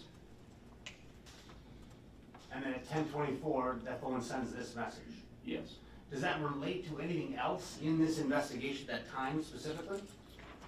Yes, as Officer Felmer testified to earlier in this trial, he testified to the phone call that he had with Ms. Krebs. The phone call with Ms. Krebs that Officer Felmer had, I believe, ended approximately 1 minute prior to this message being sent. Let's move on to 128. This is another kind of spreadsheet thing we're looking at. Can you decipher this for us? Yes, so this is for outgoing phone calls to J.P. Pfeffer. And when did they take place? So all 4 calls would have taken place on July 18th of 2024. One of the calls took place at 11:21 p.m. And the remaining 3 calls would have taken place at 11:22 p.m. at various seconds. Do we know if any of them were answered? That I don't know. It does show the duration at the final column. However, there's no indication as to whether they were actually answered or not. So it could be an answering machine or however? 11 seconds and 3 seconds, those are the durations? Yes, I can't, I don't know if they were actually answered or not. All right. All right, the court reviewed 129. Court will permit use of that. Okay, thank you. So if I may approach, I'll show Exhibit 129.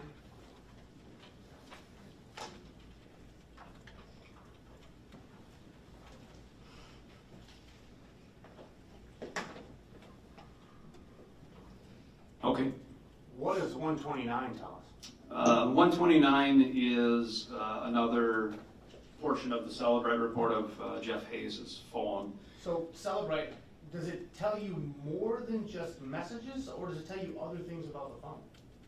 Yes, it can extract a wide variety of things. Again, it's a mirror image of the phone. So what about like if I added apps to my phone, can it tell me that? Yes. Okay, and with that, could you like further explain what 129 tells us? Yes. So 129 is, again, just how it's presented in the Celebrate report. 129 is documentation that an application was installed on the phone. Does it accurately show the information that was on Mr. Hayes' phone? Yes. Your Honor, I move to admit and publish 129. All right, noting their ruling, the court will allow that. Thank you. All right, so we see it here. Does this match what you have in front of you?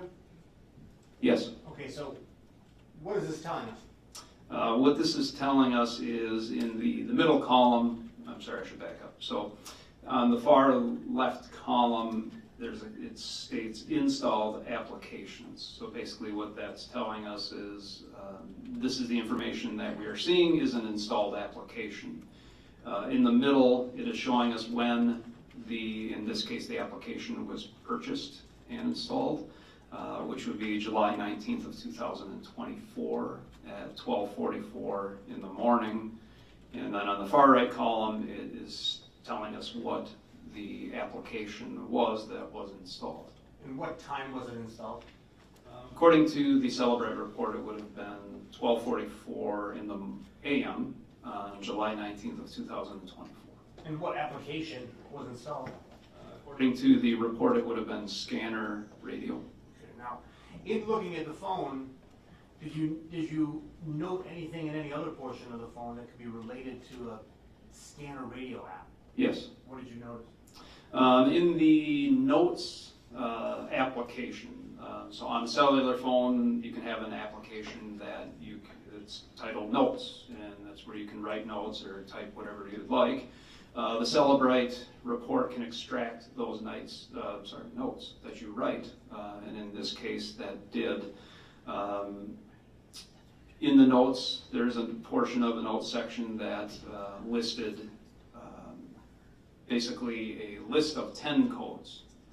What are 10 codes? 10 codes are traditionally codes that are used by law enforcement, almost like shorthand, that we use in law enforcement and to communicate with one another.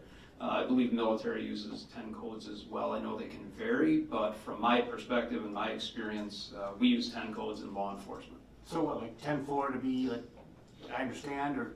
Yes, 10-4, for example, would be okay. Okay. Basically acknowledging the transmission from whether it be the dispatcher or fellow officer. 10-4. So why did that pique your interest in this case? Well, it piqued my interest as the install date was July 19th of 2024 and the time at 12:44 in the morning. The incident in question, again, as we went through previously, the 911 call was placed by J.P. Pfeffer at 21:54, which is 9:54 p.m. on the 18th. It piqued my interest as Ms. Krebs arrived at Mr. Hayes' apartment earlier. So she arrived at about 10:01 p.m. on the 18th. I found it interesting and relevant that an application for a scanner was installed on Mr. Hayes' phone just hours after Ms. Krebs arrived at his apartment. Did you notice anything in the phone that led you to believe whether or not they might have used this scanner app after it was installed? Yes. What did you notice? There was a message that was sent, I believe it was a Facebook Messenger message that was sent from Jeff Hayes to an individual by the name of Chris Putnam. The message was sent on July 19th of 2024 at approximately 10 in the morning. The message was from Jeff to Chris and informed Chris that Can I object to hearsay? Yeah, the court hasn't ruled on that one yet, so I'll sustain the objection. But given what you've learned, do you believe that the scanner app was used? Yes, I do. Thank you. Okay, Your Honor, I believe that brings us to exhibits 130 and 131. Okay. I know the jurors have only been in here for about 40 minutes or so, but you need to get the court reporter right. She's been typing for about an hour and a half on some of the things we were doing before. couple of exhibits with the attorney, so gonna take a break, might be a little bit shorter, probably 12 to 15 minutes, and then we'll see you back in here. Probably wind up getting a couple fragmented breaks this afternoon, just on some things I have to take up. So maybe a different flow than the earlier days, but there's obvious reasons from a legal standpoint that we have to do that. Okay, we're on break for about 12, 15 minutes for the jurors, and of course staff will take a break first too.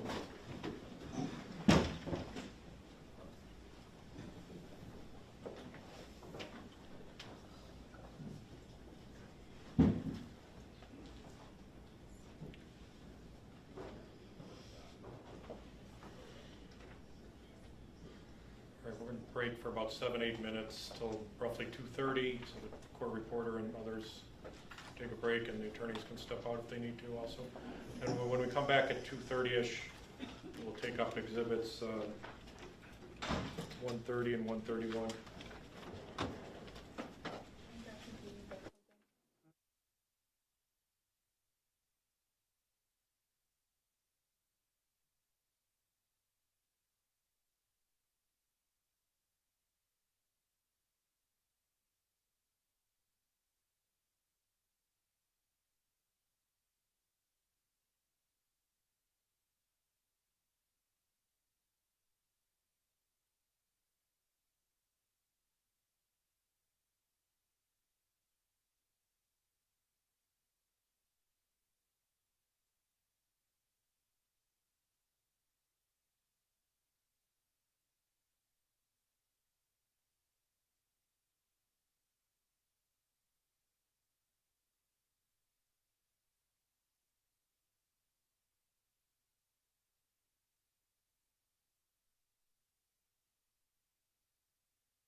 back in court when it's 2:36 p.m. The court was just doing a little bit of research, in particular on 130 and 131. The prosecutor can clarify for me, but there would appear to be two separate messages from Jeff Hayes to another individual, and one is at July 19th, 2024. It's at 1:48 a.m. No, July 19th, 2024 at 9:29 a.m. Is that right? I think that's correct, yeah. Right, that's exhibit 1:30. Then Mr. Hayes sends another message to somebody else electronically, July 19th, 2024 at 10:39 or 10:31 a.m. is when it's delivered and then read about 8 minutes later. So the context of who Mr. Hayes is and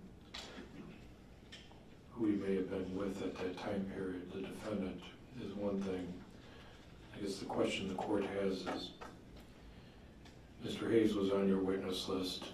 If he was going to testify, he could be asked about those things, because if he's hanging out with the defendant within about 12 hours of the death of Mr. Carnot,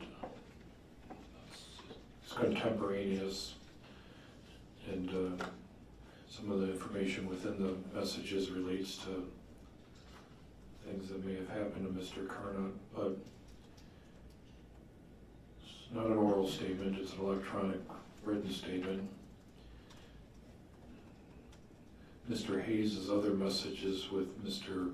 Pfeffer, at least Mr. Pfeffer has testified, and there's some ability to confront and question Mr. Pfeffer, and he was by both sides as to his timeline of things. This is Mr. Hayes, who hasn't been called yet, talking to two people that I don't know if they're on the witnesses list or not, but I guess I want to know your analysis of, beyond the relevance of the topic, which is discussed, that has relevance, your analysis or presentation on why the court should allow that without Mr. Hayes testifying and some ability to confront. While you're looking at this, I don't believe either of these two statements, specifically 130 or 131, are testimonial. I don't see either of these as being the sort that was designed to supplant testimony. Although in looking at this, one of the reasons why I find it relevant, and not to go beyond Your Honor's ruling, but the very next exhibits we're going to get into involve the defendant using Mr. Hayes' phone to contact her mother. And then as we go through this presentation, we'll show various different times where the defendant has used Mr. Hayes' phone from here on out. So in these messages, what we have statements about things that Mr. Hayes cannot have any personal information, first-hand knowledge about, because he wasn't there. And they also note provable lies, specifically that the defendant was with Mr. Hayes when he found out. We know that's not true. So, but back to Your Honor's question with regarding confrontation, I don't think that these were necessarily meant, and I don't see anything in them to suggest that they were meant to supplant trial testimony, so I would argue that they're not testimonial. They're messages from on Mr. Hayes' phone to other people. So therefore, I don't think confrontation would be an issue. But to fully explore the point, my argument as to why they're relevant is I believe the defendant may be using Mr. Hayes' phone to create one of the numerous different versions of events she has already.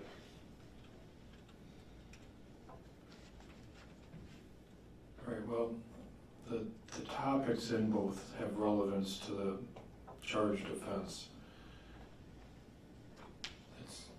There's no finding that Mr. Hayes is unavailable. He could lay the foundation as to a claim of him creating the message or somebody else doing that, and even if he claimed that he did make these messages and lied or about somebody else making those, he could be confronted with those messages. I guess the biggest thing the court's pausing on is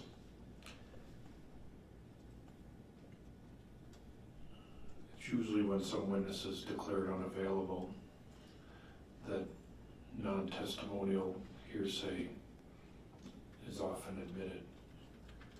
So that's where I'm pausing. I understand. And at this point, I'm not making an argument that he is unavailable. It may be something we explore later, given his relationship to this, but I'm not making that argument now. All right, well, from a circumstantial evidence standpoint, there's been more than one witness that suggests Ms. Krebs would have been hanging out with Mr. Hayes during the time period of these messages. So the court, at least as some threshold considerations, keeps that in mind. But in particular, like 90801,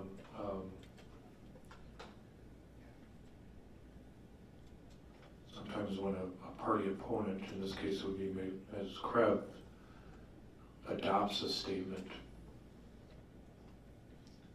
or under 908.01 sub 4 sub B, number 1 says it's either their own statement or either the party's representative. Don't know if Mr. Hayes qualifies as a representative. It's been portrayed that he provided some shelter or a place to hang out for 2 or 3 days for the defendant. Sub 2 or number 2 talks about some statements that are adopted by a defendant.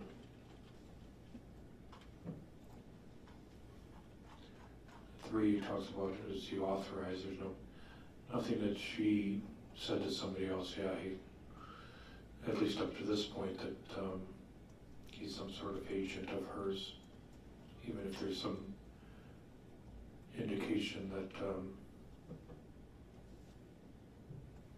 he housed her for about 3 days. Well, 19, 20, 21, and sometime on 22.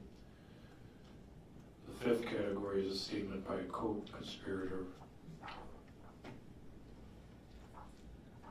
But that's in furtherance of the conspiracy. This is all pretty much after the fact.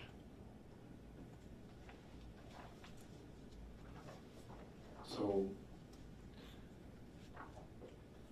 at this point, without even hearing additional argument from the defense, the fact that Mr. Hayes maybe made some text messages or electronic messages in roughly the 12 to 14 hours after the death of Mr. Carnot and the defendants with them has some relevance, but the content of it, that's where, without having him declared unavailable, into the testimony or non-testimonial issue. So, at least the content at this point, with the status of the case from a foundational standpoint, the court's not there to have the content read yet. Some things may come up where it may reconsider. So, anything else you want to say on 130 and 131? No, you won't. Anything you want to supplement the record with, Ms. Rock? Not at this time, Your Honor. All right, so what subject matter are you going to get into with Riddle next, just in case there's some other objections I need to rule on before we get into it? I'm going to be walking through the exhibits from 132 on. They involve the defendant's mother telling her about the reports that were circulating on Facebook regarding this and the defendant's response. The defendant's talking, and that's exhibits 132 to 134. Then we have 135 to 137. That's the defendant speaking about her conversation with Officer Felmer. Let's stop on 135, because that looks like July 22nd at just before noon. So what time is she taken into custody on July 22nd? 2:30. All right, so about 2.5 hours before that, looks like Mr. Hayes, his phone is being used.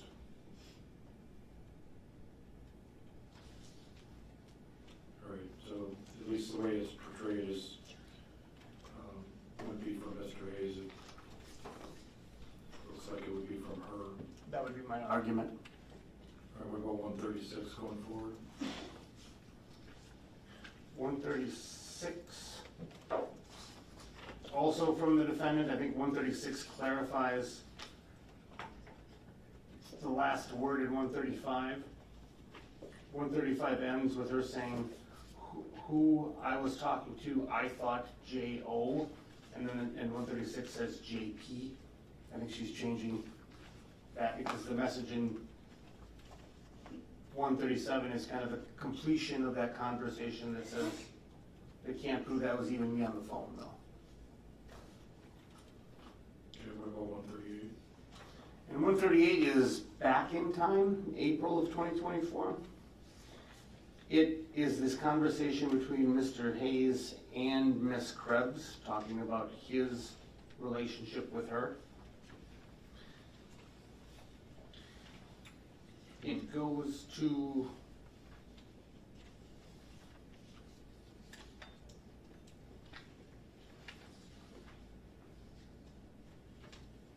goes to 149.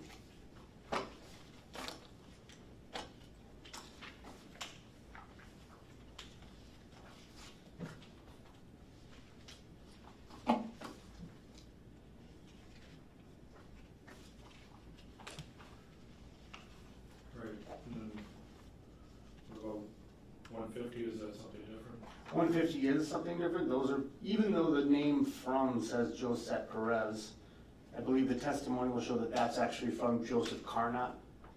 And those are his messages to the defendant on the day of his death. All right, so you won't get into those till later? Correct. All right, so from the defense perspective, 133 to 149, anything you want to address before we bring the jury back in? Well, with regard to exhibits 132, 133, and 134, those appear to be messages, the state would say, between Samantha's mother and herself. I would object at this point. I don't believe that there are any admissions made within those. They're not relevant, and they contain hearsay at this point.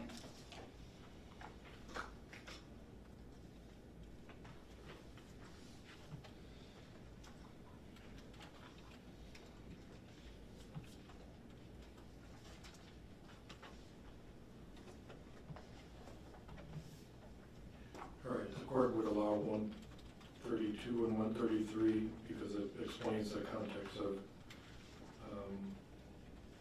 134, sure. Conversation between the defendant and her mom regarding the investigation.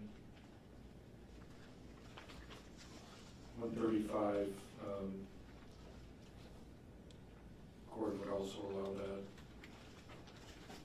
as relevant to a defendant's statement after the fact while the investigation is going on.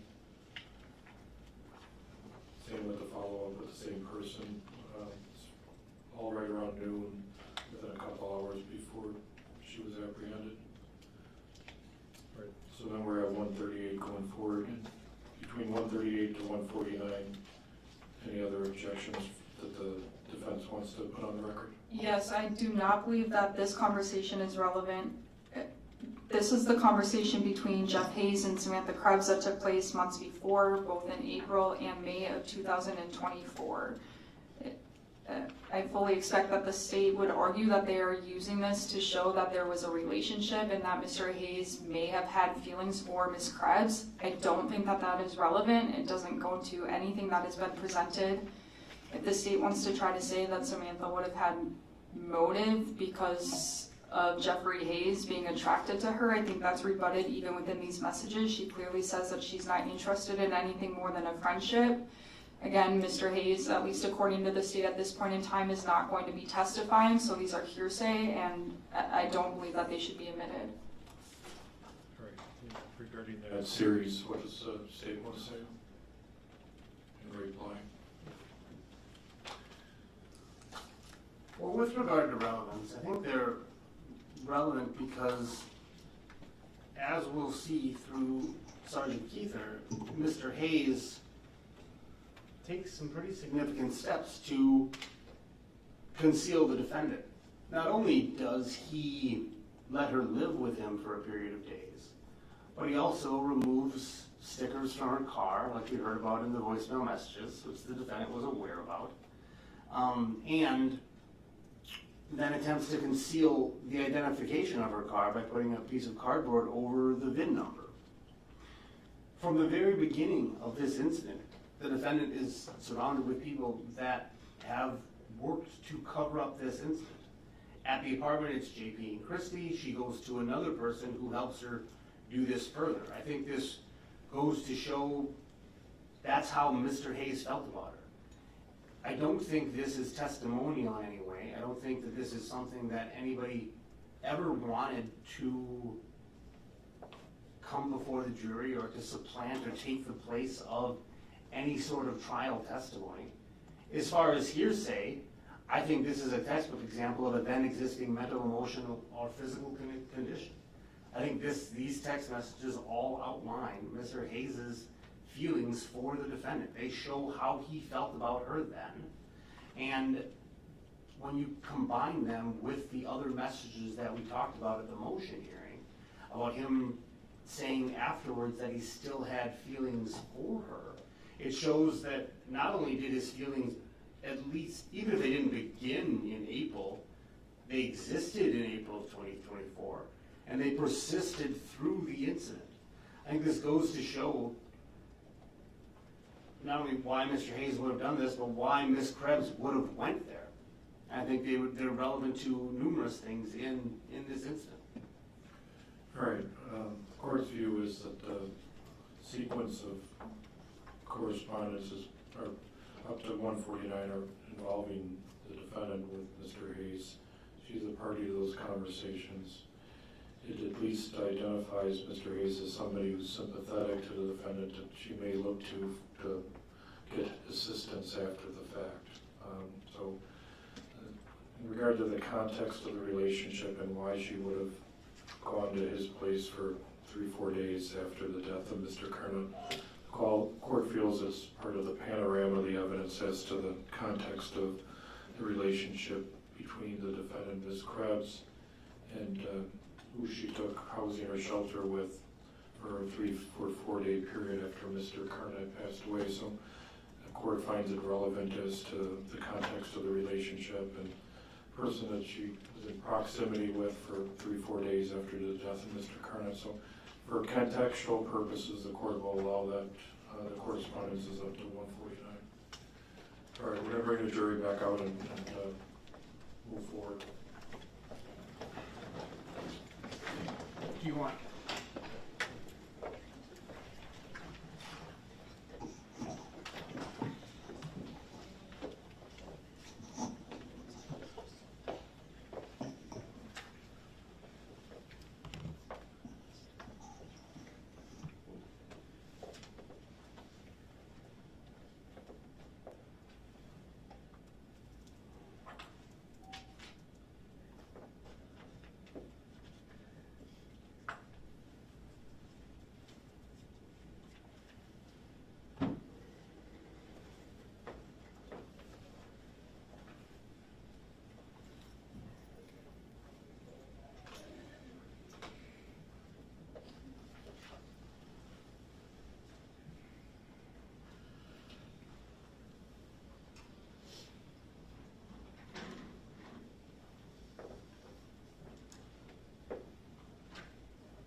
Okay, everybody can be seated. All right, once again for the jurors, the court took some extra time just to go through some rulings for the parties, and we'll have the state continue with Detective Chad Riddle from the Appleton Police Department. Go ahead, Mr. Grody. Thank you. Sergeant Riddle, can you hear me? Yes. All right. Now, we were speaking during the last part of the testimony about conversations and things that you had observed on the phone extraction related to the phone belonging to Jeffrey Hayes. Do you remember that? Yes. Did you see anything on that phone extraction to suggest the defendant began using Mr. Hayes' phone in conversations to her mother on July 19th of 2024? Yes, I did. All right, so with that, Your Honor, I'd like to approach and I'll directly witness to exhibits 132 to 134. Okay. Thank you.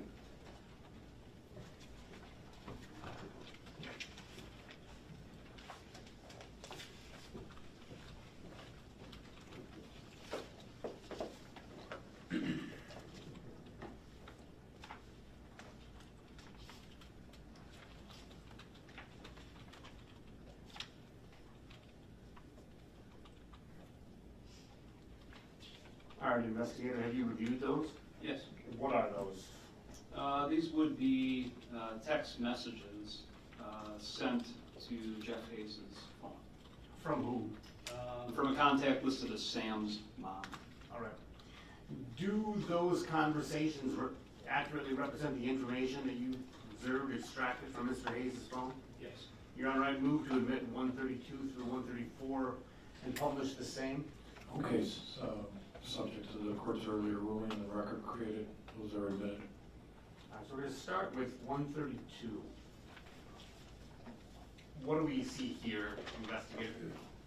This would be a text message sent from Sam's mom, which, as I testified earlier, would be believed to be Susan Cox, Samantha Krebs' mom.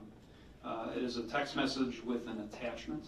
All right, now moving to 133, what's 133? 133 would be a screenshot or a blown up image of the attachment that was attached to the text message sent in Exhibit 132. Now, would it be fair to summarize this as a news article relating to Joey's death? Yes. Was this the only news article related to Joey's death that was sent to the defendant? No, I believe there are approximately 6 articles that were sent. But in looking at them, were they all basically similar to this one? Yes, they were all messages related to our investigation. All right, now, at this point, do you know if Joey's name is even released? I believe at this point his name would not have been. Right, so now, moving to 134. What do we see here? Now, this is the first message we've had with multiple bubbles, so could you kind of tell us what we're looking at? Yes, so these would be 3 messages sent that would have been extracted from the phone, Jeff Hayes' phone. So 2 of the messages would have been sent from Sam's mom, and then 1 at the bottom would be sent from Jeff Hayes' phone. Now, what are the first 2 messages? The messages in blue, they're indicating the person who's sending the messages? They basically would be received messages, so messages that would have been sent to the phone. Okay, so what do they say? So the first message, which indicates a date and time stamp of July 19th of 2024 at 9:29 p.m. states, "Isn't that joyous car on the left of the apartment picture?" And the next message, yes. The next message has a date and time stamp of July 19th, 2024 at 9:31 p.m. Again from Sam's mom. So it reads, "Joey's." And then is there anything in this message that makes you think it may be someone other than Mr. Hayes who's communicating with Sam's mom? Yes. And what's that? The final message that's depicted on the exhibit at the bottom left corner is the content of the message leads me to believe that it would be Samantha Krebs that sent it. And what is that content? The message, which was sent on July 19th of 2024 at 9:43 p.m. states, "That's so fucking sad, they didn't mention me at all. I can't believe my love is gone." Now, in looking at the phone, did you notice any communications between Samantha and John Pfeffer? Yes. Okay, now I'll specifically reference back to exhibits 108 to 112, Were you here when Mr. Pfeffer testified? Yes, These are exhibits we brought in through Mr. Pfeffer? yes. So with that, I'm going to republish Exhibit 108. With what you know about Celebrite, can you elaborate on this exhibit that was previously published to the jury? And for the record, I'm showing 108. Yes, that would be I guess a PDF or screenshot of a Celebrite extraction report. Basically what it is it's a portion of the report that would document instant messages that would have been sent between John Pfeffer and Jeff Hayes. Now when I mean John Pfeffer and Jeff Hayes is basically, as documented in this report, would be the owner of the phone. It does not necessarily mean who would be sending or receiving a message. And what does the message say here? The message, which is from John Pfeffer, reads, "I need your email, sending your contacts." And moving to 109. What do we see at the top green bubble? Can I stand up? I'd be Absolutely. Sorry. without the exhibits in front of me. A little hard to see, sorry. That's okay. So at the top is a message sent from Jeff Hayes' phone, which reads Samantha Krebs 37@gmail.com. Okay. And then those two other bubbles, what do those represent? Those would be documentations of calls, audio calls that would have been placed on the phone. And what's the timing on these messages? The message at the top that I stated earlier that says Samantha Krebs 37@gmail.com is on July 19th of 2024 at 9:57 p.m. There are two audio calls. The first call is on July 19th of 2024 at 10:14 p.m. And the other call is on July 19th of 2024 at 10:20 p.m. Now, would that have been after Mr. Pfeffer had left his conversations with you and Sergeant Keita? Yes. Is it on moving to 110? What do we see here? Would be two messages. The first message would have been is a message sent from the phone, Jeff Hayes' phone. That would have been sent on July 19th of 2024 at 10:28 p.m. And now this blue message, what is that? That would be a message from John Pfeffer. And what's the content of that message? The content of the message states your phone's gone permanently. And the time? It would be on July 20th, 2024 at 12:36 p.m.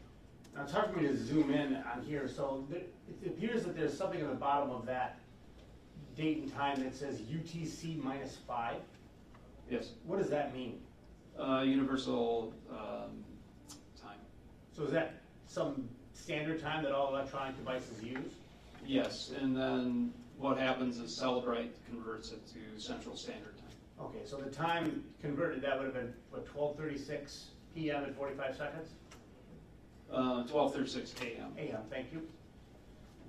So then, would that have been before or after Mr. Pfeffer visits Mr. Hayes' apartment to get the defendant's phone? I believe that would have been after. I'm sorry, yes, after. And now we're looking at 111. What do we see here? There would be two messages, one sent from John Pfeffer, the other sent from Jeff Hayes' phone. And what do they say? The one that is sent from John Pfeffer states, I told you I'd back up photos and contacts, and WG, which I did. I can get you those tomorrow. That's sent from John Pfeffer. The message that's sent from Jeff Hayes' phone, which I believe to have been sent by Samantha Krebs, states, I can't get into my email unless I send a code to that phone. And then finally 112. This would be a message sent from Jeff Hayes' phone, which I believe to have been sent by Samantha Krebs, and that states, if I can't get in there, remember my new password, then I can't have any of my contacts. All right, thank you. So let's switch gears just a bit. We'll still talk about Mr. Hayes' phone, but a different part of it. In that phone, did the defendant talk about the call that she had with Officer Fellner? Yes. Okay, with that, I would like to direct the witness's attention to exhibits 135 to 137.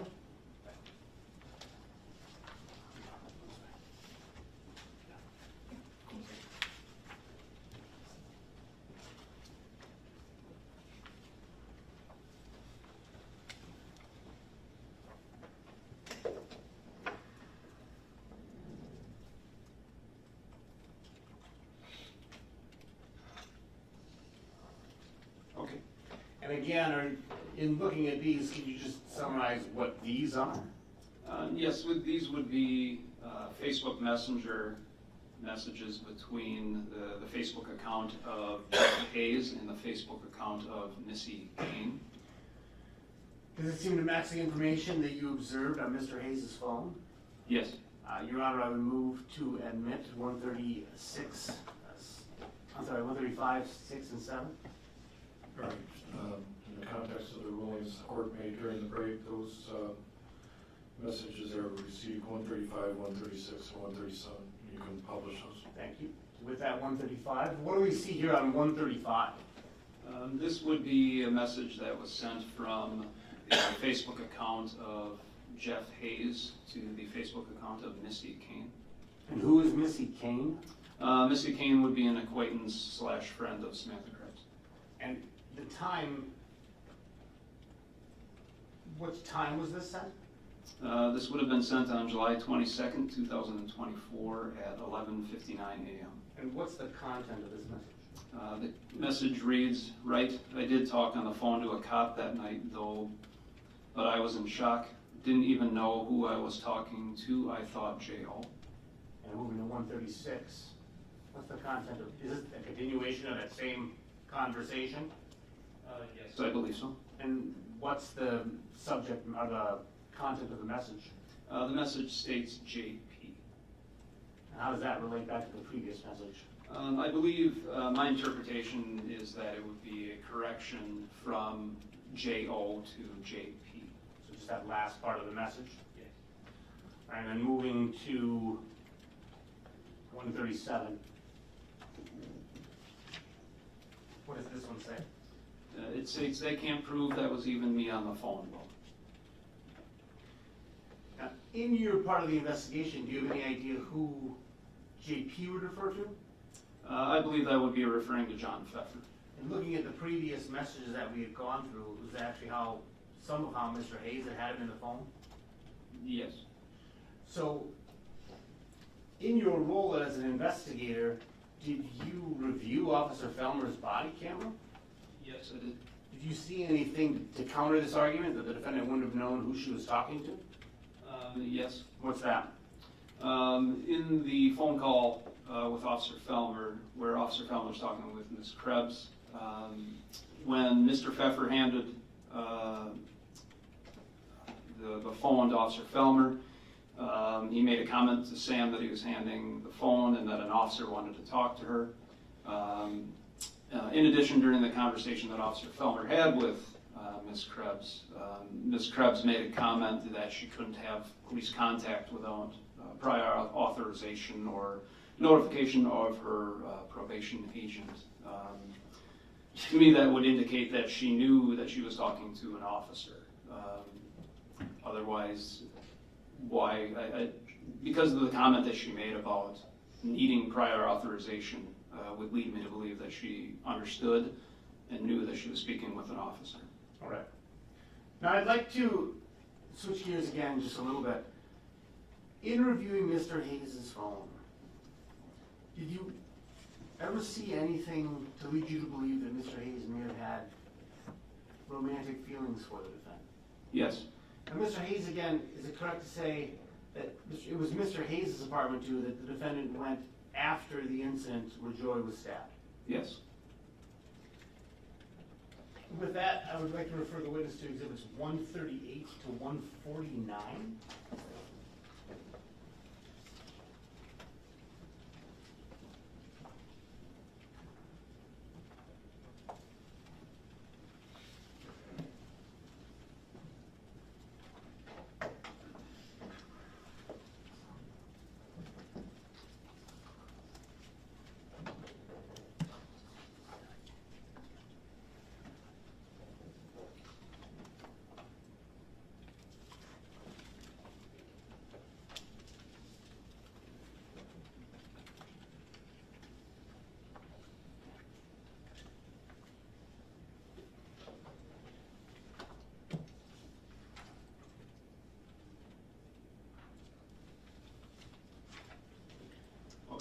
Have you reviewed those messages? Yes.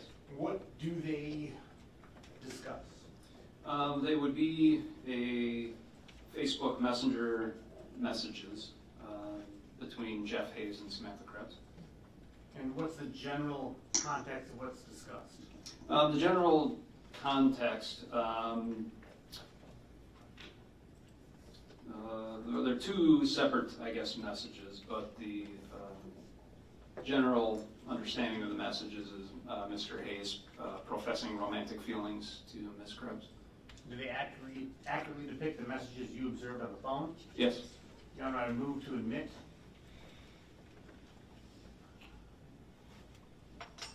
(138) to 149 and published the same. All right. That's approved subject to the context of her motion hearing. Thank you. So we'll start at 138. Now these are from earlier. When did these take place? This would have taken place on April 20th of 2024. And who are the participants in this conversation? Be Jeff Hayes and Samantha Krebs. Okay. And who is sending this message?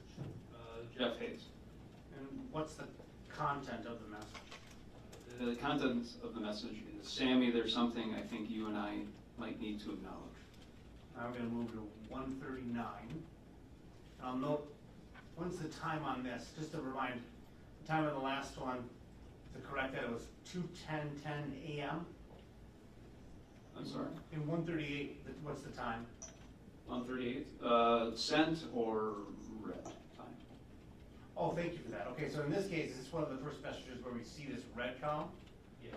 What are the differences between the date under red and the date at the bottom right? So the bottom right would have been when the message was sent, and under the column or the title that says read would indicate when the message was read. Okay, so it's sent 2:10 a.m. on April 20th? Yeah, so the message would have been sent at 2:10 in the morning on April 20th, and it would have been read at 2:14 in the morning on April 20th. Okay, so with that in mind, let's move to 139.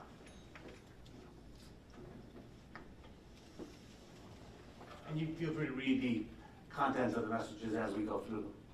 Okay. This would be a message from Jeff Hayes to Samantha Krebs. This is a continuation from the previous message. The connection we share and the bond between grew much stronger today, I think. I noticed it like there was a chemical change in the pheromones we both admit. At 2:13 a.m.? Yes, this would have been sent at 2:13 a.m. on April 20th, read at 2:14 a.m. on April 20th. And then 140? This would be a message sent from Jeff Hayes to Samantha Krebs. Would have been sent on April 20th, 2024 at 2:14 a.m. and would have been read on April 20th, 2024 at 2:14 a.m. And the content of the message is not an issue, but potentially could complicate things. And moving to 141. Who sends this message? This would be a message sent from Samantha Krebs. And when? April 20th, 2024 at 2:17 a.m. And the content? I know that we are great friends, but never anything more on my end. We're too much alike. So moving to 142. This would be a message sent from Jeff Hayes to Samantha Krebs.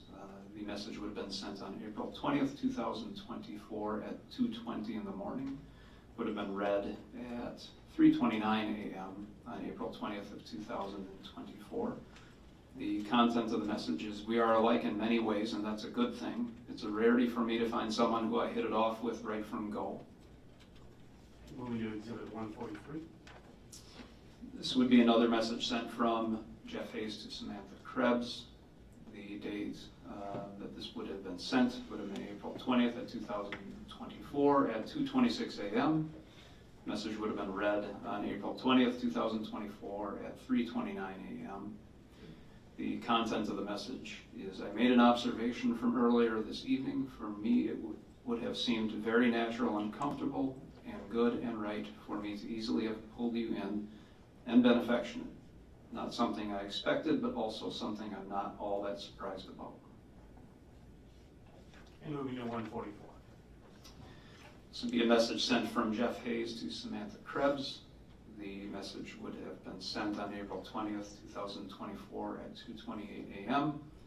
The message would have been read on April 20th of 2024 at 3:29 a.m. The content of the message is not that I would have ever acted upon them wholly fucking inappropriate. And 145. This would be a message sent from Jeff Hayes to Samantha Krebs. The message would have been sent on April 20th of 2024 at 2:35 a.m. The message would have been read on April 20th, 2024 at 3:29 a.m. The message reads, "It literally felt like something I could have done and would have been reciprocated instead of getting a full-on slap across the face. Please understand, Sammy, I'm not trying to solicit something or complicate matters any further than they already are for you." And 146. This would be a message sent from Jeff Hayes to Samantha Krebs. The message would have been sent on April 20th of 2024 at 2:41 a.m. and read on April 20th of 2024 at 3:29 a.m. The content of the message is, "I'm not being some creeper living in a van down by the river. I'm just openly communicating the change that manifested between us. I guess we're just gonna have to keep it purely sexual, no biggie." Now, did you see another smaller conversation that was from May 9th? Yes. And what was the context of that conversation? The content of the message is in relation to basically Mr. Hayes talking about something he's going to cook for Samantha. Without published 147. In the manner you did before, would you mind going through this exhibit as well? But before you do, I note there's a line in the middle of it. What does that line indicate? The line would basically, can I get up? Please. Okay.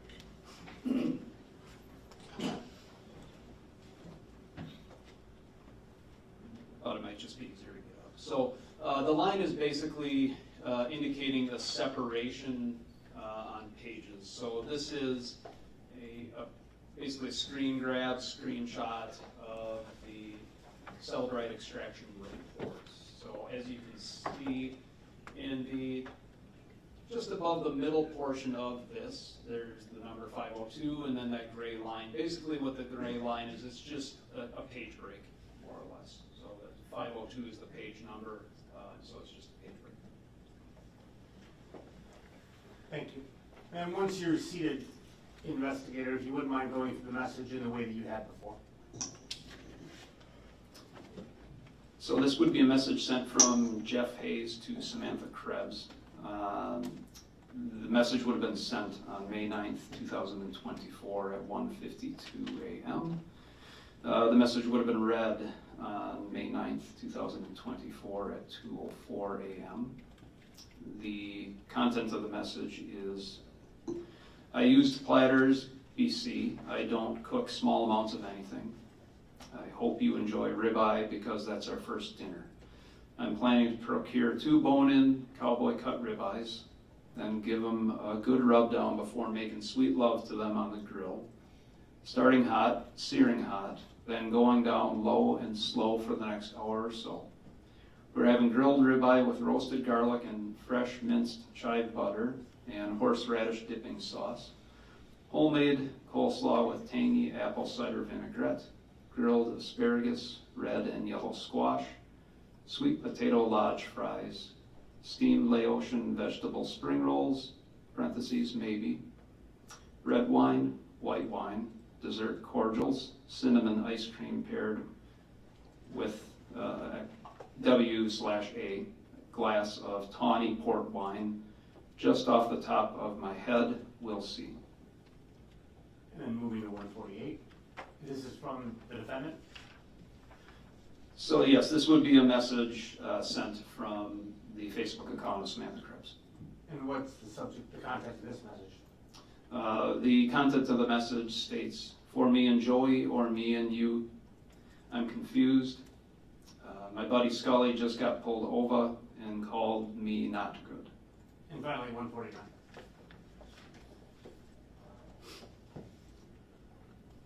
This would be a message sent from Jeff Hayes to Samantha Krebs. The message would have been sent on May 9th of 2024 at 2:13 a.m. and read on May 9th of 2024 at 8:14 a.m. The content of the message is, let's think about this, Sammy, shall we? Do you honestly think that I would want to put that much energy, effort, and expertise into making dinner like this for Joey? No offense, but I'd be more than happy to make him a peanut butter and jelly sandwich with the crusts cut off. All right. Now, prior to your testimony today, have you reviewed phone calls that the defendant made with Mr. Hayes? Yes. Do you recall a phone conversation from August 23rd, 2024 at 11:11 where the defendant and Mr. Hayes discussed the fact that the police have her phone? Yes. What is it? With that, Your Honor, I would move to play the file. It's called Krebs Learn Cops Have Phone, August 23rd, 2024 at 11:11. It is on Exhibit 1. The folder is under the Chad Riddle folder, subfolder Joe, or subcode calls, and then subfolder Hayes calls. Okay, based on the court's earlier review, we'll permit that. I'm going to play it in its entirety. I had a surprise visit. It started, I'm just going to back it up just so I can note. The file is 56 seconds long. I will play it in its entirety without interruption. I had a surprise visit. Surprise visitor not even a half an hour ago. For who? Guy with initials. Guy with initials. Oh. Oh, okay. How's he doing? Good. He said he just got out and he was there on a PO hold. For whatever reason. Well, they did some kind of a search and they found paraphernalia and some things, substance-wise, on him. Oh, okay. And he had to sit for 30 days. And Okay. they gave him his cell phone back, I guess, and maybe lied about that, or they lied about it, or Do they have my phone? I don't know. Yeah, yes, they do. He does? Or the cops? No, the cops do. Oh, fuck.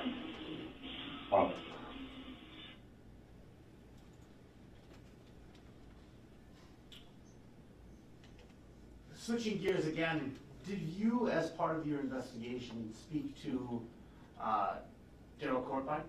Yes, I did. Did you speak to Randall Meyer? Yes, I did. You've heard them testify in this case previously, correct? Yes.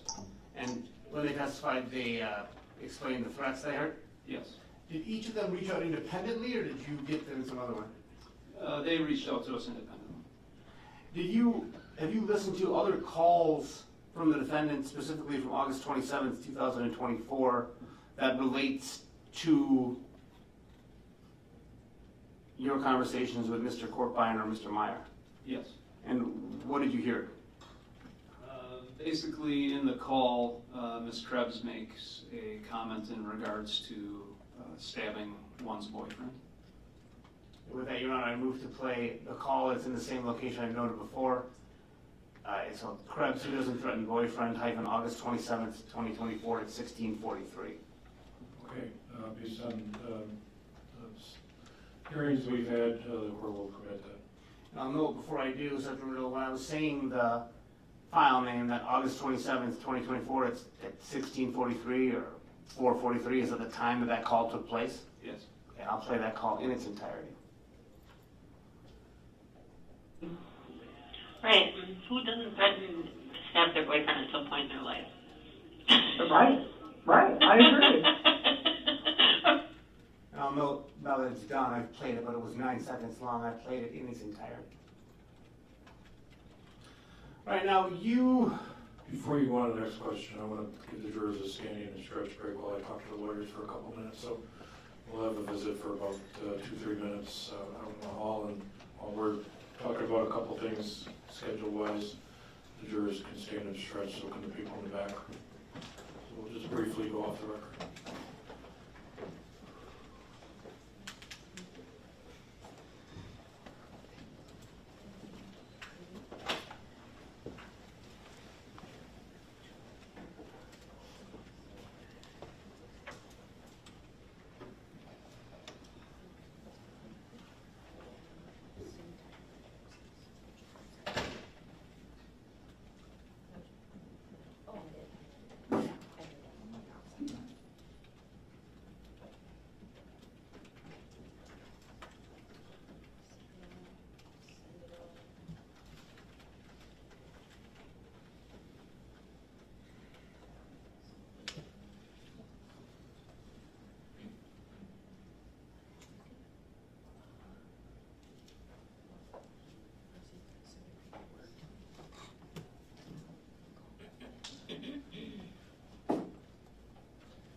Oh.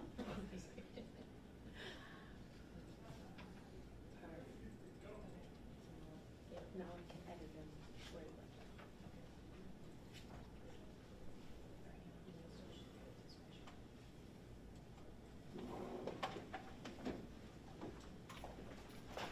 Please rise.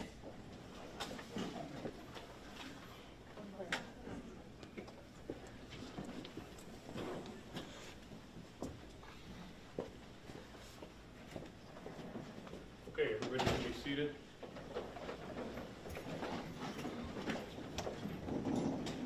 All right, let's just scout out a few things with the lawyers. The witness is going to be on the stand for a while, so what we mapped out is we'll do about another 20 minutes and then take a bigger break and then go to about 5 today. May not be done today, and that's fine. The volume on the wireless mic is kind of varying. Keep it close to you the best you can.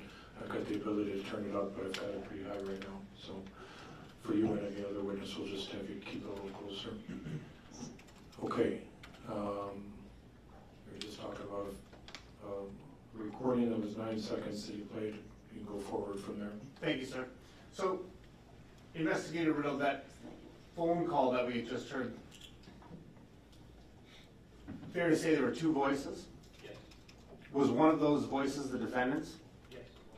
Okay, just have your mic a little bit there. Go ahead. And which voice was the defendant's? It would have been the one that stated, "Who doesn't threaten to stab their boyfriend?" Now, again, switching gears, you reviewed other phones in this case as well, is that correct? Yes. Was one of those phones Joey Carnot's phone? Yes, it was. All right, now with that, I would like to direct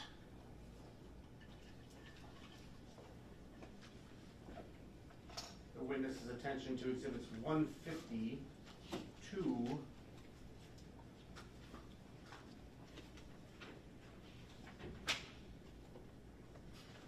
187, if I may. Yes.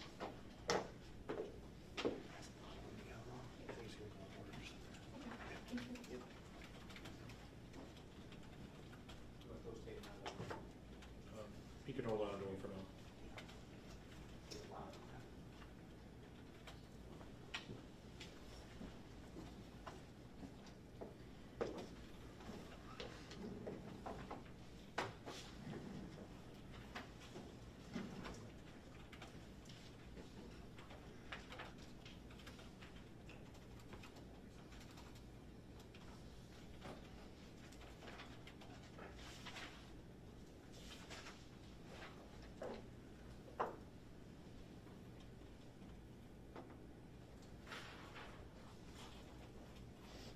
And just for the record, we're just taking a second while the witness reviews this, I gave a significant number of exhibits.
So in looking at exhibits 150 to 187, do those, the information on those, you got those from Joey Carnot's phone? Yes. Now, you previously testified to looking at Mr. Hayes' phone, that it was a celebrate extraction and all the things related to that. Did you use that same method of extracting information from Joey's phone? Yes. All right, so same thing, that the extraction gives you what it can, correct? Yes. But if it can't, it doesn't add anything? Correct. All right. Now with that, are those exhibits 150 to 187 accurate representations of what you saw in the extraction from Joey's phone? Yes. Thank you. With that, Your Honor, I move to publish 150 to 187, or admit 150 to 187, publish the same. Any objection? No. Okay, jurors can note in their notebook the sequence from 150 to 187. All those messages are received and can be published to the jury. Go ahead, Mr. Brody. Okay, now I'm going to start with 150. And as I put it up there, we're going to let it sit for a while, but generally speaking, 150 all the way to 186, or rather 150 to 178, or rather 180 even. What are 150 to 180 side of the numbers?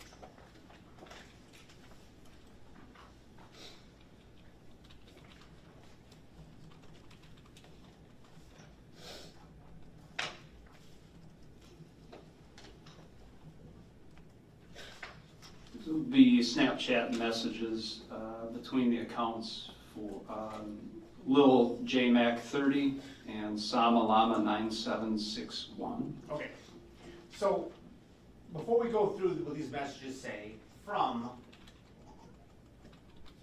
who are these messages from? You said they were taken off of Joey Carnot's phone? Yes. But what is Josette Perez?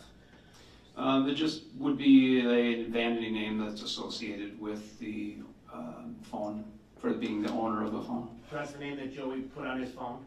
That's a name that's associated with it, yes. Okay. But in your review of this, it's fair to say you believe these are messages from between Joey Carnot and the defendant? Yes. That name, Little JMac 30, have you seen that anywhere else in the investigation? Yes, that is the Snapchat account username for that Joseph Carnot had. Okay. And then the two, who is the two? That would be the Snapchat username for Samantha Krebs. All right. Now, in the manner you did before, would you mind going through these, just noting the message contents and when it was sent and when it was read? So this message would have been sent from Lil JMac 30 to Samalama 9761. Would have been sent on July 18th, 2024 at 7:27 a.m.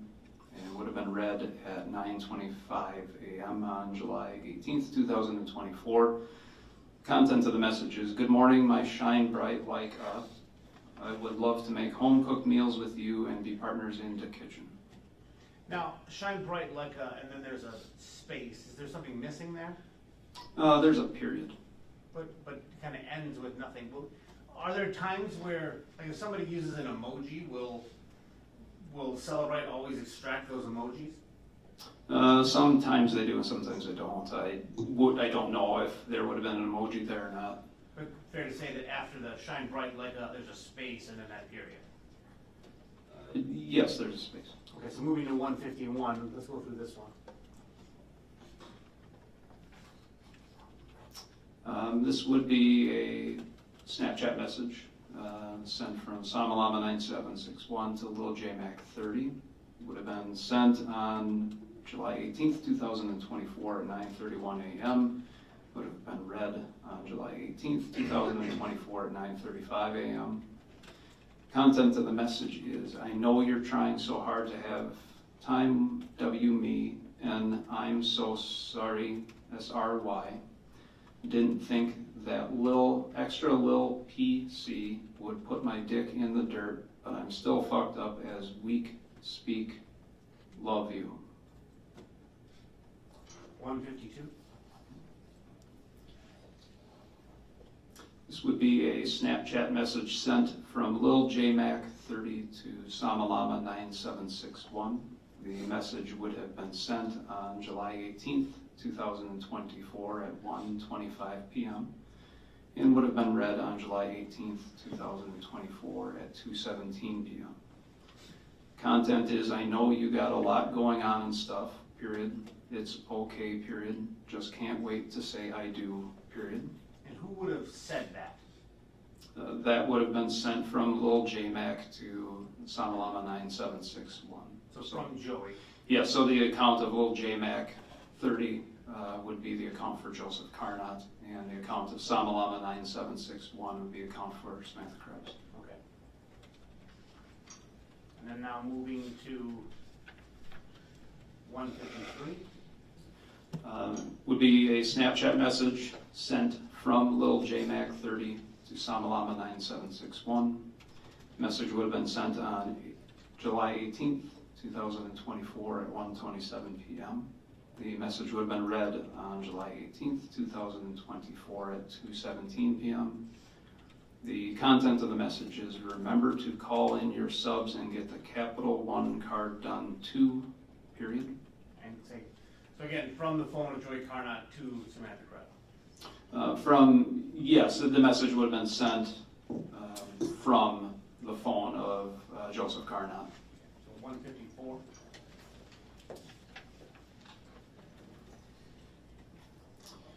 This would be a Snapchat message sent from Lil JMac 30 to Samalama 9761. The message would have been sent on July 18th, 2024 at 1:27 p.m. and would have been read on July 18th, 2024 at 2:17 p.m. The content of the message is, I'm right by the house, come say hello. Okay. And again, as before, from Joey's phone to the defendant. Yes. Moving to 155, what do we see here? This would be a Snapchat message sent from Lil JMac 30, Joseph Carnot's phone, to Samalama 9761. The message would have been sent on July 18th, 2024 at 1:41 p.m. and the message would have been read on July 18th, 2024 at 2:17 p.m. The content of the message is basically, it contains an attachment of a photograph. All right, now moving to 156, what do we see here? 156, this is going to be basically a screen capture of the image that would have been attached to the message that was depicted in Exhibit 155. Okay, now looking at the time, so 156, that's more or less a blown up version of the image that's on 156 is a blown up version of the message that's on 155, is that correct? Correct. And that was sent at what, 1:41 p.m.? Yes. And then we look at 154. I'm kind of going back now a little bit, but I'm right by the house, come say hello. Does it seem like he's working and wants her to come say hi to him?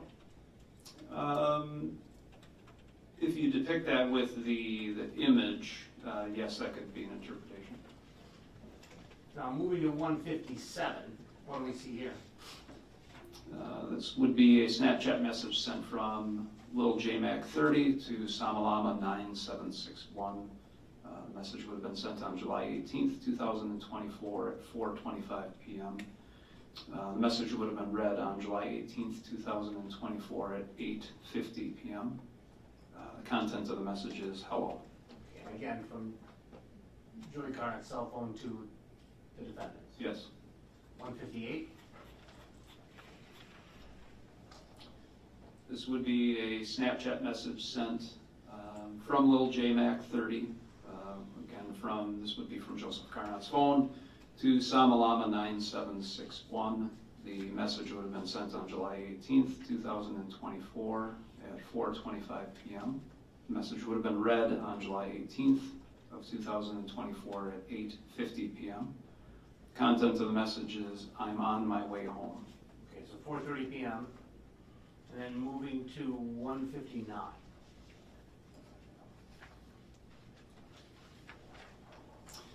This would be a Snapchat message sent from Lil JMac 30 from Joseph Carnot's phone to Samalama 9761. The message would have been sent on July 18th of 2024 at 4:25 p.m. The message would have been read on July 18th, 2024 at 8:50 p.m. Content of the message is, "What are you up to?" And the 2 is the number 2 as opposed to the spelled out 2, and then followed by a question mark. In 160? This would be a text message sent from the phone number 1920-637-1194, and that would be sent from Joseph Carnot's phone to the phone number 1715-451-7564. The contact associated with that phone number is Samantha, and then LOML in capital letters. Okay, so before you go further, that's changed from the previous message, and just by way to highlight it, going back to 159, you look at the top, the from and to, it's been what we've seen the whole time, right? This little JMac 30, right? Yes. And the Samalama. Yes. But now we move to 160, we have actual phone numbers. Yes. Why is that? Because that would be a text message as opposed to a Snapchat message. Okay, so in going through all of these messages, they may come from different sources on the phone, but is it fair to say they're all in chronological order, at least as when they're sent? Yes. All right. And in your experience, do you have any idea what LOML stands for? Love of my life. All right, so then moving to 161, what is 161? This would be a text message sent from the number 1920-637-1194, which would be from Joseph Carnot's phone to the number 1715-451-7564 with a contact, Samantha LOML. The message would have been sent on July 18th, 2024 at 4:51 p.m. The message would have been read on July 18th of 2024 at 6:57 p.m. The content of the message is, "I just didn't want to talk about that while you're with Johnny Boy," and boy is spelled out B-O-I-I-I, and then there's a period. Okay, so moving to 162. Where's 162? These are all from Joey to the defendant so far? Yes. Outside of that second message that we read? Yes. Okay. And let's go through this one. This would be, do you want me to go through the content, or do you want me to explain who is from and to? As you have been. This would be a Snapchat message from Lil JMac 30 from Joseph Carnot's phone to Samalama 9761. The message would have been sent on July 18th, 2024 at 4:53 p.m. The message would have been read on July 18th, 2024 at 8:50 p.m. The content of the message is that's A-Y-E, "No worries, I ain't gonna touch his stuff, period. But I was gonna sit down and watch TV or whatever, and I see a bitch in front of me, period." Okay. Now, in the course of your investigation, in this case, have you ever heard that term bitch refer to anything? Yes. What have you heard? John Pfeffer referred to items of drug paraphernalia as his bitch. And then comparing 162 to 161, it seems like there's kind of there's something missing there, right? Looking at 161, it ends with, "Just didn't want to talk with Johnny Boy," and then 162 is like a response to something else. Would you agree? Yes, it appears that that's a response to something that isn't there? Something, yes. Yeah, but like we've talked about, there are times when cellular rights won't out, like you just don't get the complete message. Yes. Okay, so then moving to 163, this is a little bit different. What's this? This would be a incoming phone call. From Peyton Carnot? Yes. And do you know what relation Peyton is to Joey? Cousin. What time? This would be on July 18th of 2024 at 7:16 p.m. And then moving to 164.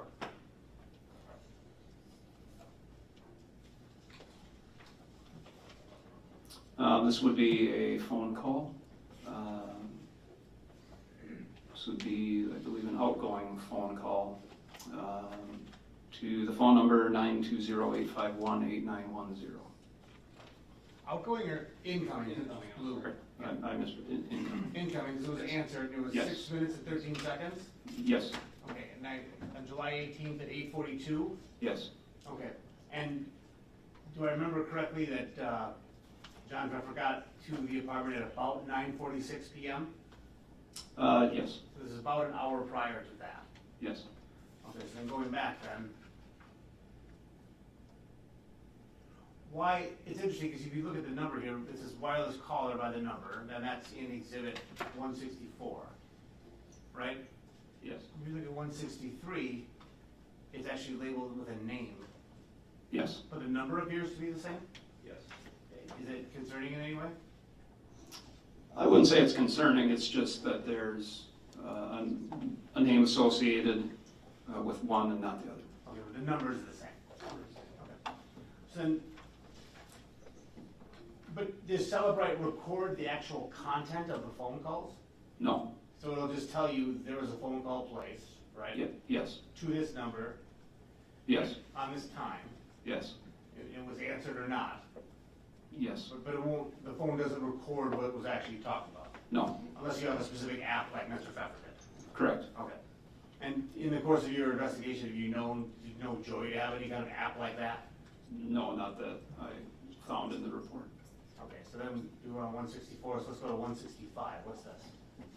This would be a Snapchat message from Lil JMac30 to the Snapchat. That would be from Joseph Carnot's phone to the account Samalama9761.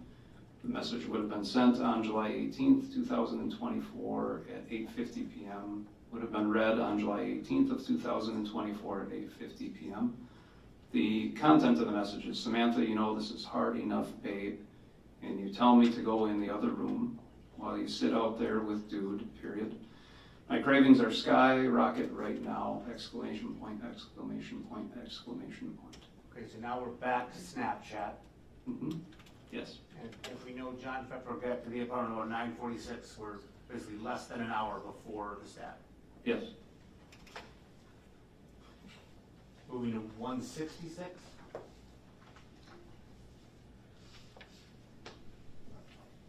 Uh, 166 would be a message sent from the Snapchat message, sent from the account of Samalama9761 to the account of Lil JMac30, so sent to Joseph Carnot's phone. The Snapchat message would have been sent on July 18th, 2024 at 8:51 p.m. The message would have been read on July 18th, 2024 at 8:51 p.m. The content of the message is Chong left. Do you, in the course of your investigation or other investigative experience, do you know anybody who may have fit that description? Chong? It was an individual likely that we identified as Chong Chang. Do you know if Mr. Chang has any sort of a drug history?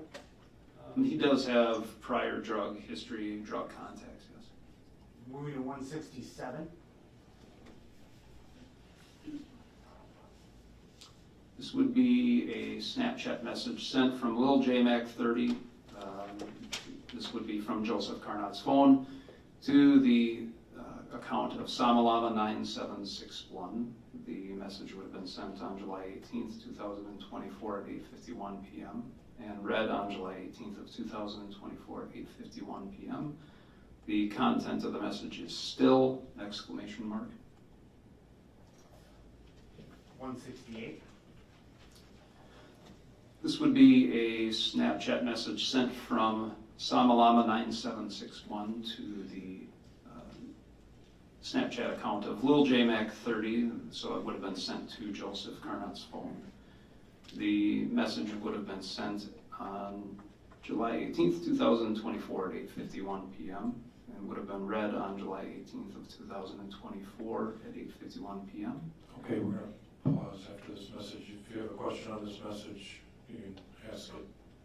Okay. All right, we're gonna take our last break before the last segment of the day.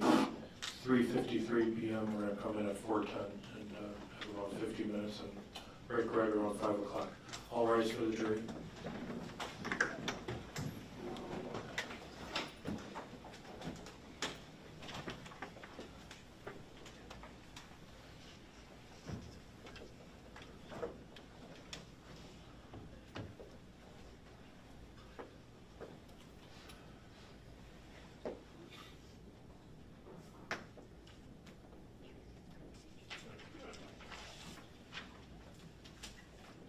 Okay, we'll have you back in here at 4:10. We're on break.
Okay, all rise for the jury.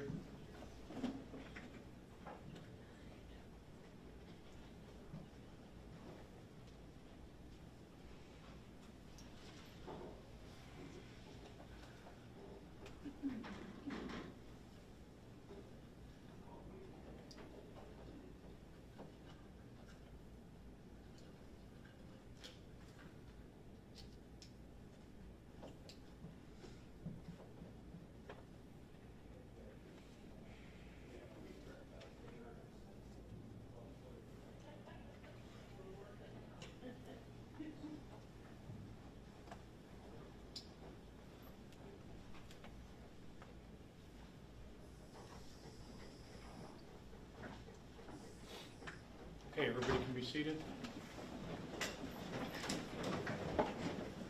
Great. We're back on the record in C versus Krebs. We'll go about 45 minutes and we'll call it a day, and we'll continue with the direct exam of Detective Riddle. All right. Can you hear me, Detective? Yes. All right, so let's start with 168 where we left off. Do I understand it right? This was a conversation sent from the defendant Samantha Krebs to Joey Carnot's phone where she said, I was just eating a bowl of ice cream? Yes. Okay. At 8:51 p.m.? Yes. All right.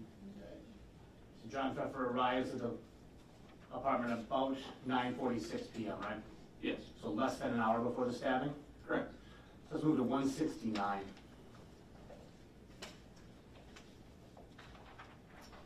This would be a Snapchat message sent from Lil J Mac 30 from Joseph Carnot's phone to Samalama 9761. The message would have been sent on July 18th, 2024 at 8:51 p.m. and read on July 18th of 2024 at 8:51 p.m. The content of the message is, "You're sitting out there high."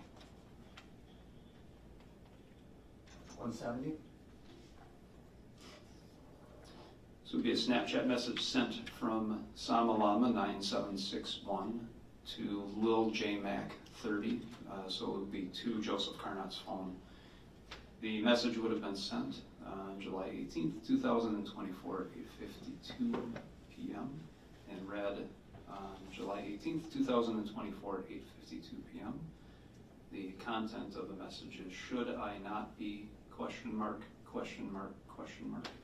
Okay, so the previous message, 169, was you, from Joey Carnot's phone to the defendant. You're sitting out there high, is that correct? Yes. And then now from the defendant to Joey Carnot's phone, should I not be? Yes. All right, now 171. This is a Snapchat message sent from Lil J Mac 30, so from Joseph Carnot's phone, to Samalama 9761. The message was sent on July 18th, 2024 at 8:52 p.m. The message was read on July 18th, 2024 at 8:52 p.m. The content of the message is, "I'll split if you split, period." 172. This would be a Snapchat message sent from Samalama 9761 to Lil J Mac 30. Again, this would be to Joseph Carnot's phone. The message would have been sent on July 18th, 2024 at 8:52 p.m. The message would have been read on July 18th at 2024 at 8:52 p.m. The content of the message is, "Split what?" 173.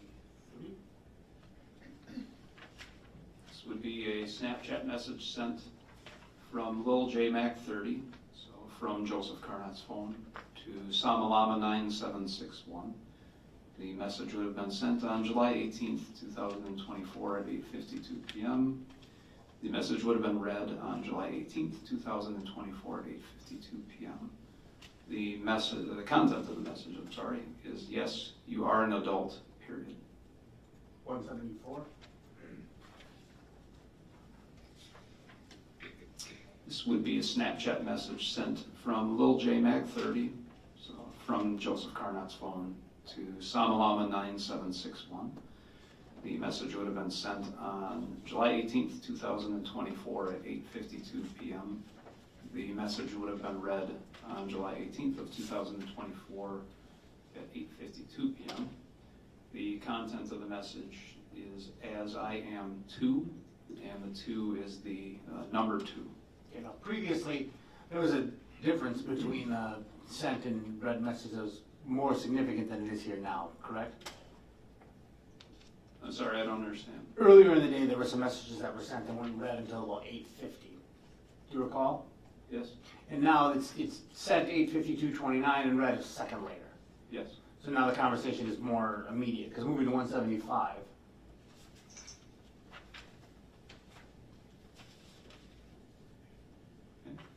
This is a Snapchat message sent from Samalama 9761 to Lil J Mac 30, so to Joseph Carnot's phone.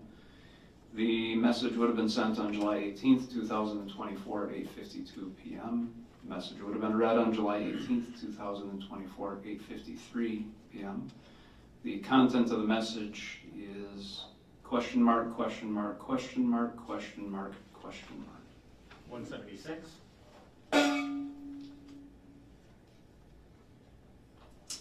This would be a Snapchat message sent from Samalama 9761 to Lil J Mac 30, so to Joseph Carnot's phone. The message was sent on July 18th of 2024 at 8:53 p.m. The message would have been read on July 18th, 2024 at 8:53 p.m. The content of the message is split what.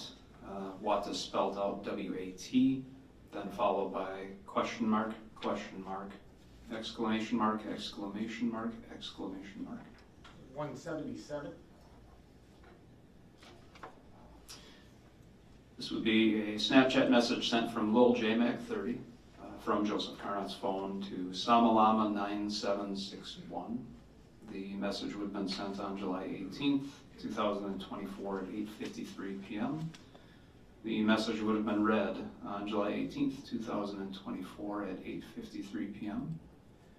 The content of the message is bowl for, period, then owl. 178.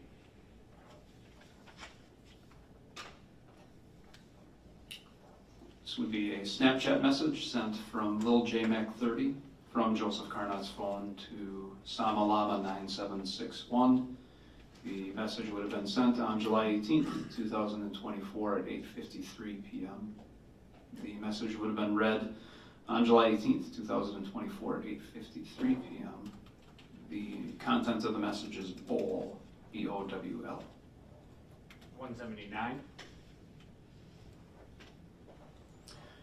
This is a Snapchat message from Samalama 9761 to Lil J Mac 30, so sent to Joseph Carnot's phone. The message would have been sent on July 18th, 2024 at 8:53 p.m. The message would have been read on July 18th, 2024 at 8:53 p.m. The content of the message is "What do you mean?" And 180. Be a Snapchat message sent from Samalama 9761 to Lil J Mac 30, so to Joseph Carnot's phone. The message would have been sent on July 18th, 2024 at 8:53 p.m. The message would have been read on July 18th, 2024 at 8:54 p.m. The content of the message is an attachment with a, I guess would be kind of a depiction or drawing of the word savage, S-A-V-A-G-E, with exclamation mark, and then 4 yellow lines underneath that word. Now this is from the defendant sent to Joey Carnot's phone, is that correct? Or from the defendant's Snapchat account to Joey Carnot's phone? Yes. Is this the last, or do you, let me ask you a different question. Do you see any other messages from the defendant to Joey Carnot while Joey was still alive? No. So we move to 181. What do we have here? This would be an incoming phone call. 16 seconds from The same number we had before? Yes, this would be an incoming call from the number 1-920-851-8910. The call would have been on July 18th, 2024 at 8:53 p.m. And it's 16 seconds long? Yes. Moving to 182, another call. Yes, this would be another call from the same number, 920-851-8910. This call would have been on July 18th, 2024 at 9:13 p.m. Do you know if that's Peyton Carnot's phone number? Yes. Now we're at 9:13 p.m., so just a bit over a half hour before the stabbing. Is that correct? Yes. 183? This would be a incoming phone call from 1-920-851-8910 on July 18th, 2024 at 9:13 p.m. With a duration of 13 seconds. And then finally, 184. 184 has two parts to it, so let's talk about the part that's in the green bubble. Yes. What is that? So that is a Snapchat message from Lil J Mac 30. So from Joseph Carnot's phone to the Snapchat account, and I'll spell it out: BAMOEDE 77, and then after that is BA, BA. And the subject of it? The subject is, "Can I get that P from you?" period. In your experience, is it common for employers to drug test people with urine tests? They can, yes. And given what we discussed, do you believe that Joey had a job at this time? I believe that he did, yes. Is this the last message that Joey Carnot sends? Yes. Yes. At the bottom left of that, we see something not in a bubble, and it's just in text. What's that? That would be a message from the Snapchat account of, and I'll spell it out, BAMOEDE 77 BA to Lil J Mac 30, so to Joseph Carnot. This message was not in Joseph's phone.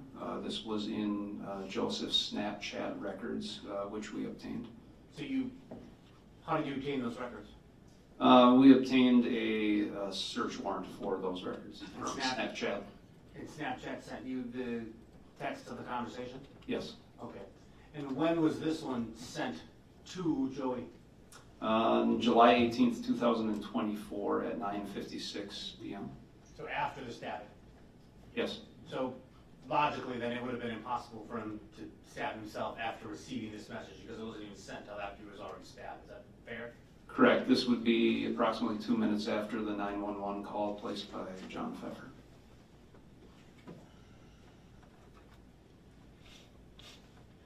Now I want to look at 185.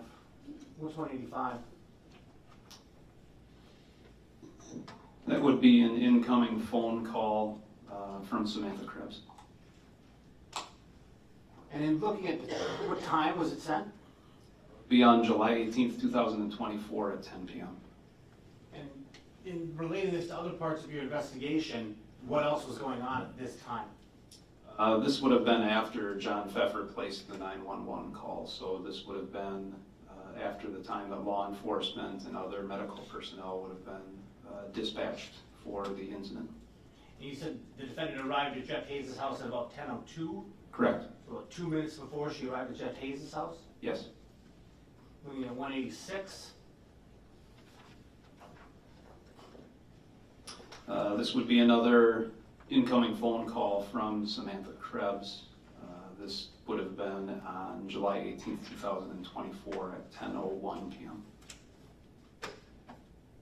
About a minute before she arrived at Mr. Hayes' house. Yes. And now finally, 187.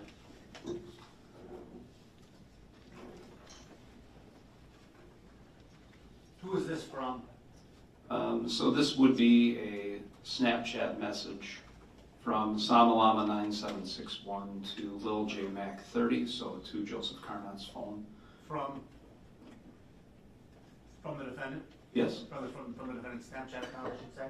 Yes. And what time? This would be on July 19th of 2024 at 8:51 a.m. So the day after the stabbing? Yes. And what's the content of this message? The content is "Baby, what's going on?" What, which is spelled W-A-T, happened, I love you, ... Let me know what's up ASAP, or you at work, ... And what was the status of Joey Carnot at this time? Joey Carnot would have been deceased at this time. Now, switching gears from phones, did you also obtain records from the VA or Veterans Administration? Yes, I did. Oops. With that, I would direct the witness's attention to 188 through 194.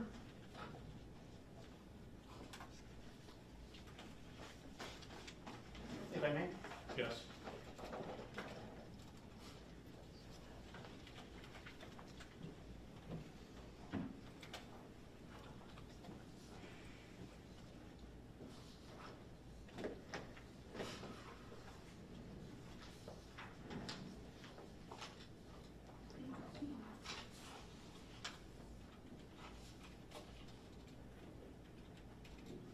Okay. Okay, now, what are 188 through 194?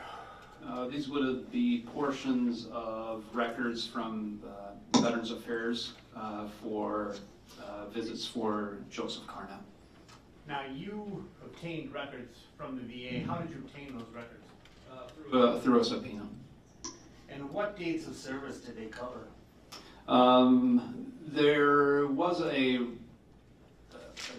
documentation from, I believe it was 2009.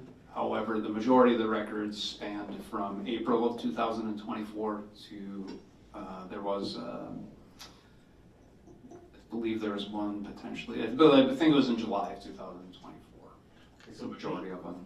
Based on your review, was as listed in those records, was Joey diagnosed with any medical conditions? Yes. What were they? He was diagnosed with bipolar/manic depression, ADHD, flat feet, and I believe they had listed TBI, which I interpret to be a traumatic brain injury from what they documented as a UTV accident. Was there anything in the records that you saw to indicate that at the time those records were obtained that Joey was suicidal? No, there was a record that indicated that the patient, so in that case, Joseph Carnot, indicated that the last time there's any kind of suicidal ideation would have been in 2019. The notation was that it was without a plan. Okay, now, the exhibits that I've handed you, 188 to 194, what are those? These are just sections of the records that I received from Veterans Affairs. Do they appear to be accurate copies of portions of those records? Yes. Your Honor, I move to admit and publish this 188 to 194. Any objection? No. Okay, those are received. And we can publish? Yes. Thank you. So let's start with 188. Do you see what's on the screen here, Sergeant? What do we have here? This would be, again, portion of the VA records. This would be a mental health note. The date is on April 18th of 2024. Okay. And at the very bottom, does it note why Joey was seen at the VA? It states that the chief complaint was veteran has pain with his foot. Okay, and then it ends with stemming, so with that, let's move to 189. And I know this is small, so if you could just kind of read how this starts. Yes, so it states from time in military comma, would like to process past childhood trauma. What's the next paragraph down? Was the initial request for mental health services in person or by telephone? Question mark. The answer to that question is in person request / referral. And the next one down, is that the paragraph that starts with 4? Yes. What does that say? This evaluation was completed or supervised by a licensed independent practitioner, parentheses LIP question mark, and the answer to that is yes. And then 5? Urgency of need for care question mark. The reply to that is non-urgent. How about 6?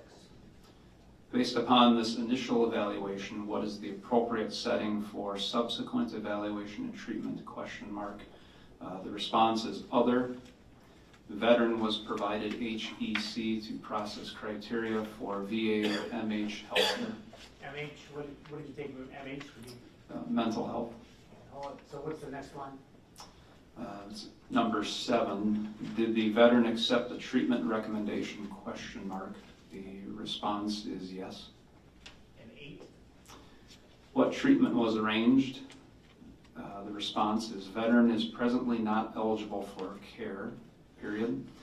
Veteran is recommended that he utilize his existing health care as he is associated with non-VA PCP through Aurora in Greenville, period.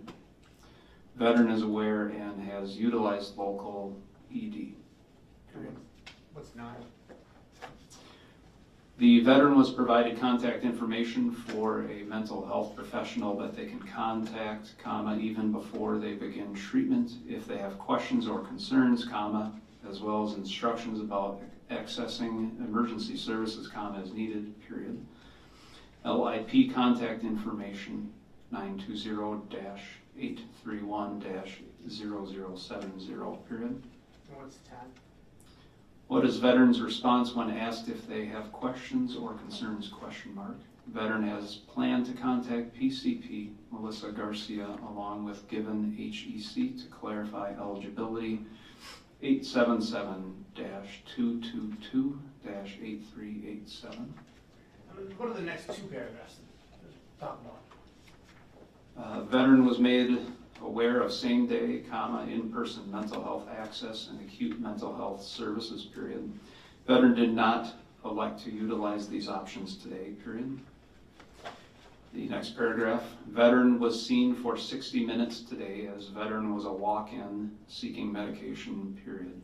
Veteran presented with ongoing difficulty with his pain in his foot, comma, trauma from childhood, along with feeling that he was misdiagnosed as a child with ADHD, period. Now, before we get to the bottom paragraph, let's move to Exhibit 190. You see what's in front of you? Yes. Okay, is that what's 190? So 190 is going to be, I guess, a blown up image of the last paragraph that's depicted on Exhibit 189. And just so the record is clear, would you read what's on the exhibit, please? Exhibit 190? Yes, please. Okay. Writer reviewed the walk-in availability at the Appleton VA Mental Health Clinic during regular business hours, comma, the Veterans Crisis Line and the option of presenting to either a local ER or to the Milwaukee VA ER in the event of a mental health emergency, period. Veteran voiced understanding, period. No evidence of SI/HI during today's session.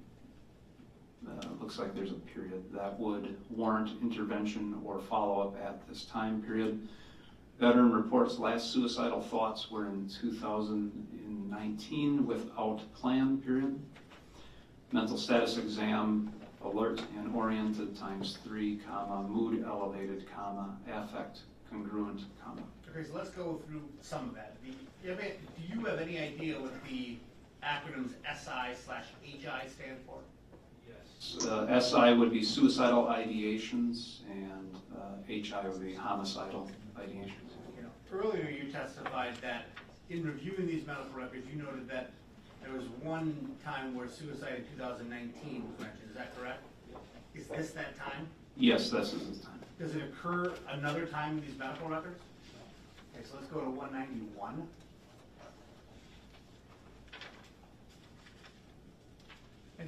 for your last answer, I'm sorry, did the microphone pick it up? Did you see suicide from 2019 at any other time prior than what we just talked about? No. Thank you. All right, so now looking at 191, is this a continuation of what was on the previous exhibit? Yes. Okay. So what does that first paragraph relate to? It states good eye contact, pressured speech, comma, rhythm, comma, and volume, comma, hygiene and grooming, good, comma, thought process scattered, comma, thought content scattered with flight of ideas, comma, denied current suicidal ideation, comma, contracts for safety, comma, behavior organized and cooperative, comma, memory and cognition appear intact, period. All right. Now the very next paragraph, what are the first couple lines of it? Suicide risk assessment. What does that say? The veteran is presently considered to be at low acute risk / low chronic risk for SDV, given no current suicidal intent, comma, no specific and current suicidal plan, comma, no recent preparatory behaviors, comma, and can independently maintain safety. All right. Now they also discuss this SI and HI in the following paragraph, correct? Yes. How is it discussed in that following paragraph? Veteran has awareness of the Veterans Crisis Line, parentheses 988, press 1, and parentheses access to walk-in at the Appleton MHCBOC in the event of acute MH symptoms /SI/HI, or veteran needs additional support or experiences acute SI/HI symptoms, period. Veteran reports no evidence of or expressed SI/HI at this time.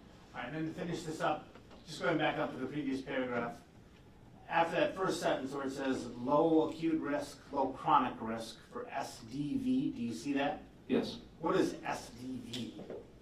Self-directed violence. All right. So with that, did you see a missed visit in July? Well, before I go further, what date was all this from? April 18th, 2024. Okay, so moving forward to that July, did you see a missed date in July after this? Yes, there was a missed visit, I believe July 8th of 2024. And what was Joey's last visit to the VA? July 10th of 2024. Okay. And with that, I'm going to reference 192. Kind of looking at this like we did the previous one, what does 192 talk about? First of all, what date's it from? July 10th of 2024. Okay. So this is, according to the records, is a MH telephone note. Okay.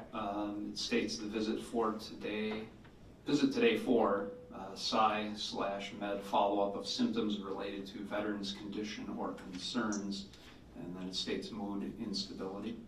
Okay. Now, I don't really need you to read the entire paragraph there, but when we get down to maybe the fourth line, it says SH. What is after SH?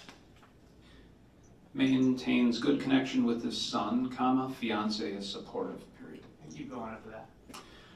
ROS, psych, dash, no behavioral concern, makes effort to cope adaptively, period. Neuro, dash, no motor slowing, period. Follows with PC for physical health concerns, dash, provider in the community, RX Adderall, and... Okay, so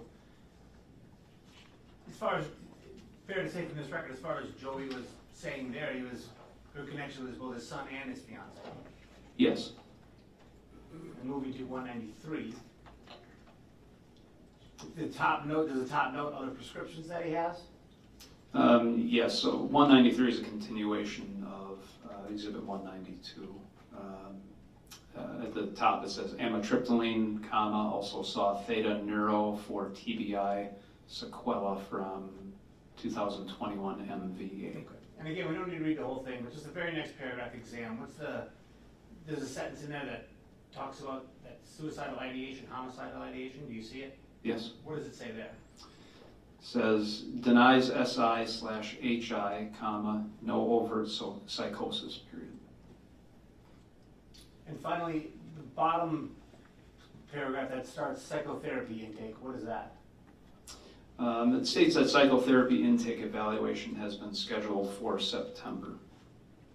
So at that point, July 10, 8 days before the stabbing, he was planning an evaluation for September. According to the records, yes. And then that, going back up to that paragraph that I read, what's the last line in that paragraph? Increased lamotrigine ADR of Stevens-Johnson syndrome reviewed, understood to stop medication and call clinic if experiencing rash. How about the paragraph that starts exam up top, where you read the suicidal ideation, homicidal ideation? The last sentence in that paragraph. Mood-non-manic, period.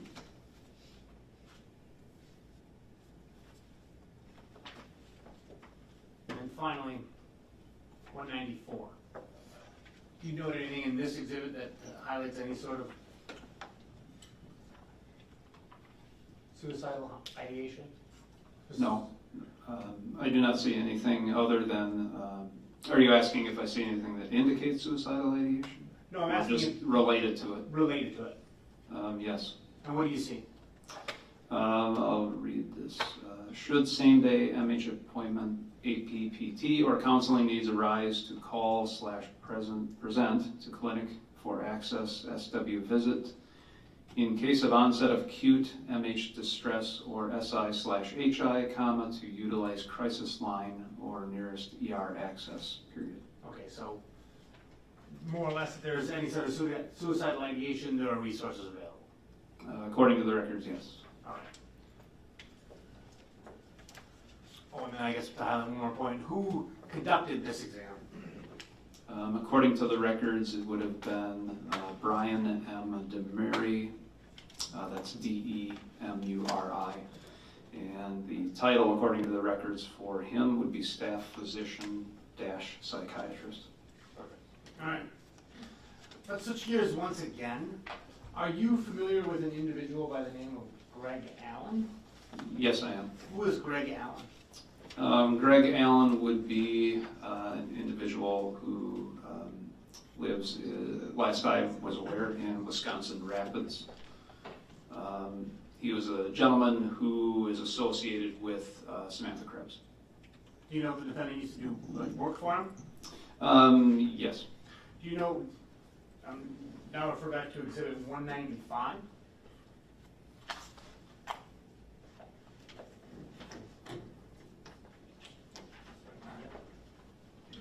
And for the record, Judge, I would just note my prior objection to this. Okay.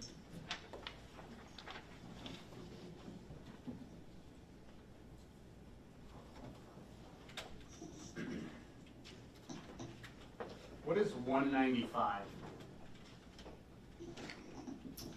195 would be documentation of looks like a text message that would have been sent from Jeff Hayes' cellular phone. Do you recall where this was obtained from? Yes, this would be from the earlier Celebrate report that I testified about. Which one? For Jeffrey Hayes' phone. Your Honor, does the information in this message, that which is displayed, match the information that was in Mr. Hayes' phone? Yes. Your Honor, I'd ask to admit 195 and publish the same. Okay, with the context of, we addressed some things earlier, the court will allow admission and receipt of 195 and publication of the portions that are not blacked out. And could you go through this message in the way we have before? First of all, who is it from? This is from Jeff Hayes. And when? This would have been sent on July 21st, 2024 at 2:31 p.m. Do you know if Mr. Hayes has any connection with Ms. Allen or Mr. Allen outside of the defendant? No, I'm not aware of any connection between Jeff Hayes and Greg Allen. Further, as I believe I talked about earlier in testimony, I did not see anything in Jeff Hayes' phone regarding any kind of contact with Greg Allen prior to, I believe it was July 19th of 2024. And what does this message say? The message, I'm I'm sorry? The non-blackout one. It says, I need a phone too, can you get me one? An iPhone 15 Pro Max, please, too, ... I'm gonna, and that's spelled Gunna, owe you big time, but I'll pay you back in other ways. And when was that sent? It's been July 21st, 2024 at 2:31 p.m. So approximately, what, 3 days after Joey's stabbing? Yes. Now finally, Investigator Riddle, did you review a call from November 1st, 2024, where the defendant says she was never there?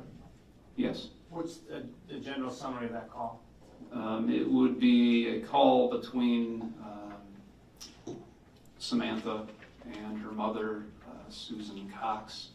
The call was in reference to a hearing that had taken place. In the call, they're discussing that hearing. Your Honor, with that, I'd ask to play one of a file that is on Exhibit 1. It's under Chad Riddle calls. The file name is Krebs tells her mother she was never there, November 1st, 2024 at 17:06. Okay. Court rules that that's received and can be presented to the jury. You know, he was blinking a lot on there, so maybe that was it. But anyway, I wanted to tell you, J.P. in the beginning said he got there, he wasn't there, and then they questioned him the next day or whatever, or got him, and then he said He was with the girl together, and then they said I was there. yeah, They but were for a watching long apart, time. and they gave their statements, and then they were together, and then Yeah. they lied and said I was there. No, you were there. I wasn't there. When they got there, you weren't there? No. I was never there. Oh.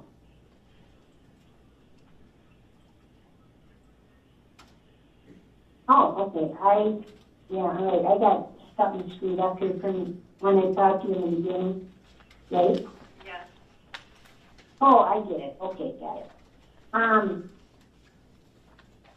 So in that call, who's the louder voice?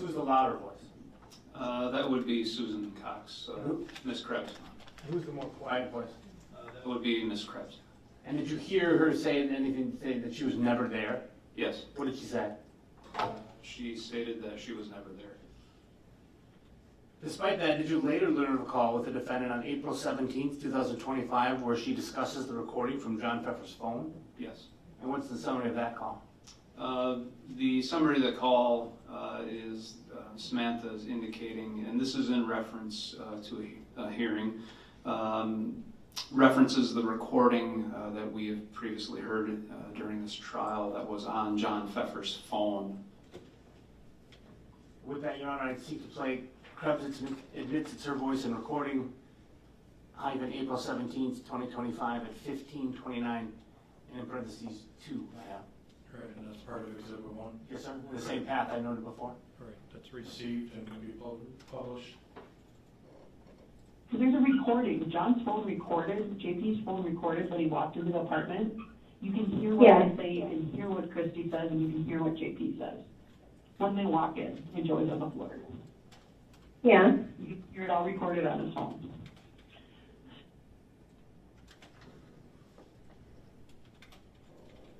And then finally, Sergeant Riddle, I'd like to show you what's been noted as Exhibit 119.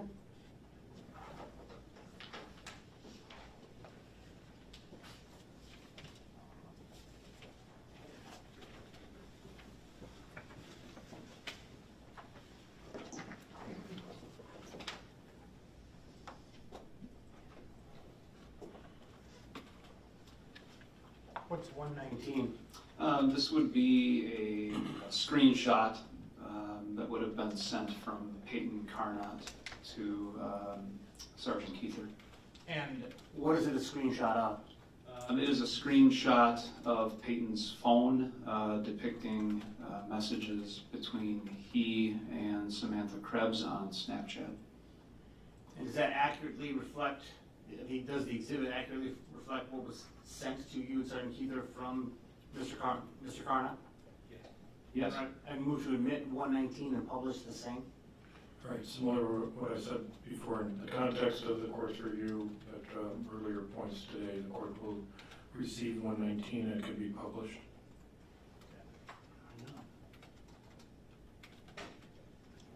Okay, I know the times are a little bit hard to see, but what times are we talking about here? The times that are documented on this screenshot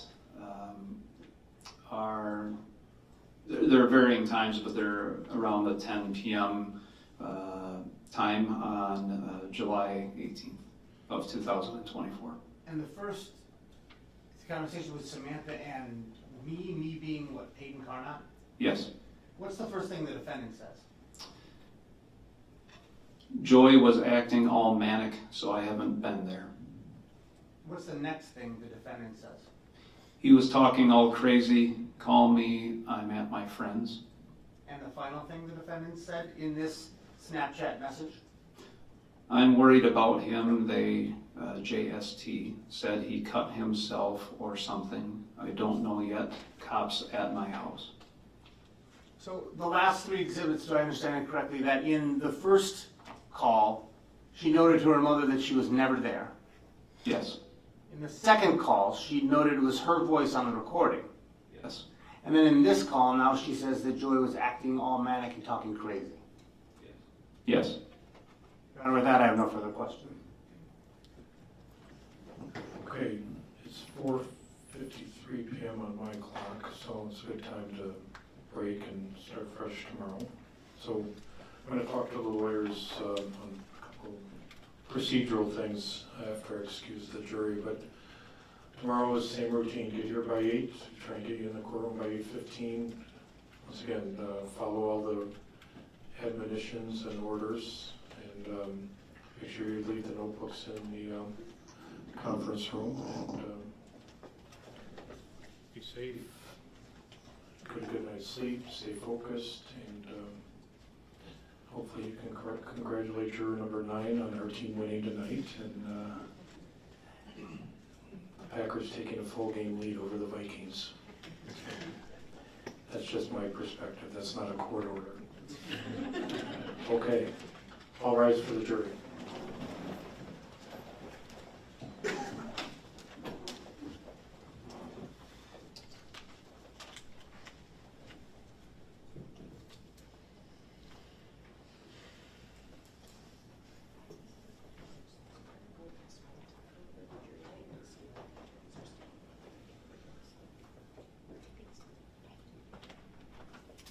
Okay, you can have a seat back. You can hand the exhibits to the clerk and have a seat back behind the lawyers.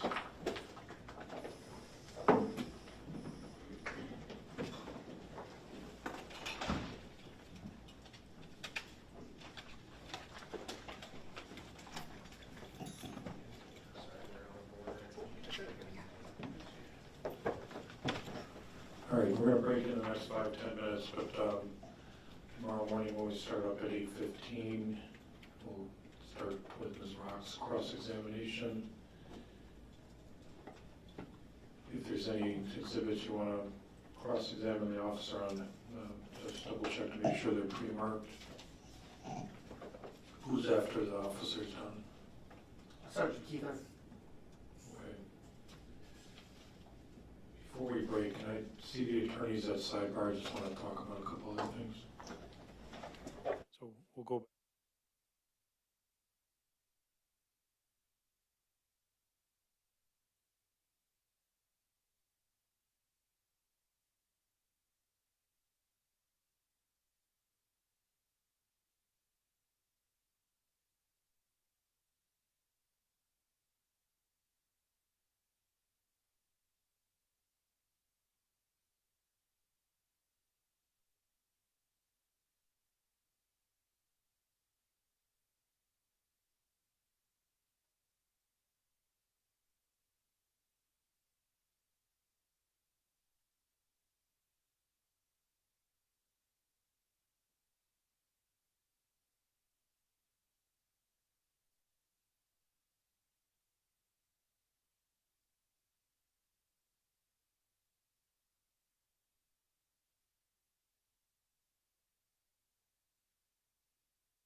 All right, we're back on the record on State versus Krebs. Just going to wind down for the days.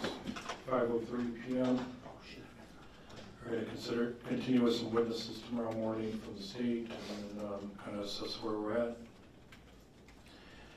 Want the attorneys to continue to look at the jury instructions. There'll be an updated draft that the judicial assistant will email to you tomorrow that has some edits from I think the prosecutor's office that, as far as I know, the defense did not have an objection to, so we'll put those in and then clean those up. And also, if there's any consideration of instruction 112, you can take a look at that too. All right, anything else from the state? The final thing that I have is the one exhibit that jail called, that was a video. I was informed that they were able to get that in a format where it's no longer a video, it's just an audio call. Would Your Honor be willing to maybe listen to see if that version is more acceptable tomorrow morning at some time, or?